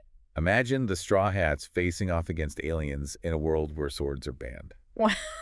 It's as wild as it sounds. That is wild. It is. Gintama is like a masterclass in blending genres. It is. It takes that One Piece sense of adventure and injects it into this bizarre, hilarious, and surprisingly heartfelt world. And the characters? Oh my gosh. I mean, we've got Jintoki Sakata, our samurai turned odd job doer, Yes. leading this band of misfits Yeah. through the most random situations you'd never see coming. You really don't know what's going to happen next, and it's fantastic. Okay, picture Zoro Okay. trying to fight aliens with a wooden sword because real ones are banned. That's amazing. The humor is top-notch. Right. It's so good. It really is. It's that perfect mix of comedy and action that One Piece fans love. Yes. But it also has its share of, like, emotional moments that'll catch you off guard. Yeah, it does. Yeah. Okay, up next we have Magi, the Labyrinth of Magic. Okay. And this one's for those who love the dynamic between Luffy and Zoro. Okay. Imagine those two, Yeah. but in a world of magical dungeons and powerful djinns. Ooh. So think of it like this. Alibaba and Aladdin are Luffy and Zoro, Okay. coming from totally different backgrounds, Yeah. but forming this powerful bond as they explore these dangerous, treasure-filled labyrinths. Mm-hmm. And the djinns? Yes. Well, they're like devil fruit users, but with a magical Arabian Nights twist. Oh, I love that. These dungeons are like the Grand Lines Islands on steroids. Yeah. Booby traps, mythical creatures, unimaginable riches Yeah. lurking around every corner. I love it. Magi has that classic RPG feel It does. that will appeal to anyone who loves a good dungeon crawl. Yes, and like One Piece, the world is so rich. It is. There's so much lore and history to it that it just makes you feel like you're discovering things right alongside the characters. It's wonderful. Now let's talk about Groove Adventure. Rave Master. Rave Master. Yes. This one has a classic hero's journey feel, much like One Piece. We've got Haru Glory, Yes. our Rave Master, Yes. on a quest to collect the powerful Rave Stones. That's right. It's that classic battle of light versus dark. Yeah. But Rave Master brings a really unique style to it. You know, the Rave Stones grant unique abilities, sort of like devil fruits. And the fight scenes are so full of energy They are. and excitement. It's just great. It's a great pick for those who love a classic sword and sorcery adventure, but with that shonen anime heart Yes. that One Piece fans know and love. Absolutely. There's action humor and even a touch of romance to keep things interesting. a little bit of everything. Yeah. Yeah. Speaking of classic shonen anime, Okay. we can't forget about Naruto. I mean, this is practically a rite of passage It is. for fans of the genre. Absolutely. And for good reason. Yeah. You've got Naruto Uzumaki, a ninja with a dream as big as Luffy's, Uh-huh. and a heart of gold to match. Yes. The ninja world is every bit as expansive and exciting as the Grand Line. Absolutely. We're talking hidden villages, intense rivalries, and incredible jujitsu. I know. That will blow your mind. It will. It's fantastic. And Naruto really nails those themes of friendship, pushing your limits and achieving your dreams, Yes. even when the odds are stacked against you. Absolutely. It's so inspiring. It is. It's The fight scenes are legendary. Oh, they're so good. From hand-to-hand combat to, like, those mind-blowing jujitsus. Amazing. And the story is full of really emotional moments that will stay with you long after you finish watching. It does. It's fantastic. Now, if you're looking for something that cranks up the energy and the visual spectacle, look no further than Fairy Tail. Oh, yes. Think guilds of wizards, celestial spirits, Mm. and a crew of heroes. Yeah. As lovable and quirky as the Straw Hats.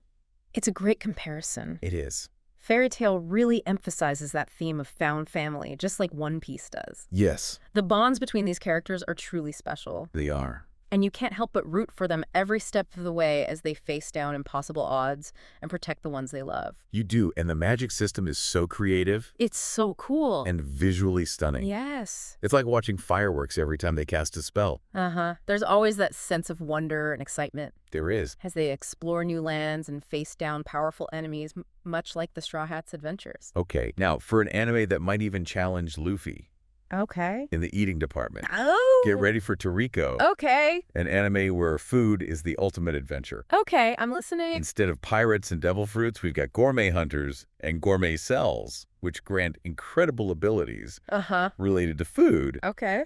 Our hero, Toriko, is a culinary adventurer with an appetite as big as his muscles. That's amazing. His mission, Yes? to find the most delicious and dangerous ingredients in the world. I love it. Imagine the Grand Line, but instead of islands, Uh-huh. it's all about discovering incredible, often dangerous ingredients Yeah. hidden in this vast gourmet world. I love that. And the creatures they encounter. Yes. Get ready for some truly bizarre and awe-inspiring beasts, unlike anything you've ever seen in One Piece. Oh, wow. It's such a creative and refreshing take on the adventure genre. It really is. Toriko will make your mouth water and your heart race at the same time. I love that. It's a wild ride. It is? It is okay. Okay. Up next, we're taking a darker turn Uh-huh. with the Seven Deadly Sins. Ooh. It's a bit more mature than One Piece, Okay. but it shares that same spirit of adventure, Uh-huh. camaraderie, Yeah. and fighting for what's right, Mm-hmm. even if it means going against the grain. Okay. Think of the Seven Deadly Sins as a band of outlaws framed for a crime they didn't commit. Okay. They're like the Straw Hats in the sense that they're misunderstood and often labeled as villains, Mm-hmm. but they've hearts of gold. Yeah. Our main character, Meliodas, Mm-hmm.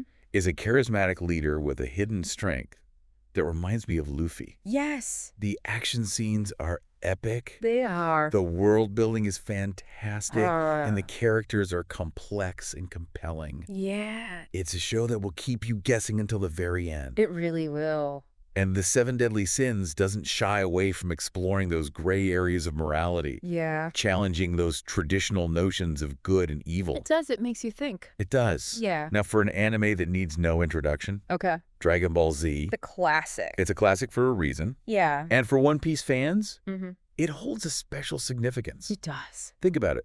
Both series were produced by Toei Animation, That's right. and they share that same over-the-top action, larger-than-life characters. Mm-hmm. And those epic battles that just get your adrenaline pumping. You can't help but get caught up in it. You can't. Yeah. And let's not forget the heroes, Yeah. Goku and Luffy. Yes. Both incredibly strong, Mm-hmm. fiercely loyal, Yeah. and possess that, like, unyielding determination to protect the innocent. Yeah. They inspire you They do. to just really go after your own dreams, no matter how impossible they may seem. You're right. Yeah. Dragon Ball Z takes those themes of pushing your limits and achieving the impossible to a whole other level. It does. It's a must-watch for any anime fan. Absolutely. Especially if you love the epic scale and that heart-pounding action of One Piece. For sure. And last but not least, we've got Soul Eater, Okay. an anime that's as stylish as it is action-packed. Yeah, think of it like One Piece meets Hogwarts, but with a slightly darker, Oh, Tim Burton-esque twist.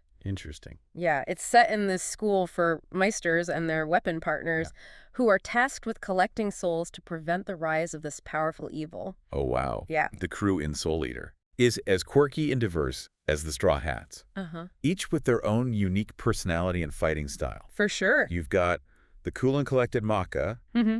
and her scythe partner Soul, Yes. the rambunctious Black Star, Yeah. and his demon sword partner Tsubaki, Yes. and the eccentric Death the Kid with his twin pistol partners Liz and Patty. It's fantastic. They're an unforgettable bunch. They really are. They are. It's such a visually striking anime, too. It is. With really imaginative character designs and these stunning fight sequences. They're amazing. They're so good. It blends action humor and those, like, creepy cool elements Uh-huh. into a world that feels both familiar Yeah. and utterly unique. I love that. Phew, that's quite a lineup. It's a lot of anime.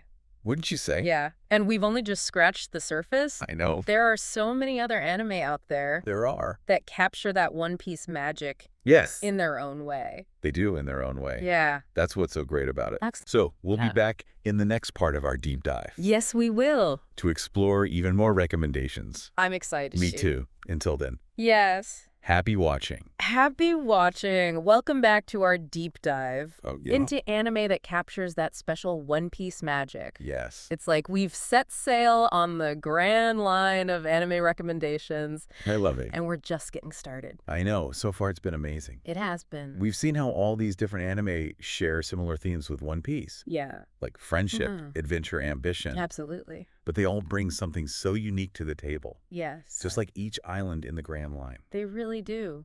It's fantastic, and the journey continues. It's out. Remember, we're using that My Animalist article, 10 anime, like One Piece, as our guide. Yes. We've still got a few more treasures to uncover. I'm all ears. What do we got next? Okay, prepare to enter the world of Hunter x Hunter 2011. Ooh, Hunter x Hunter. Yes! I've heard great things about this one. It's so... What's the One Piece connection? Okay, so imagine licensed hunters instead of pirates, Oh, good. exploring the world instead of just the sea. I like that. They're seeking rare treasures, battling dangerous creatures, and uncovering hidden secrets. It's like the Grand Line, but on a global scale. So instead of devil fruits, we've got unique hunter abilities. Exactly. They have all sorts of different powers. Sounds intriguing. It is very intriguing. And our main character, Gon Freaks, Yeah. wants to become a hunter just like his dad who disappeared years ago. Oh, And along the way, he forms those strong bonds of friendship that One Piece fans just love. yes. He meets Killua, Yeah. who's this really skilled assassin with a heart of gold. I love that. Kurapika, who's very driven by revenge, but also incredibly intelligent. Uh-huh. And then Leorio, the kind of quirky one with the surprisingly big heart. They're a great group. I can already see the One Piece vibes shining through. Absolutely. A group of friends facing challenges, Yeah. growing stronger and chasing their dreams together. Absolutely. And Hunter x Hunter takes that formula and elevates it with this incredible world building, really complex characters, and some really intense emotional moments that will stick with you. Whoa. Yeah, it's a show that kind of matures as the characters do, Yeah. which is something One Piece does so well. It does. Yeah, Okay, I'm adding that to my watch list for sure. do it. What else have we got? Okay, so if you're looking for a story that goes a little deeper, Okay. that explores themes of lost family and the pursuit of knowledge, then Full Metal Alchemist is a must-watch. Full Metal Alchemist, a It's classic, a class. but a bit more serious than One Piece, right? True, the tone is different, Yeah. but it has that same emotional depth Okay. and focus on those unbreakable bonds between characters. I like that. The Elric brothers, Edward and Alphonse, Mm-hmm. they try to use alchemy to bring their mom back to life, Oh, but it goes horribly wrong. no, what happens? It's so sad. Edward loses an arm and a leg. Oh my gosh. And Alphonse's soul gets trapped in a suit of armor. That's intense. Talk about a heavy start. Wow, but it sounds like there's a really powerful story there. Well, there is. Yeah. It's fantastic. Their journey to find the Philosopher's Stone, which could restore their bodies, Oh, yeah. is full of challenges, Mm-hmm. ethical dilemmas, Yeah. and some really heartbreaking moments. Oh, gosh. Yeah, but it's so good. So it sounds like they're pushing past their limits and relying on each other, Yeah. just like Luffy and his crew. Exactly. And Full Metal Alchemist isn't afraid to tackle those complex themes and make you question what's right and wrong. It makes you think. It does. Okay, from intense emotions to something a little lighter, what's next? Okay, well, if you're in the mood for a laugh out loud superhero parody, Okay. that still manages to pack an emotional punch, Right. look no further than One Punch Man. One Punch Man. Now, that's a name I haven't heard in a while. It's a good one. Yeah. So imagine Luffy, Okay. but he can defeat any enemy with one punch. Huh. That's Saitama. Yeah. Okay. Our bored superhero. He's too strong. He is so strong Yeah. that he's lost the thrill of battle. Oh, no.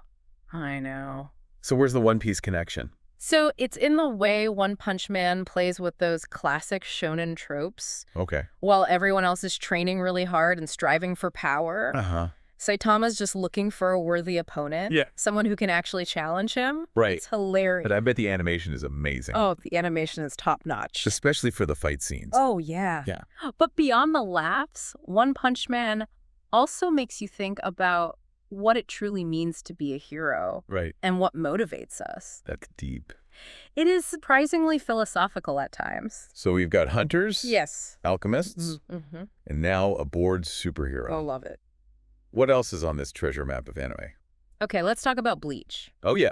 If you love those intense battles and the unbreakable bonds between crewmates in One Piece, Uh-huh. then Bleach will be right up your alley. Soul Reapers and swords? Yes, lots of swords. But how does it compare to One Piece? Okay, so our hero, Ichigo Kurosaki, is suddenly thrust into this world of soul reapers Okay. who are protecting humans from evil spirits called hollows. Okay. And he's got this strong sense of duty and loyalty to his friends that really reminds me of Luffy. So instead of pirates and devil fruits, we've got Soul Reapers and spiritual powers. Yeah, it's pretty cool. That sounds pretty cool. And the sword fighting in Bleach is amazing. Uh-huh. It has a very unique style and some really creative abilities. Awesome.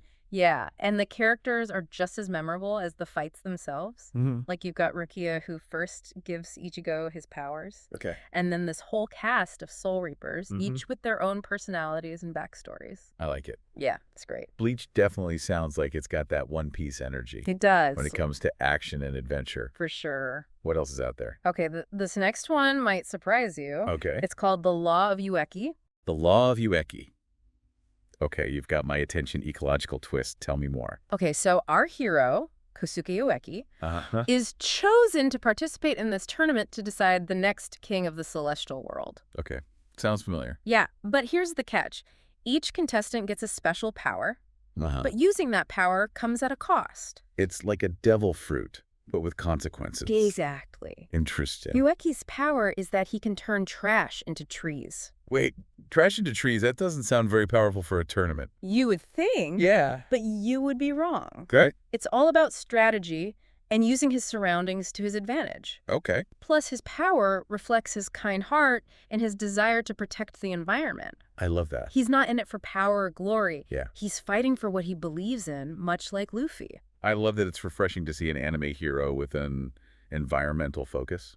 It is. I mean, One Piece definitely touches on themes of protecting the environment, It does. especially with that whole Fishman Island arc. Yes, absolutely. Yeah. And the Law of Ueki takes that idea and runs with it. It does? Yeah, and it creates this really fun Yeah. and thought-provoking series that I think One Piece fans would really enjoy. I think so too. Yeah. We've covered so much ground already. We have. We've got hunters, alchemists, aboard superhero soul reapers, and now an eco-warrior. I love it. There's a whole world of anime out there There is. that mirrors those things we love about One Piece. Absolutely. And we're not done yet. No. We've got one more part I'm excited. of our deep dive to go. Yes. We'll be exploring even more anime that will make you feel like you've set sail with the Straw Hats Yes. on a brand new adventure. Awesome. So buckle up Buckle up. and get ready for the next leg of our journey. Welcome back to the final part of our One Piece anime deep dive. Oh, it's been quite the adventure. It has. And you know what we've discovered? What?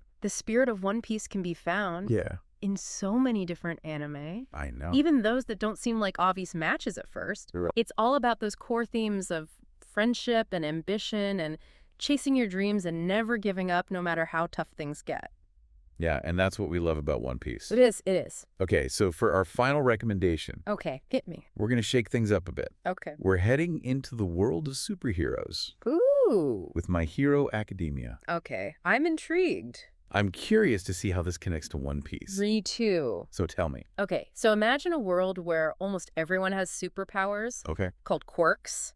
Quarks. It's like devil fruits, but instead of being rare, they're the norm. Oh, wow. My Hero Academia takes place in a school Okay. that's dedicated to training the next generation of heroes. So like a high seas adventure school for pirates, but with superpowers? Exactly. That's a great way to put it. I love it. Our main character is Zuko Midoriya. Yes. He dreams of becoming the greatest hero of all time, just like his idol All Might. Uh-huh. He's got that same unwavering spirit and determination as Luffy. Yes. But there's one big problem. What's that? Izuku was born without a quirk.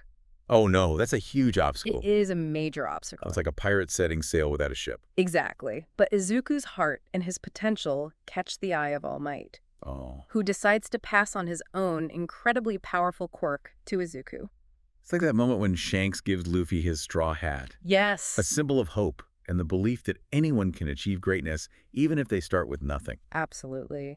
My Hero Academia is all about pushing past your limits, believing in yourself, and finding the strength to overcome any obstacle. I love that. And it celebrates the power of mentorship It does. and how even the most ordinary person can become extraordinary. It's very inspiring. It is. And with a world full of quirks, I bet the action scenes are spectacular. Oh, the fights are incredible. Yeah. They use such a wide range of unique powers and strategies. It's awesome. Awesome. It's definitely got that One Piece level of excitement when it comes to battles. So, My Hero Academia sounds like a perfect blend of classic shonen action with that heartwarming, inspiring message. It is. That One Piece is known for. And that's what makes this final recommendation so fitting. Yeah. It shows us that the spirit of One Piece Uh-huh. can be found in all sorts of stories, even those with superheroes instead of pirates.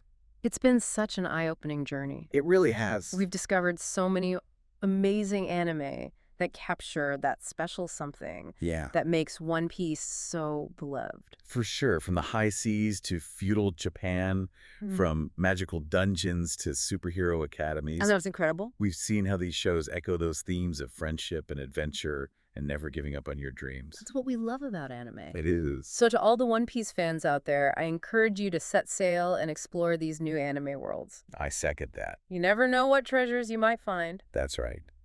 As always, happy watching. Happy watching. All right, ready for another deep dive? This time, we're heading straight into the heart of Elbaf, the land of giants. The Land of Giants, exactly. We've got a ton of listener theories about Prince Loki to unpack. Oh, we do. And let me tell you, some of these theories are huge, no pun intended. Yeah, no, they're massive. So picture this, Elbaf, a land where even the trees are giants. We're talking waterfalls taller than any mountain you've ever seen.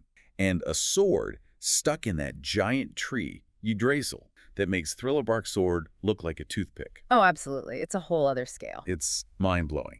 And at the heart of it all is Loki, a figure shrouded in more mystery than a devil fruit warehouse. Oh, he's a mysterious one, that's for sure.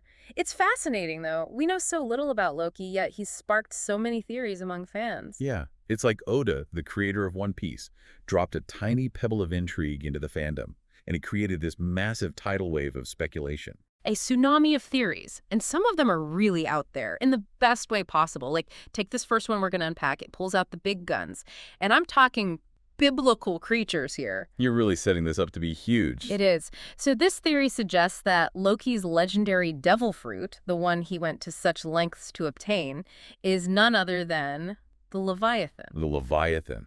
Yeah. Like from the Bible. Yeah, the one and only. Now, I know what you're thinking. It sounds crazy, right? But hear me out, because the details are where this theory gets interesting. We both know giants possess monstrous strength. Oh, yeah, definitely. I mean, look at Dory and Brokey, those two giants dueling for over 100 years. Their updated bounties put them above even Yonko commanders. Exactly. They're a testament to the raw power of giants. And remember how they mentioned their attacks couldn't pierce a certain serpent? Well, this theory ties that impenetrable serpent to the Leviathan. Oh, interesting. It all comes back to the Leviathan's impenetrable scales, a detail mentioned in various ancient texts. Oh, okay. I'm starting to see the connection. And get this. The Leviathan is often associated with envy, a fitting description for someone willing to kill their own father to obtain ultimate power. Okay, yeah. That's a perfect fit for Loki. It's like a Shakespearean power grab, but giant-sized. But how does fire fit into all of this? Great question. Legends say the Leviathan could breathe fire, and some even say it had illuminating eyes. Illuminating eyes. Okay, hold on. I'm starting to see where you're going with this. Now remember Yggdrasil, that colossal tree in Elbif? Oh, right. Imagine if it were to catch fire. We're talking about a catastrophe that could spell disaster for the whole country. Wow, yeah. This theory suggests that Loki's bandaged eyes, they could be concealing this immense and potentially very dangerous power. So you're saying his eyes might actually be a weapon that he's forced to keep hidden? Exactly. He's got to keep them under wraps, literally. Now that's intense. It adds a whole new level of depth to his character. Right, and it gets even wilder. This theory goes a step further and connects the Red Line, the massive wall that encircles the world, to the Leviathan. The Red Line. Okay, now you're blowing my mind. It suggests that the Red Line could be the physical remains of the first Leviathan fruit user. Hold on, so you're saying the structure that divides the entire One Piece world could be the remnants of this ancient, chaotic being. That's insane. I know, right? And what about that giant sword, the one stuck in Yggdrasil? Some speculate it might be the only weapon capable of harming a Leviathan. Just imagine that clash of titans. Oh man, the visuals alone would be incredible. Right. And the sheer scale of that battle. Okay, this theory has it all. Biblical beasts, the Red Line, giant swords. It's got everything you could ask for in a good One Piece theory. It's epic, but it's important to remember this is just one interpretation, one possible explanation for Loki's power. Right. There are other theories, and some of them are just as wild. Oh, yeah. Take this next one, for example. It delves into the world of Norse mythology and connects Loki to Ragnarok. Ragnarok. You mean like the end of the world. Isn't Luffy already being hailed as the sun god? How does Loki fit into this whole apocalypse thing? That's the question, isn't it? And that's what makes this theory so intriguing. You see, it suggests that Loki, just like his mythological namesake, might possess incredible shape-shifting abilities. Shape-shifting abilities. Are you saying, hold on, are you saying he could be impersonating Luffy? That's exactly what this theory is suggesting. Imagine, what if the Luffy we see, the one who's been making his way through the New World, isn't actually Luffy at all? Okay, now that's a twist I did not see coming. But why? Why would Loki go through all that trouble just to impersonate Luffy? This theory dives into the idea that Loki truly believes he's the sun god, the one who's destined to bring about Ragnarok. He might see it as his birthright, a prophecy he's bound to fulfill, even if it means impersonating another powerful figure like Luffy. So it's not just bravado. He genuinely believes he's destined to destroy the world. That's kind of terrifying. It is, and this time, Ragnarok might involve a lot more than just Elbaf. This theory suggests Loki might have his sights set on the entire world. Okay, now that's chilling. It's like a clash of ideologies, a battle between Luffy striving for a new dawn and Loki embracing destruction and chaos. I'm starting to see why you said this was going to be a huge EE deep dive. We're just getting started. Remember Madame Charlie's vision? The one where she saw Luffy destroying Fishman Island? Oh, yeah. That was a while back, but yeah, I remember that vision. Well, this theory suggests that it might be Loki, disguised as Luffy, who actually fulfills that prophecy and throws the world into chaos. Can you imagine? Whoa. Huh. That would be insane. Everyone would think Luffy was responsible, but how could he pull that off? He's in prison in Elbaf, right? That's the million-berry question, isn't it? But imagine this. What if he somehow takes control of Shirahoshi? Shirahoshi. You mean the ancient weapon Poseidon? Exactly. Her power in the wrong hands could be absolutely catastrophic. Oh, you're right. And if Noah, that massive ship that's meant to save Fishman Island, is destroyed in the process, it would be a disaster of unimaginable proportions. This Loki guy is quickly becoming the stuff of nightmares. But you mentioned something about Usopp earlier. How does he fit into all of this? Oh, yeah. This theory draws a parallel between Loki and Usopp, both initially considered outcasts. Loki, the accursed prince, and Usopp often underestimated and initially seen as just a liar. It suggests that in a surprising turn of events, Usopp might be the one to rally the Elbaf warriors and confront Loki. You're saying Usopp, with his slingshot and his tall tales, could be the key to stopping Ragnarok. That seems unlikely. Unlikely, maybe. But remember, Usopp has a knack for defying expectations. Who would thought he'd face off against Crocodile and Alabasta or develop Hoki to protect his friends? He understands giants better than most, and he's got courage in spades. You're right. And his lies have a funny way of becoming reality in the One Piece world. This is why I love these deep dives. We're connecting biblical creatures, Norse myths, and even Usopp's journey into this one theory. But what about Luffy? Where does he fit into all of this? That's the big unknown, isn't it?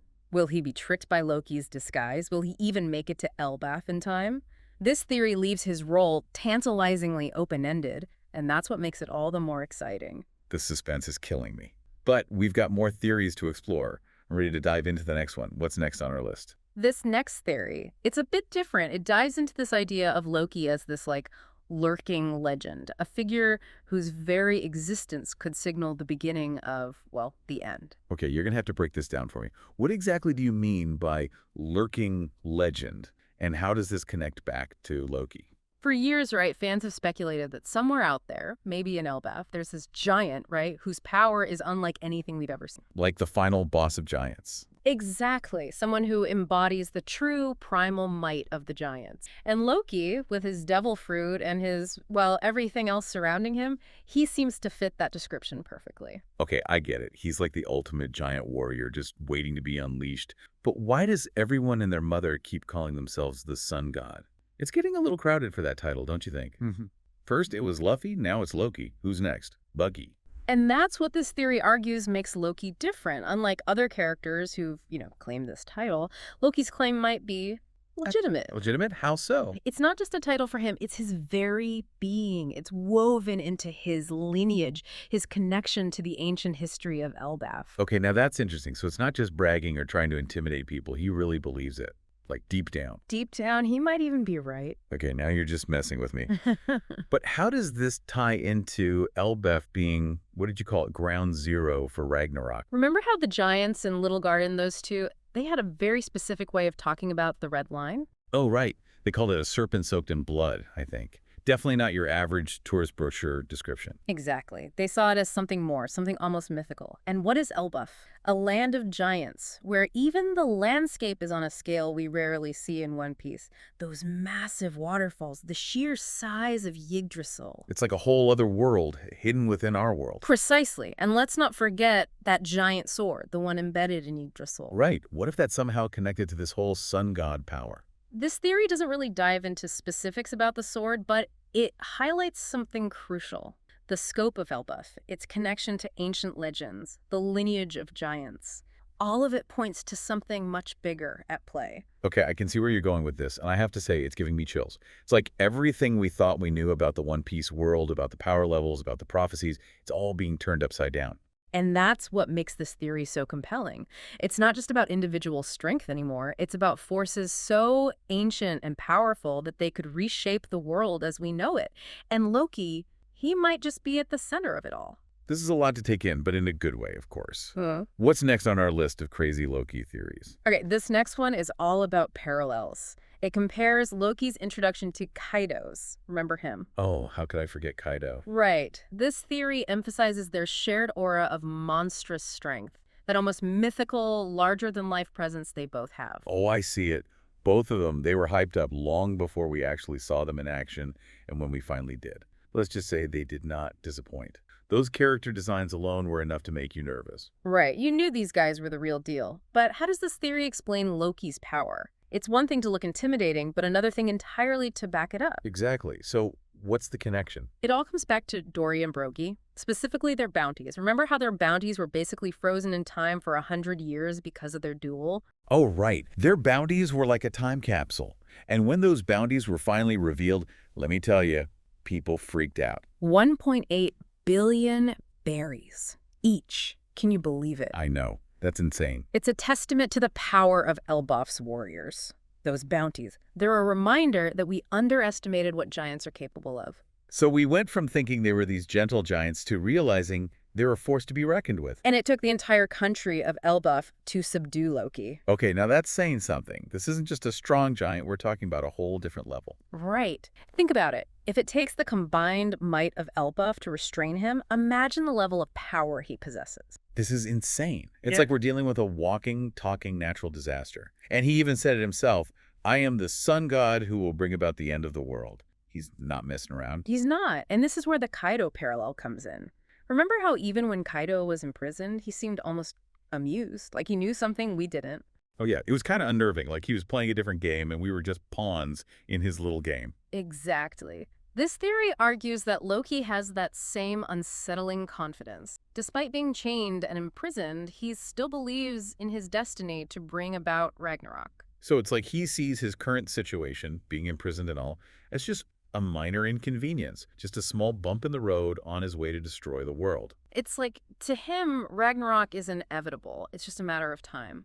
Okay, now that's a scary thought. It is. And then there's that whole thing with his appearance. The mischievous grin, those covered eyes, it all adds to his mystique, his aura of unpredictability. It's like we're only seeing a fraction of what he's truly capable of. Exactly. And that's what makes him such a compelling character. We're left wondering what's going on behind those bandages? What's he planning? And how does this all tie into the whole sun god prophecy? Right. Is he really who he says he is? Or is there something else going on here? This theory suggests that, much like Kaido drew power from his lineage as a Lunarian, Loki's sun god title might be more than just a symbolic claim. It could be a power passed down through the royal family of Elbaf, something that elevates him beyond even the strongest giants. Okay, now that is a theory. It's like a family legacy tied to unimaginable power. This is getting good. What's next? All right, on to our final theory, and this one's a doozy. It connects Loki to, wait for it, Blackbeard. Yeah, this theory is all about drawing parallels, but also highlighting contrasts.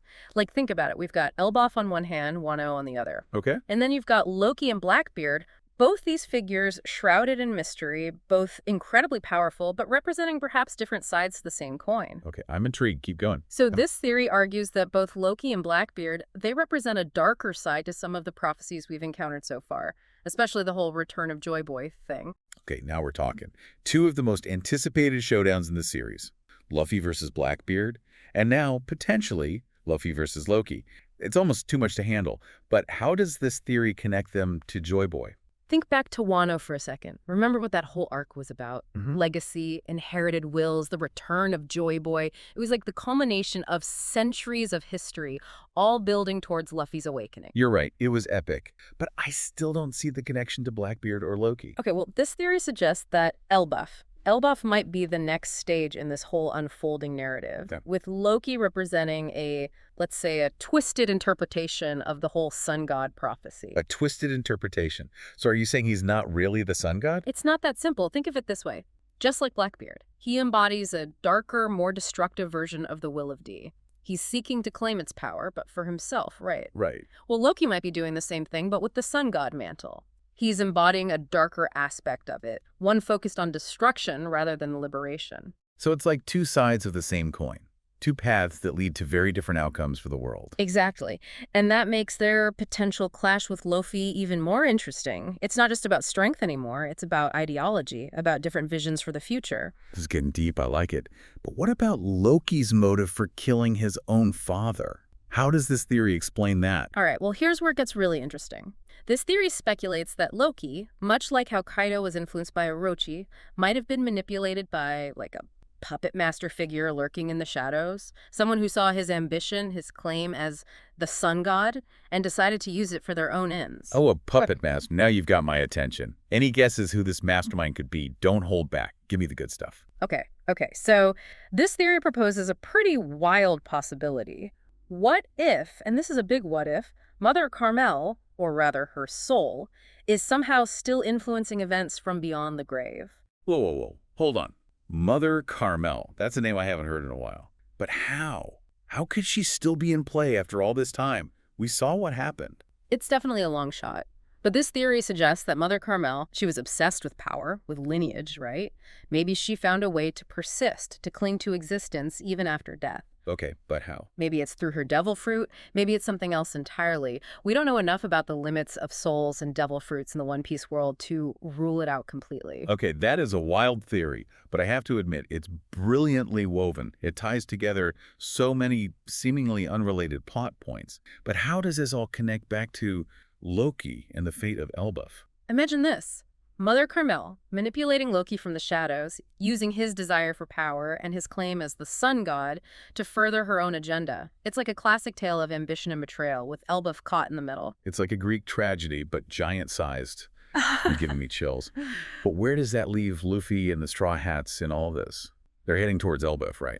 That's the million-berry question, isn't it? Will they be able to see through Loki's facade? Will they uncover the truth about Mother Carmel's potential influence? And will they be able to prevent Ragnarok and save Elbaf from a terrible fate? Talk about a cliffhanger. I am on the edge of my seat waiting for the next chapter in this saga. And that's the beauty of One Piece, right? Oda, the creator, he's created the story so intricate, so layered, that even seemingly insignificant details can have major implications down the line. Who knows what surprises await us in Elbaf? One thing's for sure. Loki has gone from a footnote to a major player in the One Piece world, and I don't think we've seen the last of him. What do you think? Are you ready for the clash of giants? Until next time, keep those theories coming and keep exploring the endless depths of the One Piece world. All right, everyone, ready for another deep dive? Let's do this. This week, we're cracking open the latest Bleach 1,000-Year Blood War episode. And whoa boy, Yeah. talk about upping the stakes. It's intense, right? Like last week wasn't wild enough with the Soul King. Right. You're talking realms falling apart. Ichigo's getting his spirit beat. It really gives you that feeling like nobody's safe. Like anybody can die. Exactly. And with Yuwatch saying the Soul King's really gone this time? Not just, oh, we need to heal him. Oh no, this is cosmic game over, man. Exactly. It's like the whole universe is out of whack. And what makes it worse? Even Orihim's like, my powers are useless. Right. That's how you know it's serious. If her magic can't fix it, we are in trouble. Exactly. But that's when our boy Jishiro Yukitake steps up. Our resident sickly captain. Always got that cough, right? Always. And Yeah. for ages, fans have been like, what's up with that? Is it Mimihagi, the Soul King's right hand? Yeah. Everyone's got their theory. And this episode, oh boy, it delivers. Finally. We get Jishiro's backstory, and man, get the tissues ready. Seriously, it's heavy stuff. We see him as a kid just totally wrecked by this illness. And his parents are desperate, just heartbroken. So they go pray to Mimihagi, basically saying, take whatever you want, just let our son live. Can you imagine that Yeah. level of desperation? Having to bargain with a god for your child's life? Brutal. Here's the thing. Mimihagi actually responds. No way. Tears. Mimihagi cries these tears that, like, envelope Jushiro. Well, hold up. So the god's crying is what gives him a second chance? It's like this weird divine trade-off, you know, and the way it's animated. Hauntingly beautiful. Right. You really feel that something otherworldly just happened. Big time. And then, flashback to Soul Reaper Academy days, Yeah. we see Jushiro and A Shinsu. dynamic duo even back then. Oh, totally. Mm. But you already see those contrasting personalities. Yeah, I day this too. Right. Jushiro, sick as he is, he's calm, collected, even offering Shinsui sweets from his garden. Such a good dude. Right. It's like even with his illness, he's got this inner peace. And Shinsui's off doing what? Oh, you know Shinsui. Causing a little mischief. He's at the Mimihagi Shrine, learning this, saying, the left hand signifies advancement. The right embodies stillness. Ooh, foreshadowing much. Oh, definitely. This is going to come back big time. But yeah, maybe we're getting a tad ahead of ourselves. Right back to the present. Everyone's freaking out, the world's ending, and Jishiro's just like, hold my sake. Time for the Kamikake ritual. And for those of us who didn't go to Soul Reaper school, what's that exactly? Okay, so basically, Jushiro's turning himself into a vessel for Mimihagi. Hold up, like possessing him. Kind of. More like he's offering his body as a temporary replacement for the Soul King. Talk about a Hail Mary. Talk about it. But that's Jushiro for you. Selfless to the core. He's literally putting the universe on his shoulders. And visually, it's incredible. That wave of Ryatsu, the giant arm reaching out. Even Yuach is shook. Right. This dude thought he had it all figured out, and suddenly he's completely blindsided. It just shows how deep Jushiro's connection to Mimihagi really is. Like nobody, not even Yuach, gets it. Yeah, Yuwatch is seriously wigged out. And you know what? It works. For a little bit at least. The realm's stabilized. So he's literally holding the universe together. In a way, yeah. Crazy, right? It's a lot, and we're not even done with the episode yet. Oh, this is just the tip of the iceberg. Because while all this is going down, Shinsui's off on a little errand of his own. He's headed to Mukin, Mukin.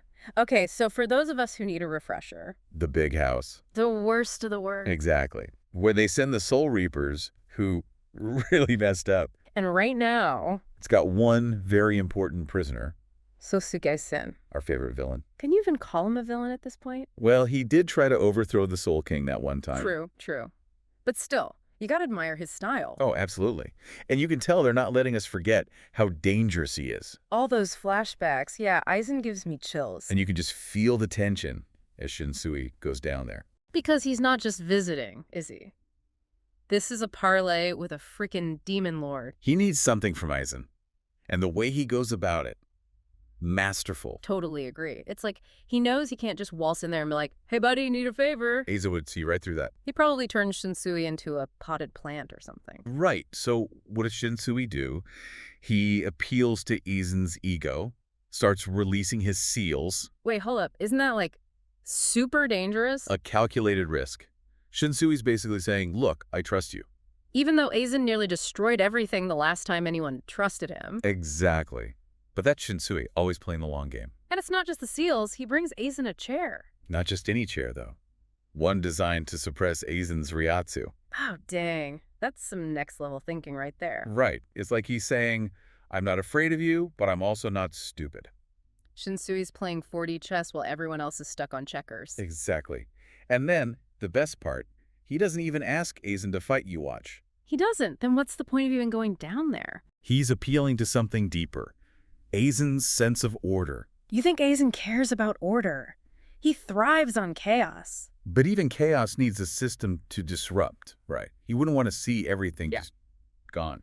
Ooh, I see what you mean. He needs something to play against. Exactly. And the way Aizen reacts to that, chilling. That last line, the air of a soul society about to be crushed? Man. Goosebumps, right? So what's he gonna do? Your guess is as good as mine. But that's what makes it so good. This episode is wild. We got Jushiro playing cosmic Jenga with the universe, Shinsui cutting deals with the devil. And it's only going to get crazier from here. All right, folks, before we get completely lost in theories. We've got to talk about what this episode means. It really makes you think, right? Yeah. What it means to be a Soul Reaper, what it means to protect the world, even if it means making deals with the devil. Literally. Right. And speaking of disappearing acts, what about Jushiro? One minute he's holding the universe together, the next, poof, vanished. You'd think we'd get some kind of closure after that stunt he pulled. I know. But the episode just kind of ends. And it's driving me crazy. Like, did it work? Did he survive? Did he turn into cosmic dust? I don't know. But you know what's got me thinking?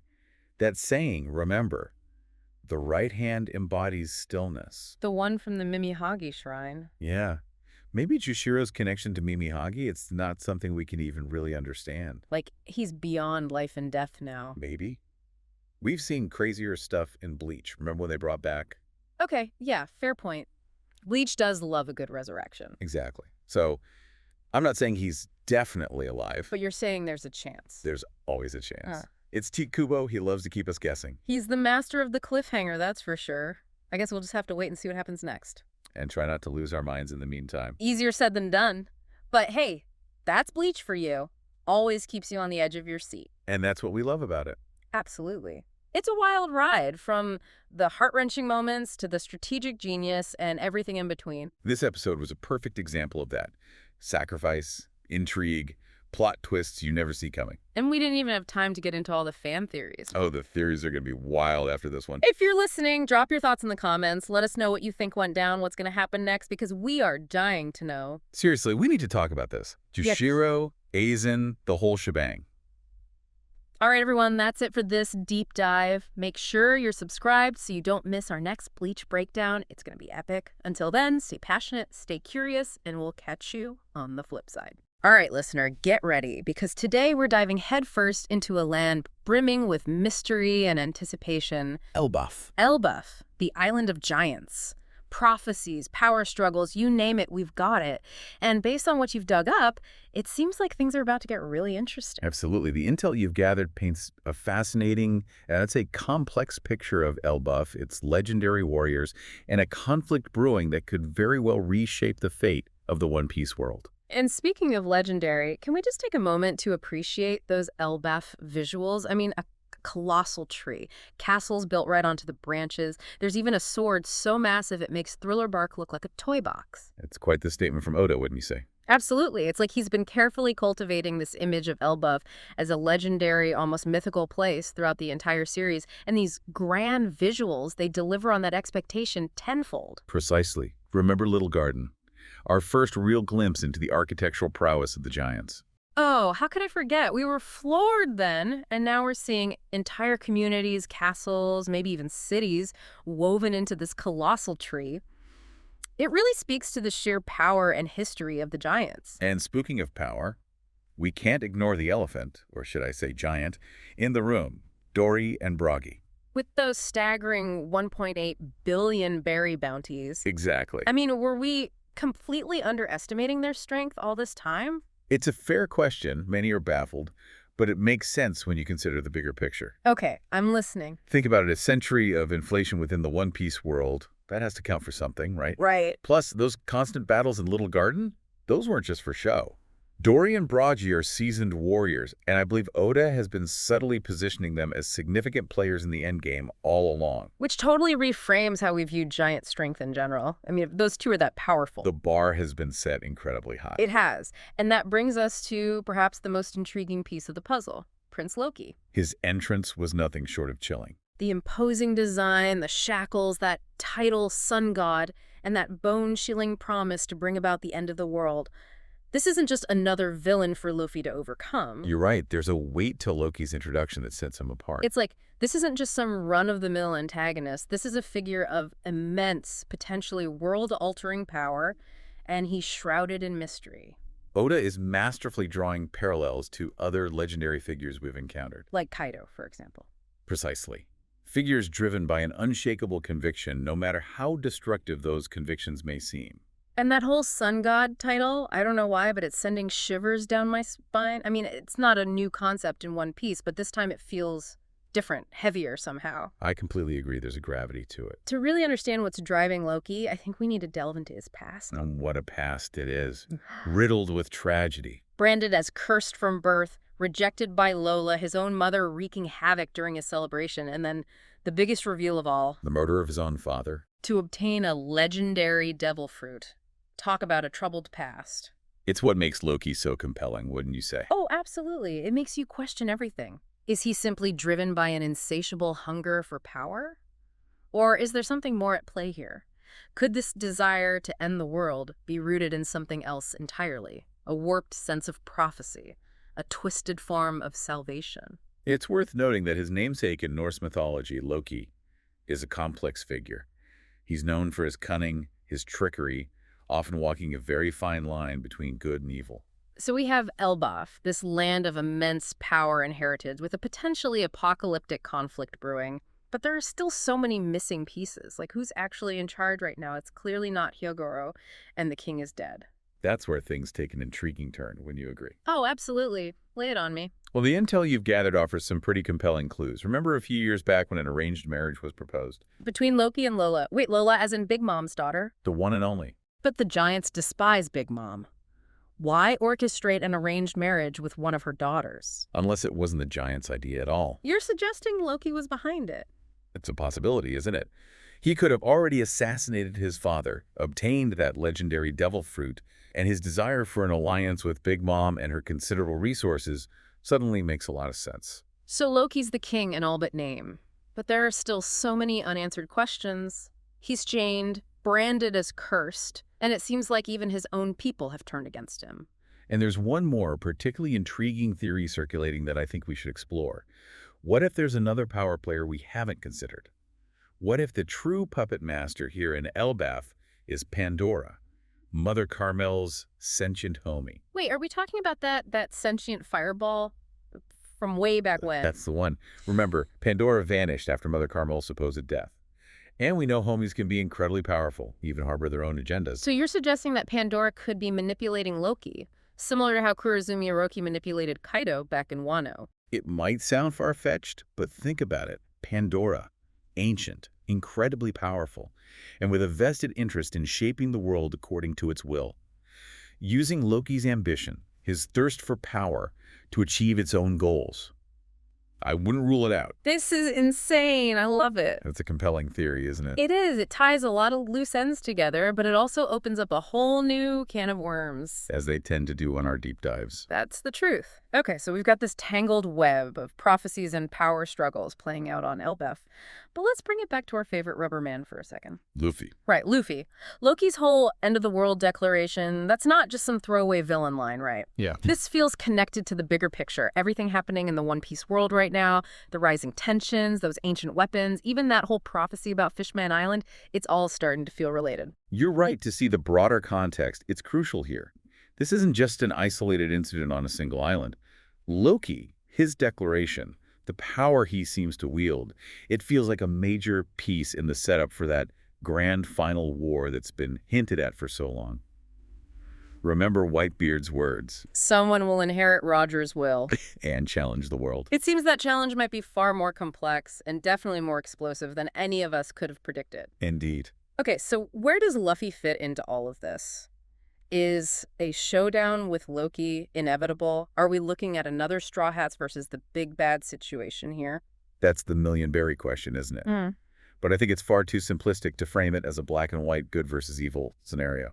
Because Luffy's not exactly known for following the rules, is he? Especially when it comes to prophecies and destiny and all that. Precisely. The guy's more likely to break down a wall, literally and figuratively, than follow someone else's script. He forges his own path, that's for sure. Yeah. And he has this remarkable ability to see the good in others, even when they can't see it in themselves. Like with Vivi in Alabasta. Exactly. And let's not forget Crocodile in Impel Down and then again at Marineford.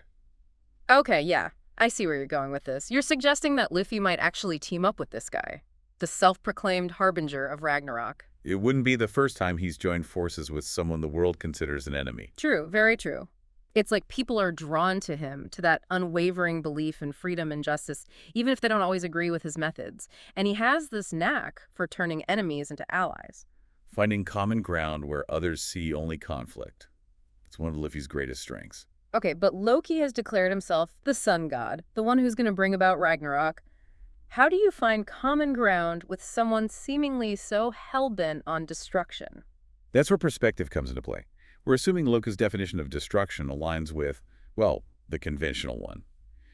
But what if his vision is something different altogether? What if, to him, ending the world means dismantling the existing order? The systems of power that have imprisoned him, ostracized him, branded him a curse from the moment he was born. Okay, now that is an intriguing perspective. Think about it. Elbaf, it has its own unique history, its own traditions, and unfortunately its own prejudices. What if Loki's goal isn't annihilation, but rather a total systemic upheaval, a chance to shatter the chains that have bound him, both literally and metaphorically? That makes a lot of sense. It wouldn't be the first time a character's actions were misconstrued because of differing cultural perspectives. Precisely. And this is what makes Luffy's potential role in all of this so fascinating. He doesn't judge based on appearances or reputations. He sees people for who they are, flaws and all. So you're saying there's a chance that Luffy, the embodiment of joy and freedom, could be the key to understanding, maybe even helping, a self-proclaimed sun god who's declared he's going to end the world. Is it really that impossible? Luffy has a knack for defying expectations, for discovering the most unexpected solutions. He might be the wild card that changes everything. And we haven't even touched upon the fact that Luffy himself is now directly connected to the whole sun god concept. Right. The Nika fruit, those drums of liberation that echoed throughout the world. There's a bigger picture forming here, isn't there? You said it. The parallels are hard to ignore. Luffy, the embodiment of dawn, of liberation, crossing paths with Loki, the self-proclaimed sun god who desires Ragnarok. It's almost poetic in a way. Poetic and more than a little bit terrifying. It's like witnessing two forces of nature on a collision course, and we've got no clue what the fallout will be. That's Oda for you. Never one to shy away from high-stakes storytelling. Speaking of high stakes, we haven't even touched on Elbaf's connection to the wider world, have we? The giant tree, those rumors about it reaching the Sky Islands. Ah, yes. The mysteries of Elbaf run deep. And let's not forget the significance of geography in One Piece. Think about Skypiea, a land thought to be unreachable, and yet it ended up playing such a crucial role in the grand scheme of things. And then there's Fishman Island, at the base of the Red Line, holding the key to those ancient secrets and potentially global destruction. It's like every island, every corner of this world holds a piece of the puzzle. Exactly. Elbaf, with that colossal tree and all those ties to Norse mythology, it practically vibrates with symbolic significance. That tree, often interpreted as Yggdrasil in those myths, is said to connect all 9 realms. 9 realms. Could that be a subtle nod to the different islands? The seas, even? The way they all make up the One Piece world? It's a possibility, isn't it? Oda has a knack for weaving real-world mythology and history into his narratives, adding those layers of depth.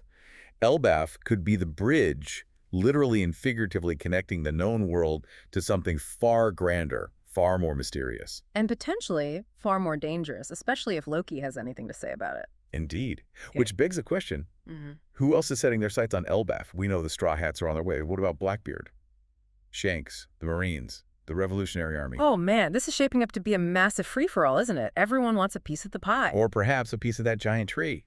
Okay, I see what you did there. But seriously, if Elbaf is as important as we're speculating, it's only a matter of time before all those players converge. Talk about a recipe for disaster. Or a catalyst for change. Remember, chaos often precedes transformation. And with so many factions at play, each with their own motives, their own ambitions, well, let's just say the fate of the One Piece world could very well hinge on what happens in Elbaf. Wow. This escalated quickly. It's way more than just a deep dive. We've stumbled onto something huge. We have, haven't we? It seems your thirst for knowledge has unearthed a mystery of epic proportions. All right, so we've covered Loki, the prophecy, the potential for a massive conflict. But there's still one giant-sized question mark hanging over all of this. Loki's devil fruit. Right. What is it, and how does it connect to this whole sun god title? Ah, yes, the million-berry question. It's driving me crazy. We have all these clues, the mythology, the prophecies, but we're still in the dark about the specifics of his devil fruit. Is it a fire fruit? A light fruit? Maybe something unique to giants? The suspense is killing me. Patience, my friend. Patience. We're venturing into the realm of speculation here, and that requires a delicate touch. We know Loki's devil fruit is considered legendary even among giants. This suggests a deep connection to Elbaf's history, perhaps even its creation. Okay, so going back to the intel we've gathered, what are some of the more plausible theories floating around out there? Well, one theory that's gaining traction revolves around the figure of Prometheus from Greek mythology. Prometheus. He's the one who stole fire from the gods, remember? Gifted it to humanity. Right. So this ties in nicely with that whole sun god motif, the command over light and heat. Some are even speculating a link to the ancient weapons, specifically Pluton, said to be capable of unimaginable destruction. A giant wielding the power of the sun, capable of unleashing that kind of devastation. Yeah, I can see Loki fitting that bill. It's a terrifying thought, isn't it? It is. But we can't ignore the Norse mythology connections either. They're too prominent to be a coincidence. You're absolutely right. Those parallels are hard to dismiss. Some fans are pointing to a Fenrir mythical Zoan fruit, Fenrir. the colossal wolf from Norse mythology, destined to consume the sun during Ragnarok. Oh, right. And remember those massive wolves we saw lurking beneath Elbaf's Great Bridge? Exactly. Yeah. And let's not forget that giant sword. Size definitely seems to be a recurring theme here. It does, doesn't it? It does. But let's not limit ourselves to just creatures. Yeah. Loki, in the myths, he was renowned for his cunning, his trickery, his mastery of manipulation, of deception. Yeah. What if his devil fruit grants him the power of illusion, or even reality manipulation on a grand scale? Now that is a fascinating idea. Yeah. A giant magical prankster with the power to reshape reality. It would certainly explain why the other giants seem so wary of him. Precisely. The chaos he could unleash with that kind of power, it's almost unimaginable. So we have fire, wolves, illusions. Is there any way to narrow it down? I mean, what feels the most authentically Loki to you? If you had to pick one, what would it be? It's a tough call. They're all compelling in their own right, I'll admit. But if I had to choose, I'd say the most fitting ability for Loki, considering his personality, his mythological roots, You're going to say shape-shifting, aren't you? shape-shifting, the ultimate deception, the ability to become anyone or anything. No, that is a power truly worthy of a sun god. Think of the possibilities. He could sow discord, manipulate events from the shadows, even turn allies against one another, and no one would suspect a thing. That's a chilling thought, and it would make him incredibly difficult to capture, let alone defeat in battle. Precisely. And if he can shapeshift into a giant wolf, or a giant dot dragon even, well, that's a conversation for another time. You're officially giving me chills. A giant shape-shifting sun god who may or may not be trying to end the world. This is why One Piece is so captivating. I couldn't agree more. It's a world of boundless possibility, where ancient myths collide with high seas adventure. It's a world where the fate of everything can hinge on the actions of a single Rubberman pirate. And as we wrap up this deep dive into the mysteries of Elbaf, we're left with one final burning question. What do you think, listener? What role will Loki ultimately play in this grand saga? Friend, foe, or something in between? And what secrets does his devil fruit hold? Keep those questions in mind as you explore the theories, and maybe, just maybe, you'll be the one to crack the code. Until next time, happy theorizing. Okay, so you know how we love to really get into the nitty-gritty of One Piece theories? Right? Yeah. Well, get this. There's this theory about the final war. It's I think I know the one you're talking about. it's kind of mind-blowing. Yeah. So it connects it to the God Valley incident, Oh, yeah, that's a big one. like decades ago. Right? And it's making everyone wonder, what if the final war isn't just, the end of the current story? What if it's like a direct echo of what happened back then? I mean, it's a really cool idea. This theory is basically saying that Oda, the creator of One Piece, is like creating this super intricate web of events. Yeah. And all these parallels between God Valley and the final war, they're too obvious to just be a coincidence. Exactly. Like, you can't ignore them. It's like, think about it. We have Roger and Garp, the old Garp, Right. The legends. teaming up at God Valley. And now this theory is saying that Luffy and Kobe, the new generation. One's carrying the torch. Yeah, exactly. They might join forces in the final war. Yeah, and it's not just about them stepping into those roles, right? Yeah. It's about what happens because of that. Like, think about it. Garp came out of God Valley a hero. He was the hero of the Marines after that. It's true. And now people are saying, could Kobe, Garp's protege, could he be on the same path? Oh, that's interesting. Could he become like the new hero of the Marines? Whoa. That would be crazy. Right. But hold on. We can't forget about the villains here. Oh, of course not. I mean, we've got Rox Diesbeck and Blackbeard. Two of the most ambitious, powerful figures in the whole story. Yeah, and both of them, they wanted to be the king of the world. It makes you wonder, is history repeating itself? Yeah. And this theory goes even deeper. It suggests that there might be parallels in how they fall, too. Oh, what do you mean? Well, we know that the Rocks pirates, they were a mess. Yeah, always fighting amongst themselves. Yeah, they couldn't get along. And now, look at Blackbeard's crew. Do you think they're really all on the same page? Good point. Think about Kuzan for a second. Former Admiral Aokichi, one of the strongest Marines ever, and now he's hanging out with Blackbeard. Yeah, that never sat right with me. We don't know what he's up to. He's a total wild card. He could betray Blackbeard at any moment. And that would totally change everything. Exactly. It's not just simple good versus evil here. Everyone has their own plans, their own goals. Yeah, and then there's, the whole age thing. What do you mean? I mean, Garp was young and fierce at God Valley, right? At his peak. But now, he's older, more experienced, probably facing his last big fight. Oh, yeah. That's a really cool detail that this theory brings up. It's like Oda is intentionally mirroring Garp's journey. Wow. It really shows how the times are changing, passing the torch to the new generation. It's almost poetic how he's connecting it all, Yeah, definitely. But, okay, let's not forget about the world government and all of this. Right. They're never far from the action. We know that some really powerful figures, like Kong, were at God Valley. But this theory, it brings up the Holy Knights. Yeah, the Celestial Dragon's ultimate weapon. They're like this super secret elite force, right? And this theory says they played a big role in God Valley. Yeah, and just imagine if they show up in the final war. That'd be insane. It would be a huge connection between the two events. Okay, but here's the part that really gets me. Shanks. Oh, yeah, the mystery man himself. Found as a baby at God Valley. What if he's actually connected to the world government? That would be wild. Or even the Holy Knights. Well, there are theories that Shanks is actually a celestial dragon himself. No way. And some people even think he has a twin brother. A twin. Yeah, a twin who leads the Holy Knights. Think about it. We don't know much about Shanks's past, right? True. It's shrouded in secrecy. This would explain why he's always so hard to figure out. And why he seems to be playing both sides. Exactly. Okay, my mind is officially blown. It's a lot to take in. But if this theory is true, it makes you wonder, is this just how things work in the One Piece world? What do you mean? Like, is power just a cycle?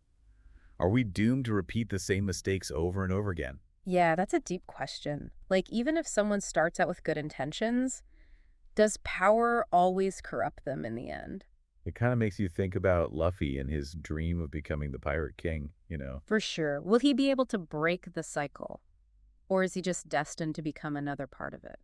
I feel like Oda's trying to tell us something bigger here, you Yeah. know? Like, it's not just about the adventure and the fights. There's this whole other layer to the story. I think you're right. He's asking us to think about the deeper meaning behind everything. Like, what is power? What is justice? Yeah. What does it mean to be free?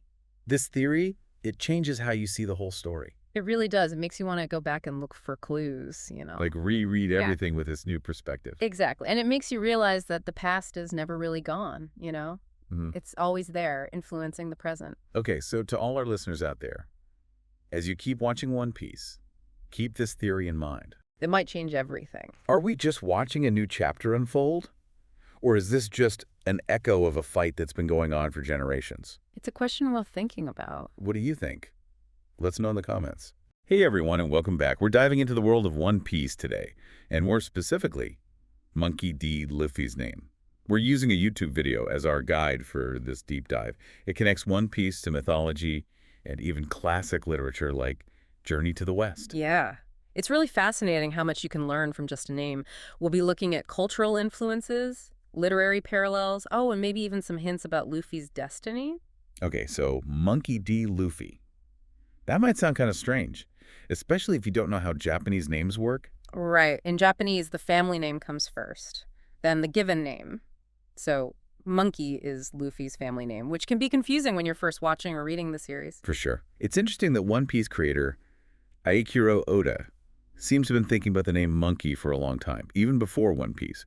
He made a prototype for the series back in 1994 called Romance Dawn. And guess what? The main character was named Monkey D. Luffy. And it wasn't just the name that was the same. That early Luffy also had stretching powers. And the straw hat we all know. It really shows how Oda had a vision for this character from the beginning. Makes you wonder if Oda always planned for a character named Monkey to be such an important part of his world. But why Monkey? What do you think is the deeper meaning? Well, one thing that comes to mind is the Monkey King, Sun Wukong, from the Chinese novel Journey to the West.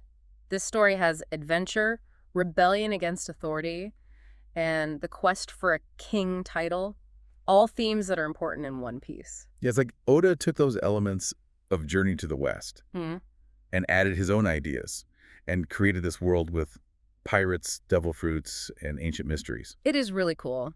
Something else that I find interesting is that monkeys in general seem to be really important in One Piece. Think about Luffy's grandfather, Monkey D. Garp. He's a legendary marine, but he often goes against the world government. And then there's his father, Monkey D. Dragon. He's trying to overthrow the government completely. You're right. It's like having monkey in your name in One Piece. Means that you are connected to something bigger, someone who challenges the way things are and changes history. Exactly. And this connection to powerful figures, it isn't just Luffy's family. There are other monkey-like characters who are strong and influential, like the human drills on Mihawk's Island. They're incredible swordsmen. And Monster, a senior officer in Shanks' crew. Oda seems to use monkeys to symbolize strength and a connection to something greater. Maybe it's family, destiny, or even just the will to fight fate. So it's not just about Luffy being inspired by Sun Wukong. It's like Oda is creating this whole world where monkeys represent this force that can either maintain or disrupt the balance of power. Exactly. But here's where it gets even more interesting. Some fans think that Luffy is inspired by two legendary monkey figures. Not just Sun Wukong, but also Hanuman, a monkey deity from Hindu mythology. Wow, a tale of two monkeys. What about Hanuman makes people think he inspired Luffy? Well, Hanuman is known for his amazing strength, selflessness, and devotion. He is often associated with wind, and he can even change his size. Wait, size-changing abilities. Do you think that could be connected to Luffy's devil fruit powers? It could be. It's definitely an interesting parallel. Luffy's Gear 5th transformation makes him a giant, and he used to be able to shrink after using Gear 3rd. Those could be references to Hanneman's powers. And Luffy is totally devoted to his friends. He will put himself in danger to save them. Those traits are similar to Hanneman. It's like Oda combined Sun Wukong and Hanuman to make this really interesting and dynamic character who has the rebellious spirit of Sun Wukong and the compassionate heart of Hanuman. And don't forget about all the times Luffy has fought against illness and poverty. Think about the Drum Island arc, or even his time in Amazon Lily. These are all moments where he fights for other people, especially the weak. And that is very similar to Hanneman's role as a protector, a symbol of hope for people who are struggling. Wow. The connections just keep getting deeper. It makes you appreciate how much thought Oda puts into his characters and how little details can have so much meaning. But what about Luffy's given name? Just Luffy. Does that have a hidden meaning too? This is where things get a little weird. Luff, without the Y, is a nautical term. It refers to the forward edge of a sail. Since sailing is so important in One Piece, lots of fans thought that Oda chose that name on purpose. So did Oda confirm that? Did he pick Luffy because it's related to sailing? He actually says it was a coincidence. He just liked how the name sounded and thought it fit Luffy. Really? With all the symbolism and planning that goes into One Piece, you're telling me the main character's name is just a coincidence? I don't know about that. I know, it's hard to believe. Especially since Oda is so detail-oriented. Maybe there's more to Luffy than we realize now. Maybe we'll find out the true meaning later in the story, which would add even more depth to Luffy's character. That wouldn't be the first time Oda surprised us. That's what keeps us all coming back for more. Always looking for those hidden clues and connections. Exactly. The mystery of Luffy just adds to how interesting the series is. But for now, let's get back to monkeys and how important they are in One Piece. Something I've been thinking about is how other characters see monkeys, especially Luffy himself. You're talking about that scene with Masira, right? The orangutan-like character from the Jaya arc, when Luffy calls him a monkey, and Masira actually likes it. Yes. That scene is so interesting. What a lot of people miss is that Masira doesn't just hear the word monkey. He hears monkeyful, which means that Luffy sees him as having all the best qualities of monkeys. It's not an insult.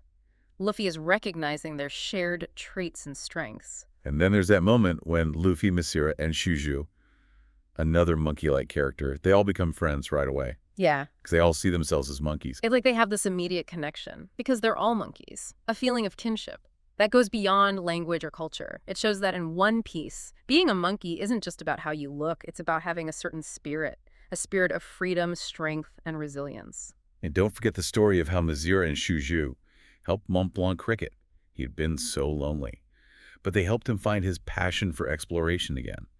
Even normal monkeys can play a big part in the lives of others in One Piece. Absolutely. It shows that every creature, no matter how strong or important they seem, can do great things and can make the world a better place. It's a reminder that even small actions can have a big impact and can inspire others and make the world a more interesting and vibrant place. Yeah, it really emphasizes that idea in One Piece that real strength isn't just about being physically strong or having a high social status. It's about how you affect others and the connections you make. It's like Oda is saying that anyone can be a monkey. To embrace that spirit of adventure and never giving up and believing in yourself and your dreams. But going back to Sun Wukong, he and Luffy are definitely similar, but their personalities are also different, don't you think? Oh yeah, definitely. Yeah. Especially in the beginning of Journey to the West. Sun Wukong can be impulsive, even reckless sometimes. He wants power and recognition.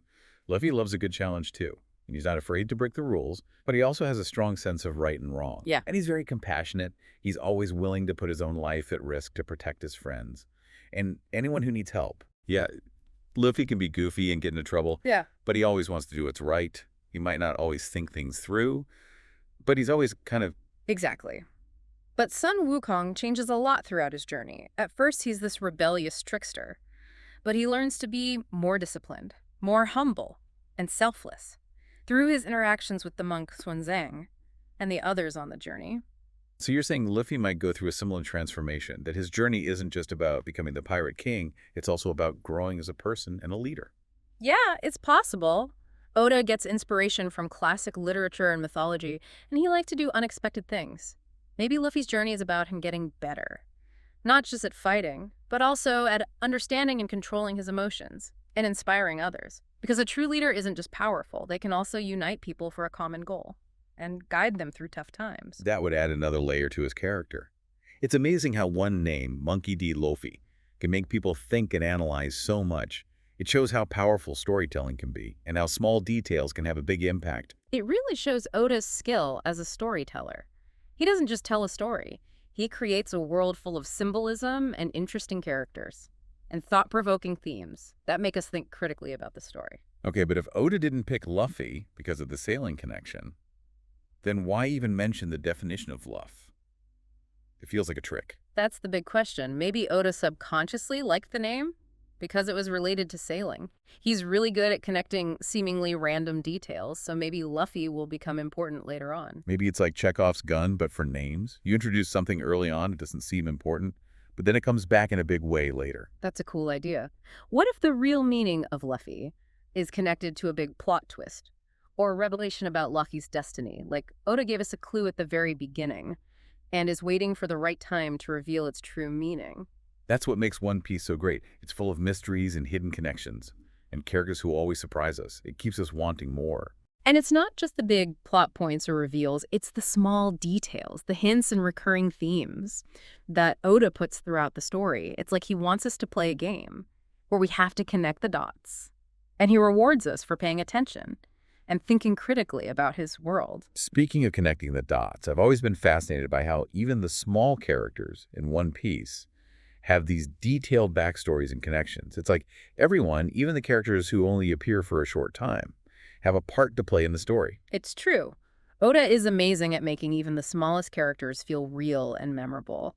Like the Coffee Monkeys, that group of kidnappers we see in the Sabaody Archipelago arc. They aren't that important to the overall story, but their leader looks a lot like Sun Wukong. He even has the gold headband and staff. The Coffee Monkeys. I remember them, but I don't remember why they were important. Why would Oda make them look like the Monkey King if they're just minor villains? It's a small detail, but it shows how much Oda cares about details and how much he likes adding these little references to mythology and folklore. The whole Coffee Monkeys crew has tails, which makes you wonder if there's a Monkey Man race in the One Piece world. That's right. I forgot about their tails. Could they be related to the minks? The animal-human hybrids we met in Zoo? They both have animal features? And they're both really strong and agile. Yeah, they could be. Oda loves to give us these little mysteries, and he lets the fans come up with theories and try to figure out how everything connects. It's like a treasure hunt. But instead of gold and jewels, we're looking for hidden meanings and patterns in the world of One Piece. That's what makes this series so fun to talk about and analyze. There's always something new to discover, some detail you missed before. It's a story that keeps on giving. Exactly. And speaking of looking deeper into the story, let's go back to Luffy's relationship with monkeys and how it might tell us about how his character will develop. There's a scene in the Jaya arc that people often forget about, but it shows us how Luffy sees himself compared to monkeys. You mean the conversation between Luffy, Zoro, and Sanji after they meet Masira. Zoro and Sanji don't understand why Luffy is acting that way with Masira, but Luffy just says, "We're both monkeys." Yes, that line seems simple, but it tells us a lot about how Luffy sees himself. It's like he feels a connection to monkeys. He sees them as kindred spirits who share his spirit, resilience, and love of adventure. And remember, this is before Luffy has fully awakened his Devil Fruit powers, Mm-hmm. or even knows how strong he can be. He's still at the start of his journey, but he already feels different, like he's meant for something great. Maybe his connection to monkeys means that he knows his destiny on a deeper level, even subconsciously. Remember, in One Piece, monkeys are often associated with strength and freedom, but also with a connection to the divine, or ancient powers that shape the world. So it's not just that Luffy acts like a monkey, it's that he represents what monkeys stand for in One Piece. He's like a living example of those ideals. Freedom, resilience, challenging authority, and ultimately, creating his own destiny. Exactly. His journey isn't just about becoming the Pirate King, it's about him discovering who he really is, embracing his true power, and maybe even fulfilling a role that no one, not even himself, could have imagined. Which brings us back to the big question, what is Oda trying to tell us about Luffy? Through his name, his love of monkeys, and all these connections in the story. Is Luffy destined for something specific? Or can he choose his own path? That's what's so great about One Piece. It's always changing, always surprising us, and inviting us to be a part of the mystery. Maybe there isn't one right answer. Maybe it's about exploring Luffy's character and the world of One Piece. It's a journey that continues with every new chapter, and we're all on it together. It's a journey full of surprises. Mm-hmm. And I love it.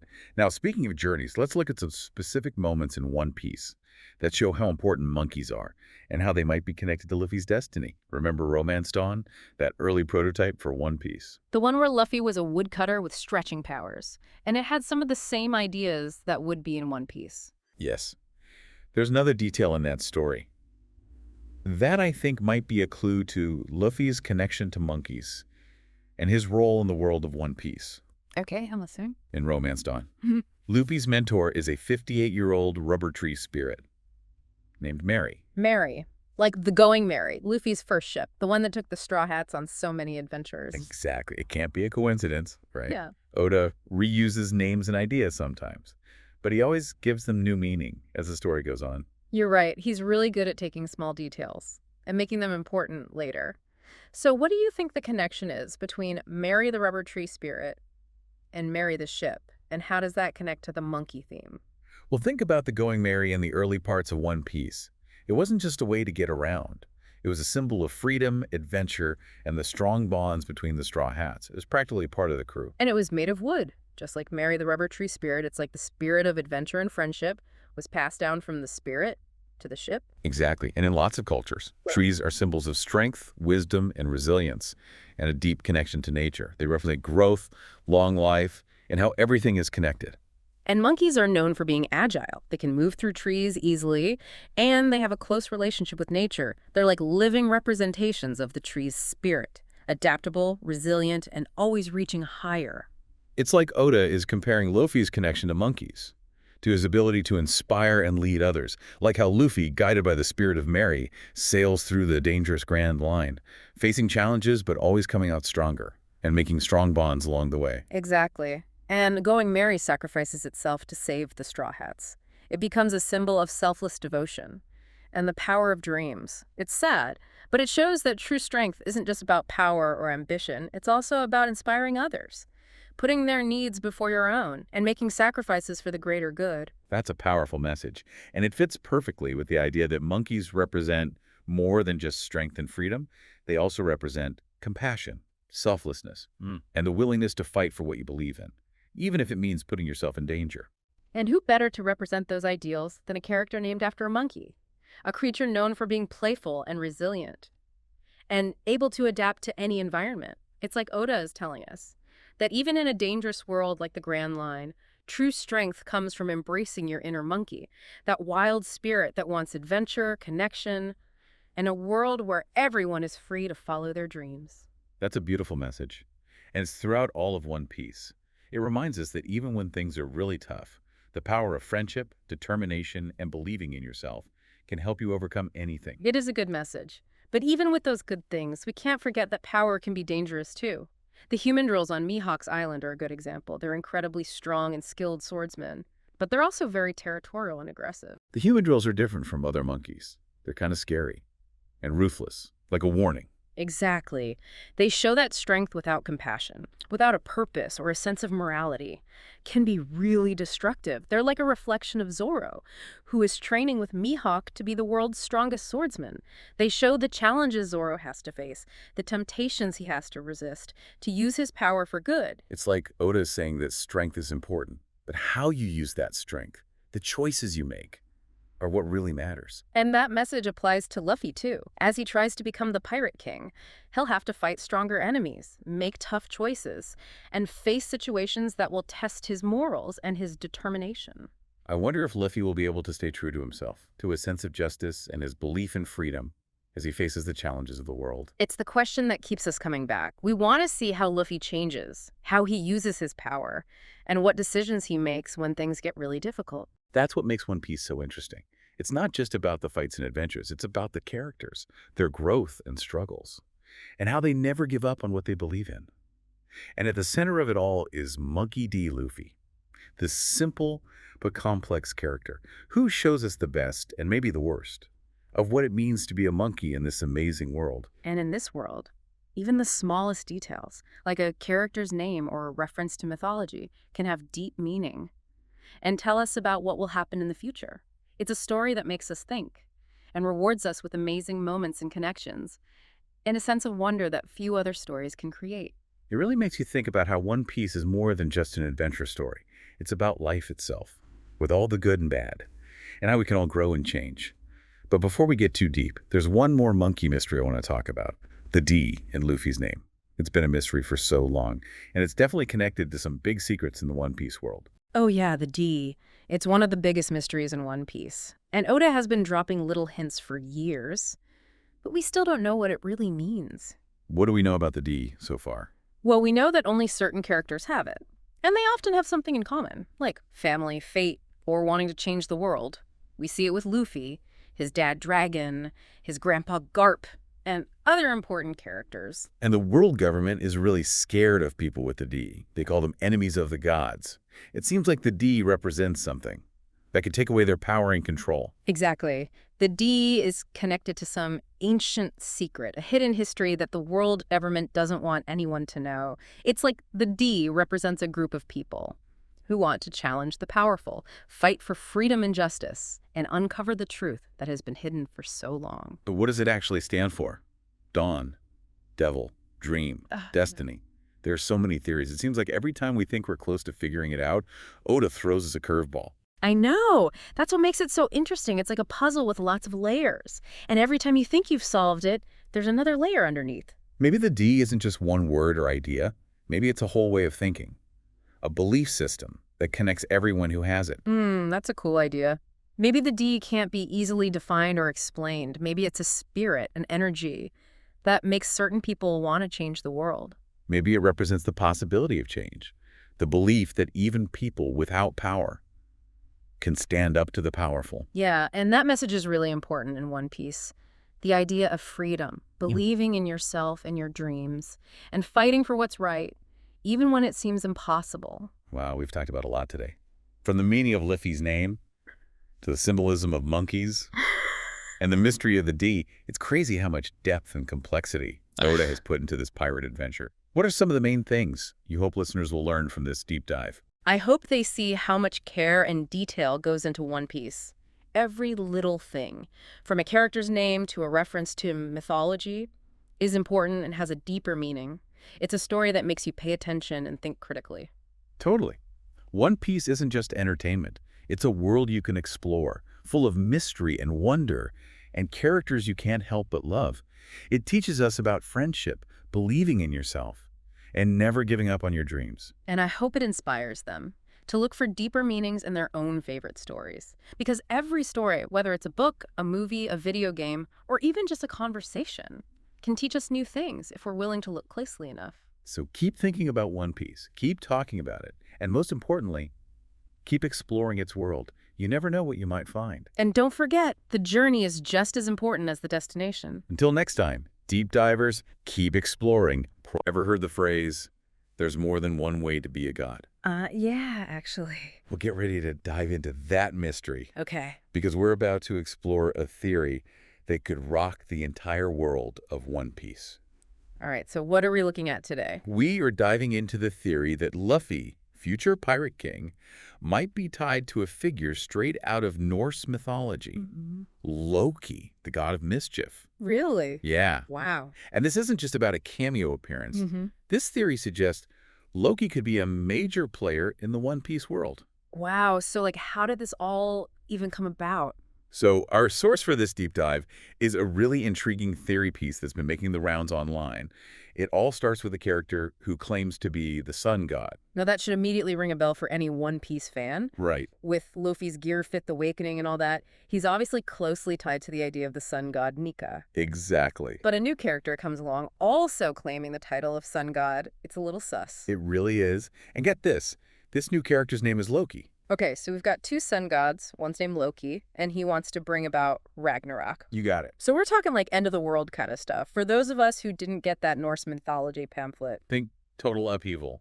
The end of everything. And this Loki guy is just set on making it happen. Seems like it. And that's a huge contrast from Luffy, who is all about freedom, new beginnings, the dawn of a new age. Yeah. And to see those two ideas clash in the One Piece world. Well, that's what makes the theory so interesting. Right. And we know Oda, the creator of One Piece, isn't shy about pulling from real-world mythology and history, right? Yeah, for sure.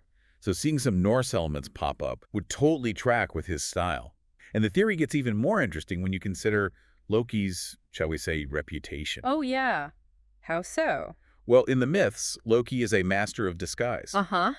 a shapeshifter Okay. who can take on any form. Oh, interesting. So the theory suggests that maybe he has a devil fruit? Exactly. Think Right. like Katarina Devon's nine-tailed fox fruit, but potentially even stronger. Yeah. So imagine the chaos if he starts impersonating key figures. Oh, man, that would be insane. Maybe even Luffy himself. Could you imagine? Oh, my gosh, the ultimate betrayal. Right. And it gets even more specific. The theory mentions Fishman Island as a potential target. Fishman Island. Why Fishman Island? Remember Madame Charlie's vision of Luffy destroying Fishman Island? Oh, right. What if that vision was actually showing Loki, disguised as Luffy, bringing about that destruction? Oh, wow. So he's manipulating events to make it seem like Luffy is fulfilling that prophecy. Exactly. And in the most devastating way possible. It's a scary thought, right? Yeah, and it's not just Fishman Island at stake here either. You're right. We also have to think about Shirahoshi Right. The ancient weapon Poseidon. if she falls into the wrong hands. Yeah, the consequences could be global. But there's another layer to this theory that I think is particularly interesting. Okay, what is that? This one focuses on a certain straw hat that often gets underestimated. Let me guess. Usopp. You got it. What? Usopp? Why Usopp? What makes him so important? Well, the theory highlights how both Usopp and Loki are kind of viewed as tricksters. Okay, I mean, that makes sense. Skilled liars, Yeah. masters of deception. Yeah. People often underestimate them both. Yeah, I can see that. Now imagine those two facing off, their wits against each other, strategies clashing. Wow. Now that is a battle I would pay to see. Right. And here's the kicker. The theory suggests that Luffy, without even realizing it, might be the one to free Loki from whatever binds him, Interesting. which directly mirrors how Loki breaks free in the myths, right before Ragnarok. Talk about irony. It's like poetry, it rhymes. It really makes you think, what is Oda setting up here? You know, when you bring together Norse myths, existing One Piece lore, and what we know about these characters, it all comes together to paint a pretty intense picture of what the future might hold. Right. Like Luffy's journey, it might be even bigger than we originally thought. Luffy might be wading into waters far deeper than he realizes, with not just his dream in the balance, but the entire world. It's really incredible to think about. Exactly. What else has Oda subtly woven into the story, and what happens when those pieces fall into place? I don't know. If this theory is even HALF right, Oh, man. we're in for a wild ride, my friend. It's going to be crazy. Crazy good. Okay, One Piece fans, get ready, because we're about to dive deep into some seriously wild One Piece theories. You guys sent in some seriously thought-provoking stuff. We're talking next-level speculation here. This isn't just your average theory recap. Oh, no. We're talking connections, hidden layers. And maybe even a few mind-blowing revelations. You ready to get started? I am. What I find so fascinating about these theories we're going to look at today Yeah. is how they take these elements of One Piece we think we know, the geography, the characters, you know, even those tiny details Oda throws in, Right, right. and they weave them into these, like, brand new, completely unexpected narratives. Exactly. Like, remember all those crazy theories about the Void Century and the ancient weapons? Oh, yeah? This is that level of mind-blowing, trust me. Can't wait. So first up, buckle up, we're diving headfirst into the pole shift theory. Oh, the pole shift. Okay, so the basic idea is that what we know as the Grand Line Yeah. wasn't always the way it is now. It's like this massive planetary shift, right? Mhm. The entire world totally reshaped. I mean, it sounds wild, totally insane. Yeah. But when you really think about it, it explains so much about the world Oda's created. Right. The Grand Line is this crazy, unpredictable place, right? Wild currents, weather changing on a dime. What if? What if it's all because the planet literally turned on its axis? It really makes you think. And it's not just some random idea either. Think about it. Oda's obsessed with geography, with a strange phenomena, right? Yeah. The Grand Line's currents, based on real ocean currents. Right, yeah. Even the Calm Belt has a real-life counterpart. Yeah. So, I mean, it wouldn't be that crazy, would it, for him to take inspiration from a real phenomenon like a pole shift? And I remember Future Boy Conan. That Miyazaki classic. Yeah. A pole shift devastates the world. That's true. And Oda loves Miyazaki, right? So it's not impossible, is it? Yeah. He could totally weave something like that into one piece. Oh, totally. Yeah. And then there's that early sketch Oda did of the One Piece world map. Oh, yeah. The way he placed the text, it's really strange. I have to, like, turn it right. Bam. You can only read it properly if you rotate the map like 90 degrees. Now, maybe that's just a stylistic choice, right? But what if it's a clue, a hint about how the world was originally oriented? Okay, that's a serious what-if moment right there. Right. Okay, so what about this, the red line? That massive continent that circles the globe? The red line, yeah. In Japanese, it's Sekiro. Literally, red road. Oh, wow. What if the red line was the equator before the pole shift? Okay. Think about that. You're messing with my mind right now. That would completely change how we see the red line, wouldn't it? Especially with the red road poneglyphs, right? Oh my God, the poneglyphs, yeah. Those mysterious stones, the clues to the Void Century. What if they're placed along the red line not randomly, Yeah. but because of this world turned upside down? Okay. Mind officially blown. There's more. No. Yeah. Impel down. The underwater prison. Exactly. And those massive walls around Wano, imagine building those underwater. It'd be impossible. Right. But, okay, think about it. What if the pole shift? Yeah. What if it messed with the sea levels? Like, if the planet's water got redistributed, those structures, they could have been built on dry land and then got submerged later. Whoa. Okay, get ready for this. What?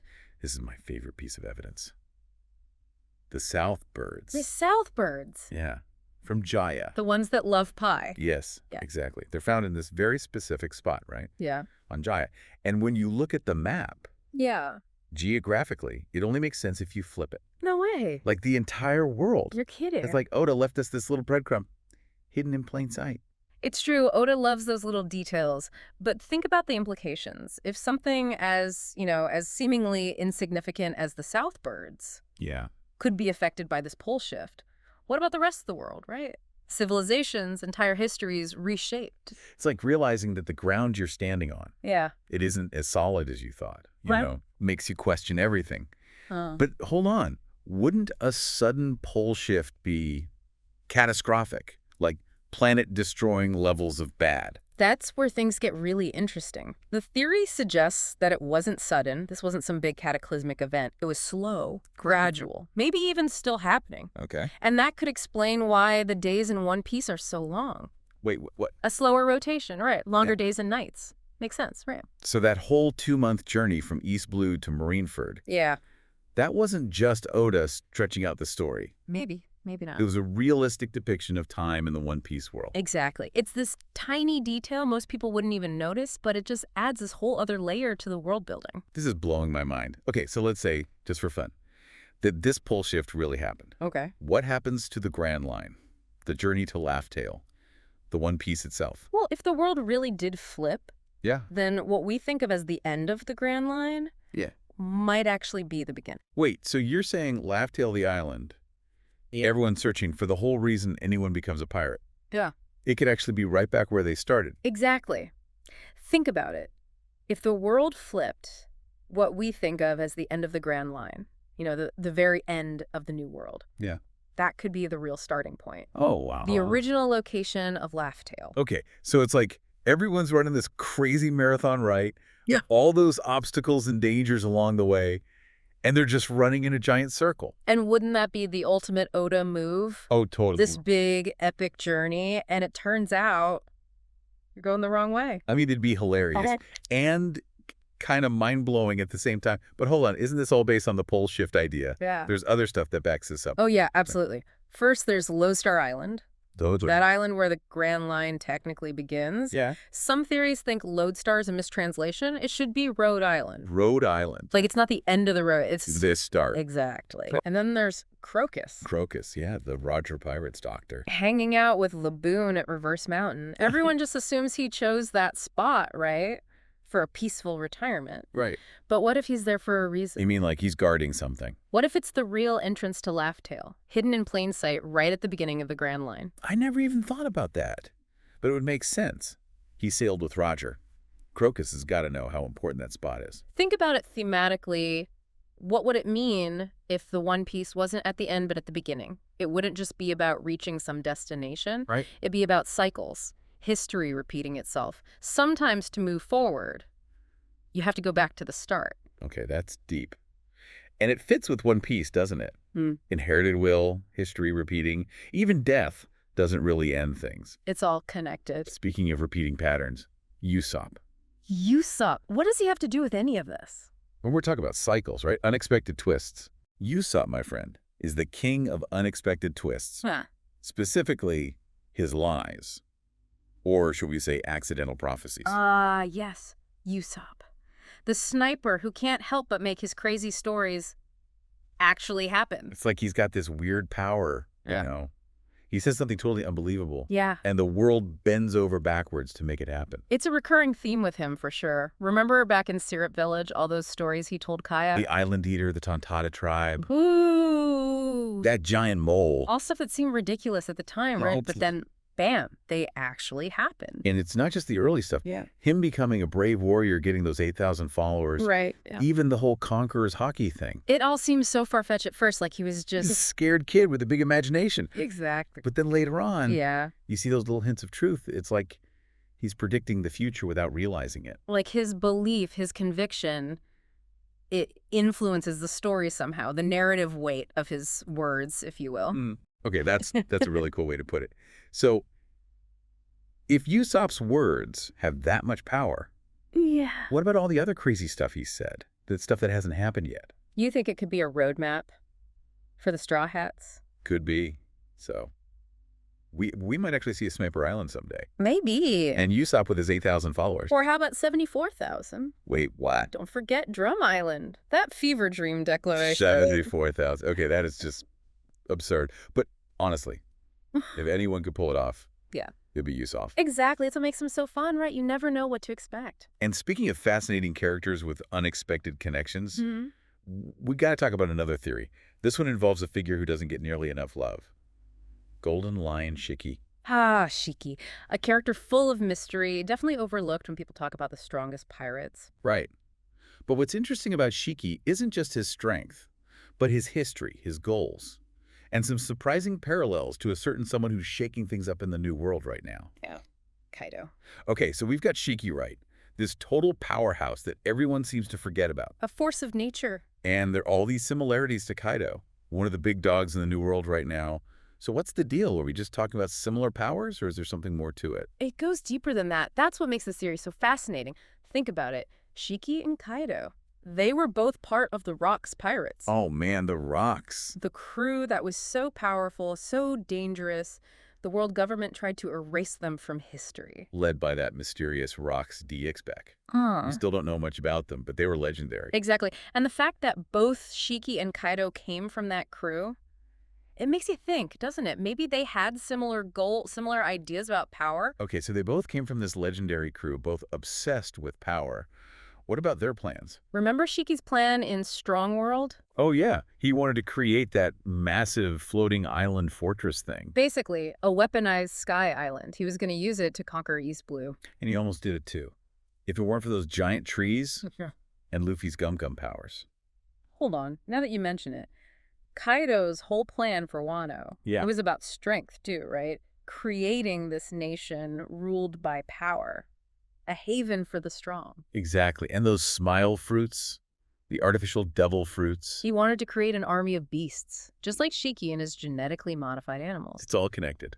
Okay, so we've got two former Rocks pirates, both obsessed with power, both willing to use whatever it takes to get what they want. Are you saying Shiki was like a prototype for Kaido, like Oda's trial run for that kind of villain? It's possible, right? Strong World might not be canon, but it gives us a glimpse of what Shiki could have been like in the main story. Some people even think that in his prime. Yeah. Shiki might have been even stronger than Kaido. Whoa, stronger than Kaido? That's a bold statement. Yeah.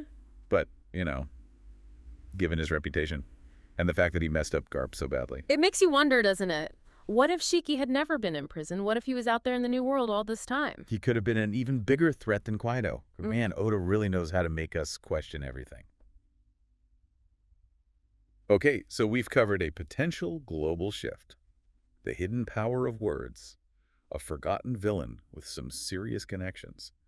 Are you ready for one final, truly bizarre One Piece mystery? Hit me with it. Okay, buckle up, because we're about to talk about the giant egg. I'm the Oro Jackson, The egg!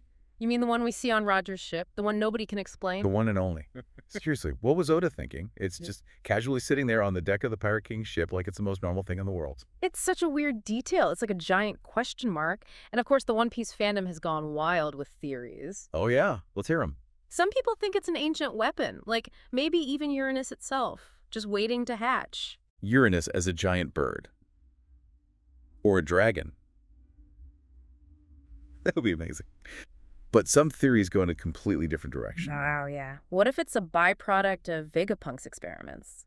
Vegapunk. Maybe an early attempt at creating artificial life, or a genetically engineered creature. Ooh, the Vegapunk connection. That's a good one. Right. But it gets weirder, right? Right. This is where we get into pure speculation, but it's too interesting to ignore. What if the egg is connected to, I don't know, the very essence of the One Piece world? Okay, you have to elaborate on that. What does that even mean? Think about it. Theories that connect the egg to the origin of the Red Line, the secrets of the Void Century, maybe even the Will of D. What if it contains a creature that holds the key to understanding everything? Whoa. Okay, now that is a game changer. Yeah. But there's always the possibility that it's something much simpler. Right. It wouldn't be One Piece without a little humor. Exactly. Maybe it's just a testament to Roger's skills as a captain. Hey, we sailed the entire Grand Line without cracking this egg top that. Huh. That sounds exactly like something Roger would do. But I think that's part of what makes the egg such a great mystery. Yeah. It's this big open question that lets us explore all these possibilities. The final puzzle piece that we can't help but try to fit in, even if we don't know where it belongs. And hey, maybe all these mysteries we've talked about, the pole shift, Usopp's lies, Golden Lion Shiki, that crazy egg, maybe they're all connected in ways we can't even imagine yet. Wouldn't put it past Oda. He is the master of weaving together all those threads, right? Mm-hmm. Into this incredible story. And that's what we love about One Piece. It's more than just the adventure. It's the world building, the mysteries, the feeling that anything is possible. Well, that about wraps up our deep dive for today. We've journeyed from Impel down to the Red Line, from Usopp's wild tales to a world turned upside down. What blew your mind the most? Head over to our website, leave a comment, let's keep this conversation going, because in the world of One Piece, the adventure never truly ends. Until next time, keep exploring, keep theorizing, and as always, keep the spirit of adventure alive. Welcome back, Deep Divers. Ready to dive into another One Piece theory? Well, this one is a doozy. All right then, lay it on me. What's the big mystery today? Today, we're talking about Jin. Jin? Yeah. You mean Don Krieg's first mate?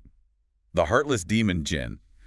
From, what was it, Barodi? That's the one, and the One Piece fandom is buzzing. What? Why? What happened? Well, he popped up again in chapter 1117. Wait, seriously? After all this time, I thought he was, like, yesterday's news. Right, that's what everyone thought. But one eagle-eyed fan on Twitter... Let me guess. They spotted him in the background somewhere. Well, yeah, kinda. It's not super clear, but it got people thinking. And then, boom, theories everywhere. So what are we thinking? Is Jin actually back in action, or is this another one of those blink and you'll miss it cameos? That's the million-berry question. But here's the thing. This theory doesn't just stop at Jin's back. It goes way deeper, connecting him to some of the biggest mysteries in the One Piece world. Okay, you've got to give me the rundown. Start from the beginning. Where does Jin even fit into everything after all this time? All right, so rewind back to Barati. Oh, right. Sanji's grand entrance. Exactly. But also Jin's last stand, or so we thought. Remember, they sailed off in that tiny little dinghy after Luffy. Yeah, pretty sure that thing was held together with spit and dreams. Exactly. Not exactly seaworthy. So this theory suggests they would have needed a new ship, and fast. Where do you go when you need a ship? Water 7. Bingo. The city of shipwrights. Okay, I see where you're going with this. But wasn't Water 7 a bit chaotic? Yeah. After the whole Enies Lobby incident? Chaotic good. Think about it. The world government's in disarray. Shipwrights are scattered. Pirates probably saw an opening, didn't they? Exactly. A prime opportunity for a desperate crew to slip in, grab a ship, and lay low for a bit. Yeah. And knowing Krieg, he's not one to let a little global chaos go to waste. Opportunist, that one. But wait. Water 7 is still miles away from where we last saw Jin in the current story. How does this tie into everything else that's going on? Because what comes after Water 7? The New World, of course. Wait a minute. You're not suggesting. What if, on their way to the New World, the Krieg pirates bumped into someone who could use a crew of experienced, if slightly worse for wear, fighters. Blackbeard. Got it. Hold on. You're saying Jin might be hanging out on Hakanosu right now with Blackbeard. It's a wild theory, but it kind of makes sense, right? Yeah. I mean, I need more convincing. Why would Blackbeard even want Krieg's crew? They got wiped out by Luffy back in the East Blue. True, but Blackbeard's not known for being picky. He takes what he can get, and remember, he's building his crew, his empire, from the ground up. Plus, there's another piece to this puzzle, something that makes this theory even more interesting. The Rocky Port incident. The Rocky Port incident. Yeah, Blackbeard mentioned it when he was talking about Law, remember? He said Law stole 100 pirates' hearts at Rocky Port. And the Krieg pirates had, what, about 100 people back then? Bingo. Whoa. You're blowing my mind right now. You're saying the Krieg pirates were the victims of Law's devil fruit powers. That's what this theory is proposing, and if that's true, well, Jin might be the key to unlocking the truth about what really happened at Rocky Port. Okay, hold on a sec. If Law really did snag their hearts back at Rocky Port, wouldn't someone have noticed Jin, missing a vital organ by now? Well, that's the thing about devil fruits, right? There's always something more to uncover. What if Law's powers, I don't know, had some kind of delayed effect? Or maybe those missing hearts were tucked away somehow. So you're saying we don't really know the whole story about Rocky Port, and Jin could be the one to finally shed some light on things. But what could he even tell us at this point? It's not like he'd just start blabbing Blackbeard's secrets after all this time. True. But hey, we're talking about Trafalgar Law here, one of the biggest players in the whole pirate game. If Jin saw what went down with his own eyes, who knows what kind of info he might have. It could change everything. We might get clues about Law's motives back then, what really went down, maybe even some hidden connections to other big shots, maybe even the world government itself. Wow, okay. Talk about a chain reaction. One little detail from Jin could rewrite everything we thought we knew about Law and his whole deal. This is huge. But wait, we can't forget about Jin himself. He wasn't exactly known for his sunny disposition, right? I mean, the guy's nickname is literally the Heartless Demon. That's where this theory gets really interesting. It draws a parallel between Jin and, get this, Sanji. Shawnashake. Yeah. Our favorite chef. Come on, I don't see it. Think about it. Both of them, slapped with the Heartless label, but for completely different reasons. Sanji, born and bred to be emotionless, a weapon, right? But he broke free from that. And Jin, yeah, a tough pirate, no doubt, but remember, back at Barati, he showed he wasn't all bad. He even helped Luffy escape from Krieg. That's right. He went against his own captain. But why? Now picture this. Jin, post-Rocky Port, literally without a heart. This theory suggests it's not just a physical thing, It reflects what's going on inside. So while he's out there being all heartless for real, he's also wrestling with whether he's really lost that part of himself, the part that can actually care about something. Deep, man. It is, isn't it? And this is where running into Sanji could change everything for him. Imagine Jin, a shadow of his former self, coming face to face with Sanji, this guy who embraced his emotions, compassion and all. It could be a turning point for him. Yeah, I see what you mean. Seeing Sanji living his best life, even after being told he couldn't feel a thing, that could be huge for Jin. It's like, hey, maybe there's hope for me yet. Exactly. And what's more, this encounter could be a total callback to Reiju and Sanji. Remember what Reiju said? Acknowledging his rough past, but reminding him that his empathy, that's what makes him human. What if Sanji offers those same words to Jin? A reminder that even a heartless demon can choose compassion. Wow, that would be powerful. Seeing Sanji become a beacon of hope, and not just for himself, but for someone else battling their own demons. Literally. But hold up, this theory goes even further, right? It links Jin and Sanji to Blackbeard's crew, specifically that commander, what was his name? Pizarro. Fill me in. You're on fire today. You're absolutely right. We're not done yet. This is where the theory takes a turn for the, how should I put it? Delicious. Delicious. You really know how to keep my interest. What's food got to do with Jin and Sanji ending up on Blackbeard's ship? So this theory suggests it's less about Blackbeard himself and more about one of his top dogs, Avalo Pizarro, the corrupt king. Pizarro. Rings a bell. What's he got to do with food? He some kind of gourmet chef I haven't heard of? Let's just say the guy's got a reputation for gluttony, like off the charts. Gluttony, huh? You mean he likes his food a bit too much? Let's just say the guy really likes his food. And remember how important food was to Jin and Sanji? Oh, yeah. I mean, Jin was ready to poison a whole restaurant full of people just to get a decent meal. Right. And then there's Sanji, almost biting the dust as a kid because of starvation. Those experiences, they stick with you. For sure. Food's not just fuel, it's survival. You don't mess around with that. Exactly. So this theory, it suggests that Pizarro's whole I don't care about food, just give me more attitude, it could be a deal breaker for Jin. Especially if he's already having second thoughts about his place on Blackbeard's crew, right? You got it. Seeing that kind of disrespect for something so essential, so vital, it could push him over the edge. So we could see Jin, the former heartless demon himself, fighting side by side with Luffy and Sanji against Blackbeard, all because of how someone treats their plate. It's a wild theory, right? But hey, it's One Piece. Anything can happen. That's the truth. And you know what? I kind of love it. It's about more than just fighting. It's about principles.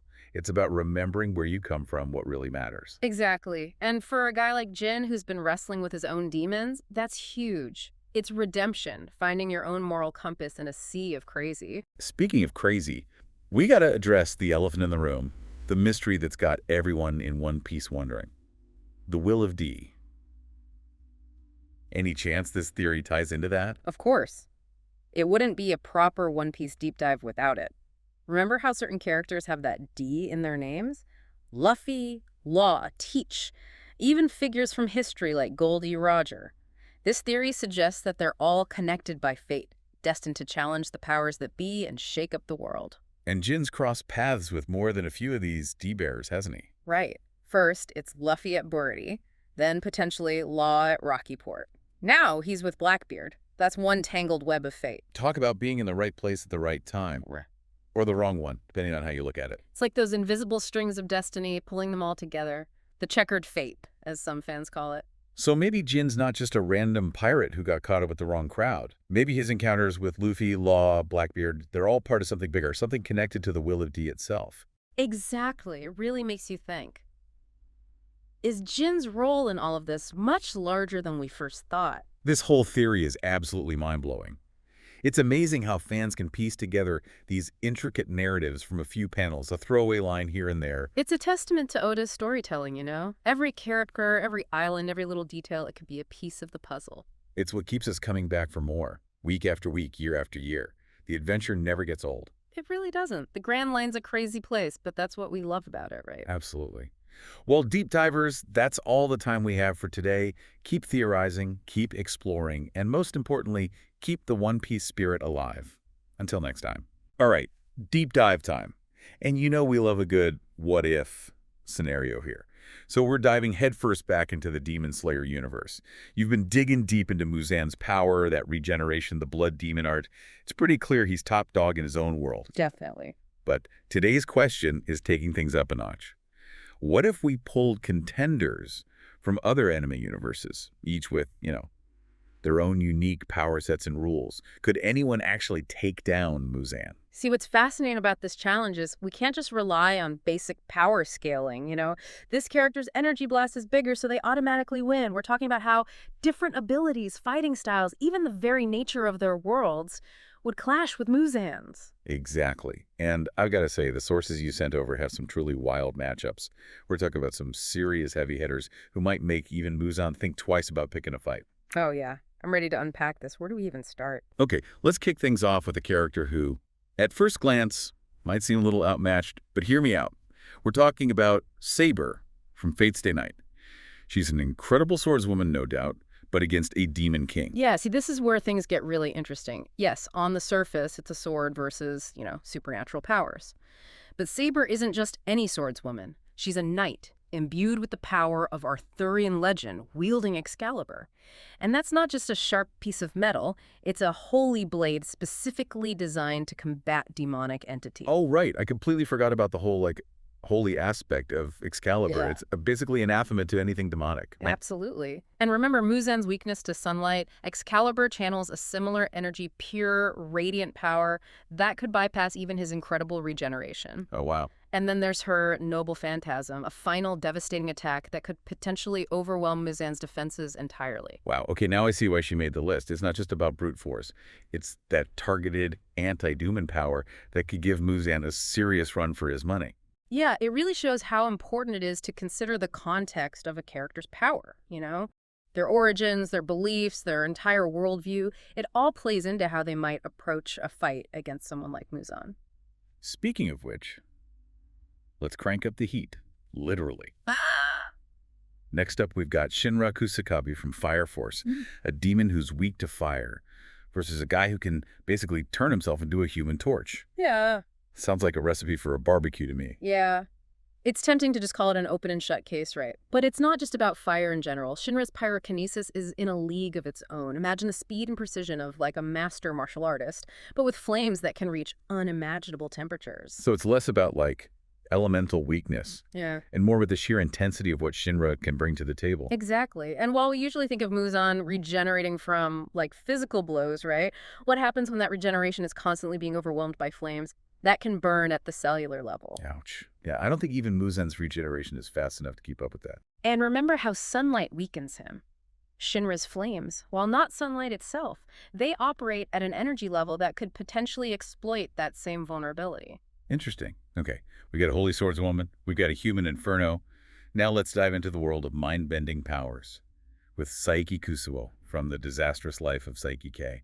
This guy is practically a walking, talking cheat code when it comes to psychic abilities. Right, now we're talking about like hacks abilities, powers that bend or break the rules of reality in ways that traditional power scaling can't even like quantify. Saiki's abilities are so off the charts that he could potentially defeat Rizan without even engaging in a physical fight.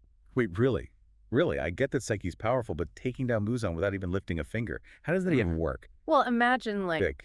a being who can manipulate memories, erase thoughts, even like rewrite someone's entire future. Saiki could, theoretically, make Muzan forget his quest for power. Or even, make it so he was never born in the first place. Okay, now that's just plain dirty. Though I guess when you're dealing with a Demon King, all bets are off. Yeah. But let's shift gears from, like, mind games to something a little more hands-on, We got another contender who's no stranger to battling supernatural threats, Yato from Noragami. And he's not just, like, a skilled fighter. He's a god. Right. So Muzan's whole Demon King aura probably wouldn't even faze him. But how does, like, godhood translate in a fight? Can he even, like, hurt Muzan, given that whole regeneration thing? That's where Yato's divine nature comes into play, right? We're talking about a power that, like, transcends the normal rules of, the Demon Slayer universe. As a god, his very existence can, kind of, disrupt the natural order, and his strikes carry a weight that goes beyond, like, just physical force. So it's not just a sword. It's like Yeah.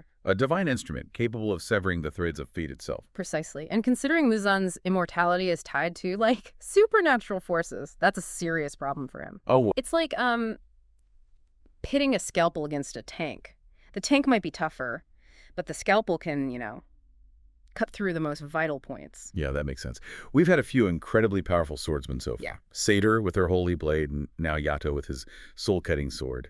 Do you think Muzan's ever encountered anything quite like them? It makes you wonder, doesn't it? Has he ever faced an opponent who can't, like, bypass his defenses on such a kind of fundamental level? All right, next up is a character who sends shivers down my spine. Sukuna from Jujutsu Kaisen. He's the king of curses in it, if I remember correctly. Even in death, his power is nothing to sneeze at. Oh, yeah. To call Sukuna powerful is a vast understatement. He's a being of, like, pure cursed energy, and even, like, fragments of his soul are enough to, warp reality and obliterate most opponents. And those fragments are usually found where again? His fingers, Yeah. which have a nasty habit of ending up in the wrong hands, or in this case, the wrong stomach. Remember Yuji Itadori? Oh, right. Sukuna's basically hitching a ride inside of him. So we're not just talking about Sukuna's power, but also how it might, manifest if he were to, say, possess someone in the Demon Slayer universe. Precisely. And let's not forget Sukuna's domain expansion, a technique that, like, traps his opponents in a pocket dimension where his power is absolute. Imagine Muzan trapped in a world painted with Sukuna's, like, twisted desires, with nowhere to run, nowhere to hide. Yeah, that's definitely not how I'd want to spend my weekend, to be battle of, like, ultimate demonic power versus ultimate cursed energy, a clash of titans indeed. For sure. Speaking of demonic power, our next contender kind of adds another layer of intrigue to this whole matchup. We've got Inuyasha, the half-demon from, Inuyasha. He's a bit of a wild card, isn't he? Yeah. Not exactly a hero, but Right. not entirely a villain either. Exactly. Inuyasha kind of walks that line between human and demon, which, Yeah. gives him a unique perspective on Muzan's existence. And let's not forget, Inuyasha's got that whole half-demon, half-human thing going on, which gives him, like, a unique edge in the Demon Slayer world, where most demons are, Yeah. pretty much all demon all the time. For sure, for sure. He possesses the strength and resilience of, like, a full-fledged demon, but with a degree of control and awareness that Muzan seems to lack. Plus, his sword, Tesega, is no ordinary blade. It can, absorb demonic energy and unleash devastating attacks. It was like fighting fire with fire. Yeah. But with Inuyasha having a few extra tricks up his sleeve, thanks to his human side and that, awesome sword. Okay, before we get too caught up in a, hypothetical demon brawl, let's move on to another contender who, blurs the lines between human and demon. Rin Okamura from Blue Exorcist. No, this is where things get particularly intriguing. Rin's lineage is quite fascinating. He's actually the son of Satan himself. Wait, seriously, talk about daddy issues. Indeed.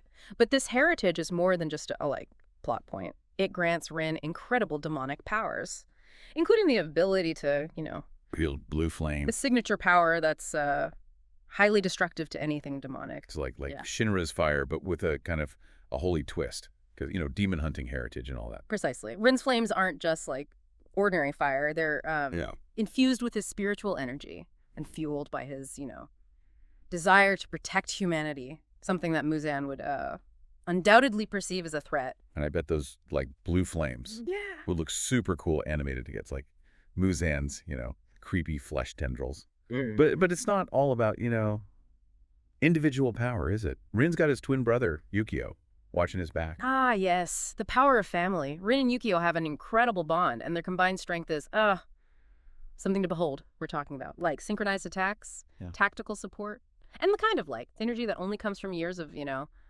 fighting side by side. Family power-ups. It's like the ultimate trump card in the anime world.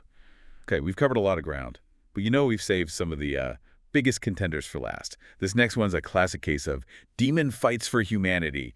Kira Fudo from Devilman Crybaby. Talk about an internal struggle. Oh, tell me about it. Akira is a walking paradox, isn't he? He's got the raw power and instincts of a demon, but his heart belongs to humanity. It's like he's fighting a war on two fronts, against his own nature and against those who threaten the world he's chosen to protect. So you got to do a number on your psyche. But hey, it also means he's got the perfect, skill set for taking on someone like Muzan. Oh, absolutely. He's not just fighting Muzan's power. He's fighting the very darkness that Muzan kind of embodies. And let's not forget Akira's, Devilman form. It's like a switch flips. Enhanced strength, speed, agility, and those devastating energy blasts. It's like he's got a built-in power-up designed to, wreck demons. But speaking of power-ups, let's talk about someone who's practically synonymous with, godlike abilities. Yeah. You watch. From Bleach. Yeah. He's the kind of character where you just have to wonder, is there even a point in, fighting him? Right. You watch is where we move beyond traditional power scaling and into the realm of inevitability. His ability, the Almighty, allows him to see and manipulate the future. Imagine Muzan launching an attack, right? And you've actually already 10 steps ahead, having countered it before it even began. Okay, yeah, that's just not fair. How do you even fight someone who can literally see the future? Well, I mean, strategy becomes less about reacting and more about, playing within a framework that UWatch has, kind of, already foreseen. It'd be like playing chess against a grandmaster who can see every possible move. Yeah. But beyond that, his raw spiritual power is immense. We're talking about a being who can reshape reality on a whim. Jeez. Okay, so we're talking about a walking, talking anime prophecy going up against a, Demon King.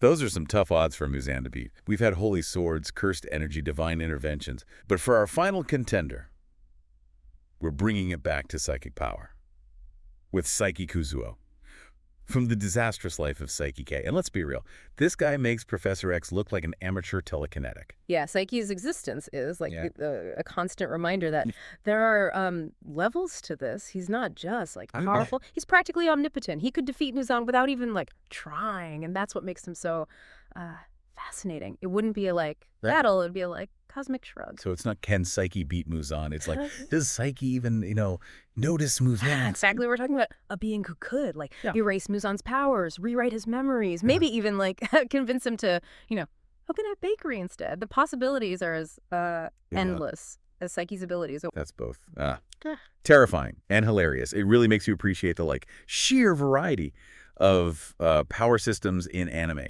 and how they kind of challenge our understanding of what it means to be, strong. Absolutely. It's about more than just, brute force. It's about strategy, unique abilities, and the potential for, like, even insurmountable odds to be overcome with the right approach. It's about looking, like, beyond the surface and considering all the ways these incredible characters from different worlds and different stories could, like, clash in a battle for the ages. Exactly. And that's what makes these what-if scenarios so much fun. It's about, like, tapping into that sense of wonder. Yeah. And letting our imaginations run wild. Absolutely. So to our listeners out there, we turn it over to you. If you were assembling a team to take on Muzan, who would be on it? And more importantly, why? Let us know. We're dying to hear your dream matchups. Until next time, keep diving deep into those anime multiverses and never be afraid to ask. What if? Okay, buckle up, everyone, because this deep dive is headed straight for the shores of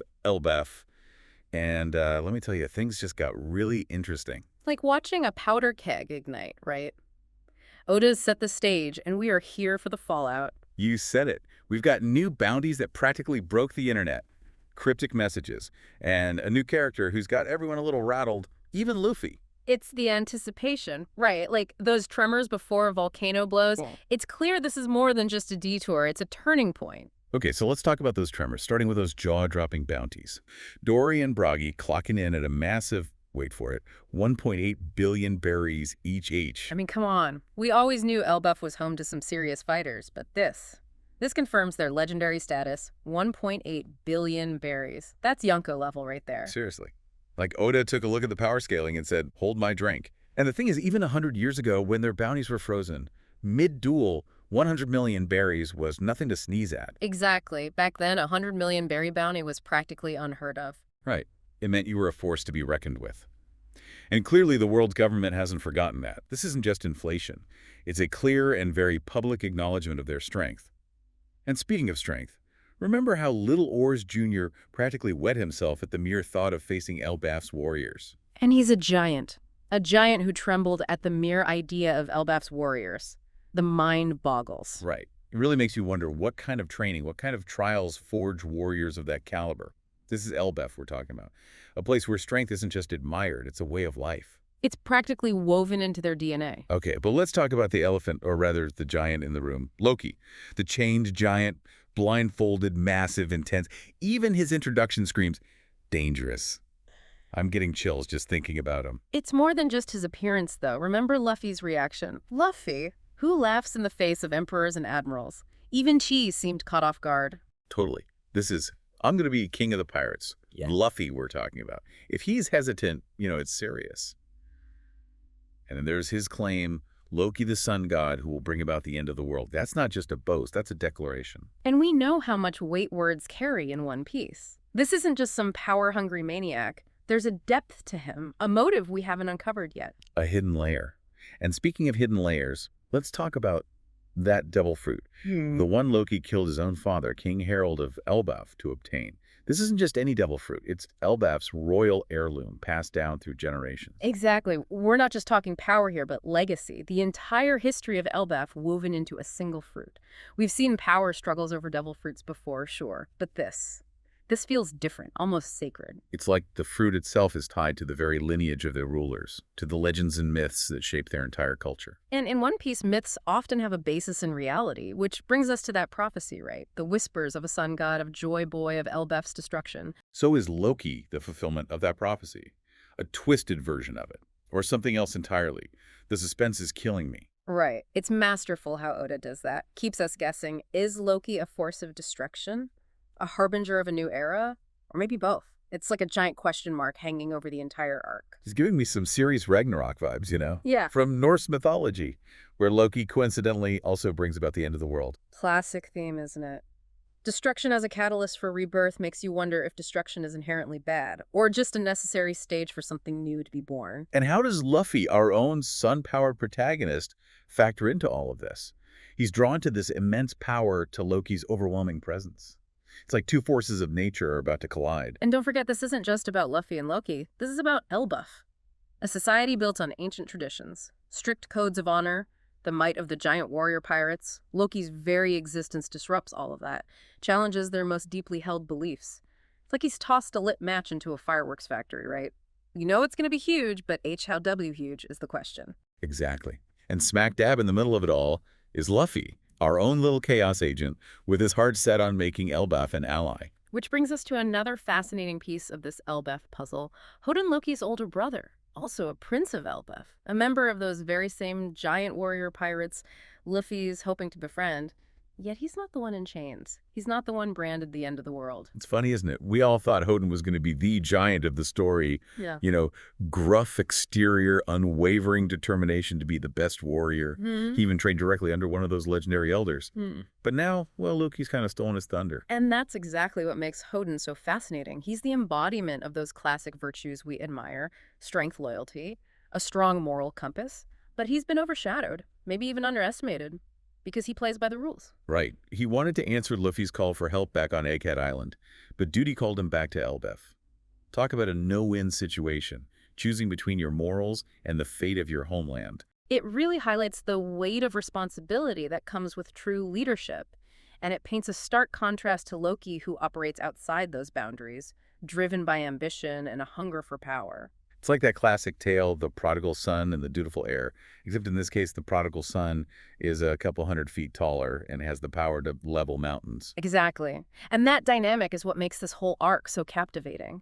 We're not just dealing with individual characters here. We're witnessing a clash of ideologies, a struggle for the very soul of an entire civilization. It really makes you think, what does it even mean to be a leader, to be powerful, to be a god in a world where those lines are so blurred? It's enough to give you an existential crisis. Well, while you're soaring through that, let's not forget about another little detail, something so subtle it could easily be missed. But trust me, it's huge EE. You mean that tiny little X on Gear 5 Luffy's arm in that newspaper photo? Honestly, I didn't even catch it at first. Most people wouldn't. But Robin Ever, the archaeologist of information, she picked up on it instantly. A callback to Alabasta, a symbol of camaraderie, a reminder that Vivi is still out there playing her own high-stakes game. It's honestly genius. Yeah. Unable to reach out directly, she uses a code only the original Straw Hats would understand. Yeah. And she's got Big News Morgans in her corner, which knowing Morgans could mean anything. Exactly. It really adds another layer of intrigue to this whole thing. Where does Vivi's true allegiance lie? What is her end game? It's like she's playing 4D chess with the fate of the world hanging in the balance, and she's using newspaper photos as her pawns. And we haven't even touched upon the elephant, the giant sword in the room yet. I'm telling you, when Oda zoomed out to that panoramic shot of Elbaf and that sword came into view, my jaw hit the floor. I'm not even kidding. It's colossal. Even for Elbaf, that thing is in a league of its own. Makes you wonder what kind of being could even lift it, let alone wield it. Right. What kind of strength are we talking about here? It's like something straight out of a myth. It makes all those legendary battles we've heard about seem like we're like kids playing pretend. It speaks to Elbaf's deeper history, don't you think? The mysteries that lie beneath the surface.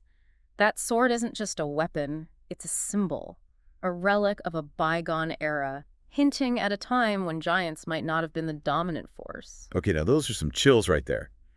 You're giving me chills. It's giving me some Major Chekhov's gun vibes. You know what I mean? You don't just casually introduce a weapon that massive unless you plan on using it later in the story. Exactly, and that's the question, isn't it? Will we see that sword unsheathed again? And if so, by whom? Could it be Luffy, our champion of freedom, finding a way to channel its power for good? Or maybe Loki has his eyes on it, adding another terrifying layer to his already terrifying ambitions. Or what if? What if it's connected to something we haven't even begun to imagine? A new character, a hidden power, a legend just waiting to be revealed. That's what gets me every time. With One Piece, just when you think you've got a handle on things, Oda pulls back the curtain another inch and bam, a whole new universe of possibilities. It's that constant sense of discovery, isn't it? Peeling back the layers of a world so rich and complex, so meticulously crafted that every detail feels deliberate, brimming with potential. So here we are, standing at the edge of what feels like a monumental arc. With more questions than answers, will Loki break free from those chains and unleash his full power? What is Vivi's endgame, and how will her alliance with Morgans change the playing field? And Hoden, caught between loyalty and conscience. Will he step out from his brother's shadow and forge a new path for Elbaf? And at the heart of it all, our unpredictable Captain Monkey D. Luffy, drawn to Elbaf like a moth to a flame. Will he forge that alliance with these legendary warriors? Or will their clash of ideologies lead to an epic confrontation? One thing's for sure, Elbaf is more than just a stop on the road to Laugh Tale. This feels different, like the stage is set for a showdown that could rewrite the very history of the One Piece world. And that right there is why we keep coming back. Week after week, year after year, the promise of adventure, the weight of history, the knowledge that around every corner a new legend awaits. Thanks for joining us on this deep dive, everyone. Be sure to check back soon for another episode of The Deep Dive, where we'll break down even more mysteries and theories from the incredible world of One Piece. Until then, keep those theories coming, and remember, there's always more treasure to be found.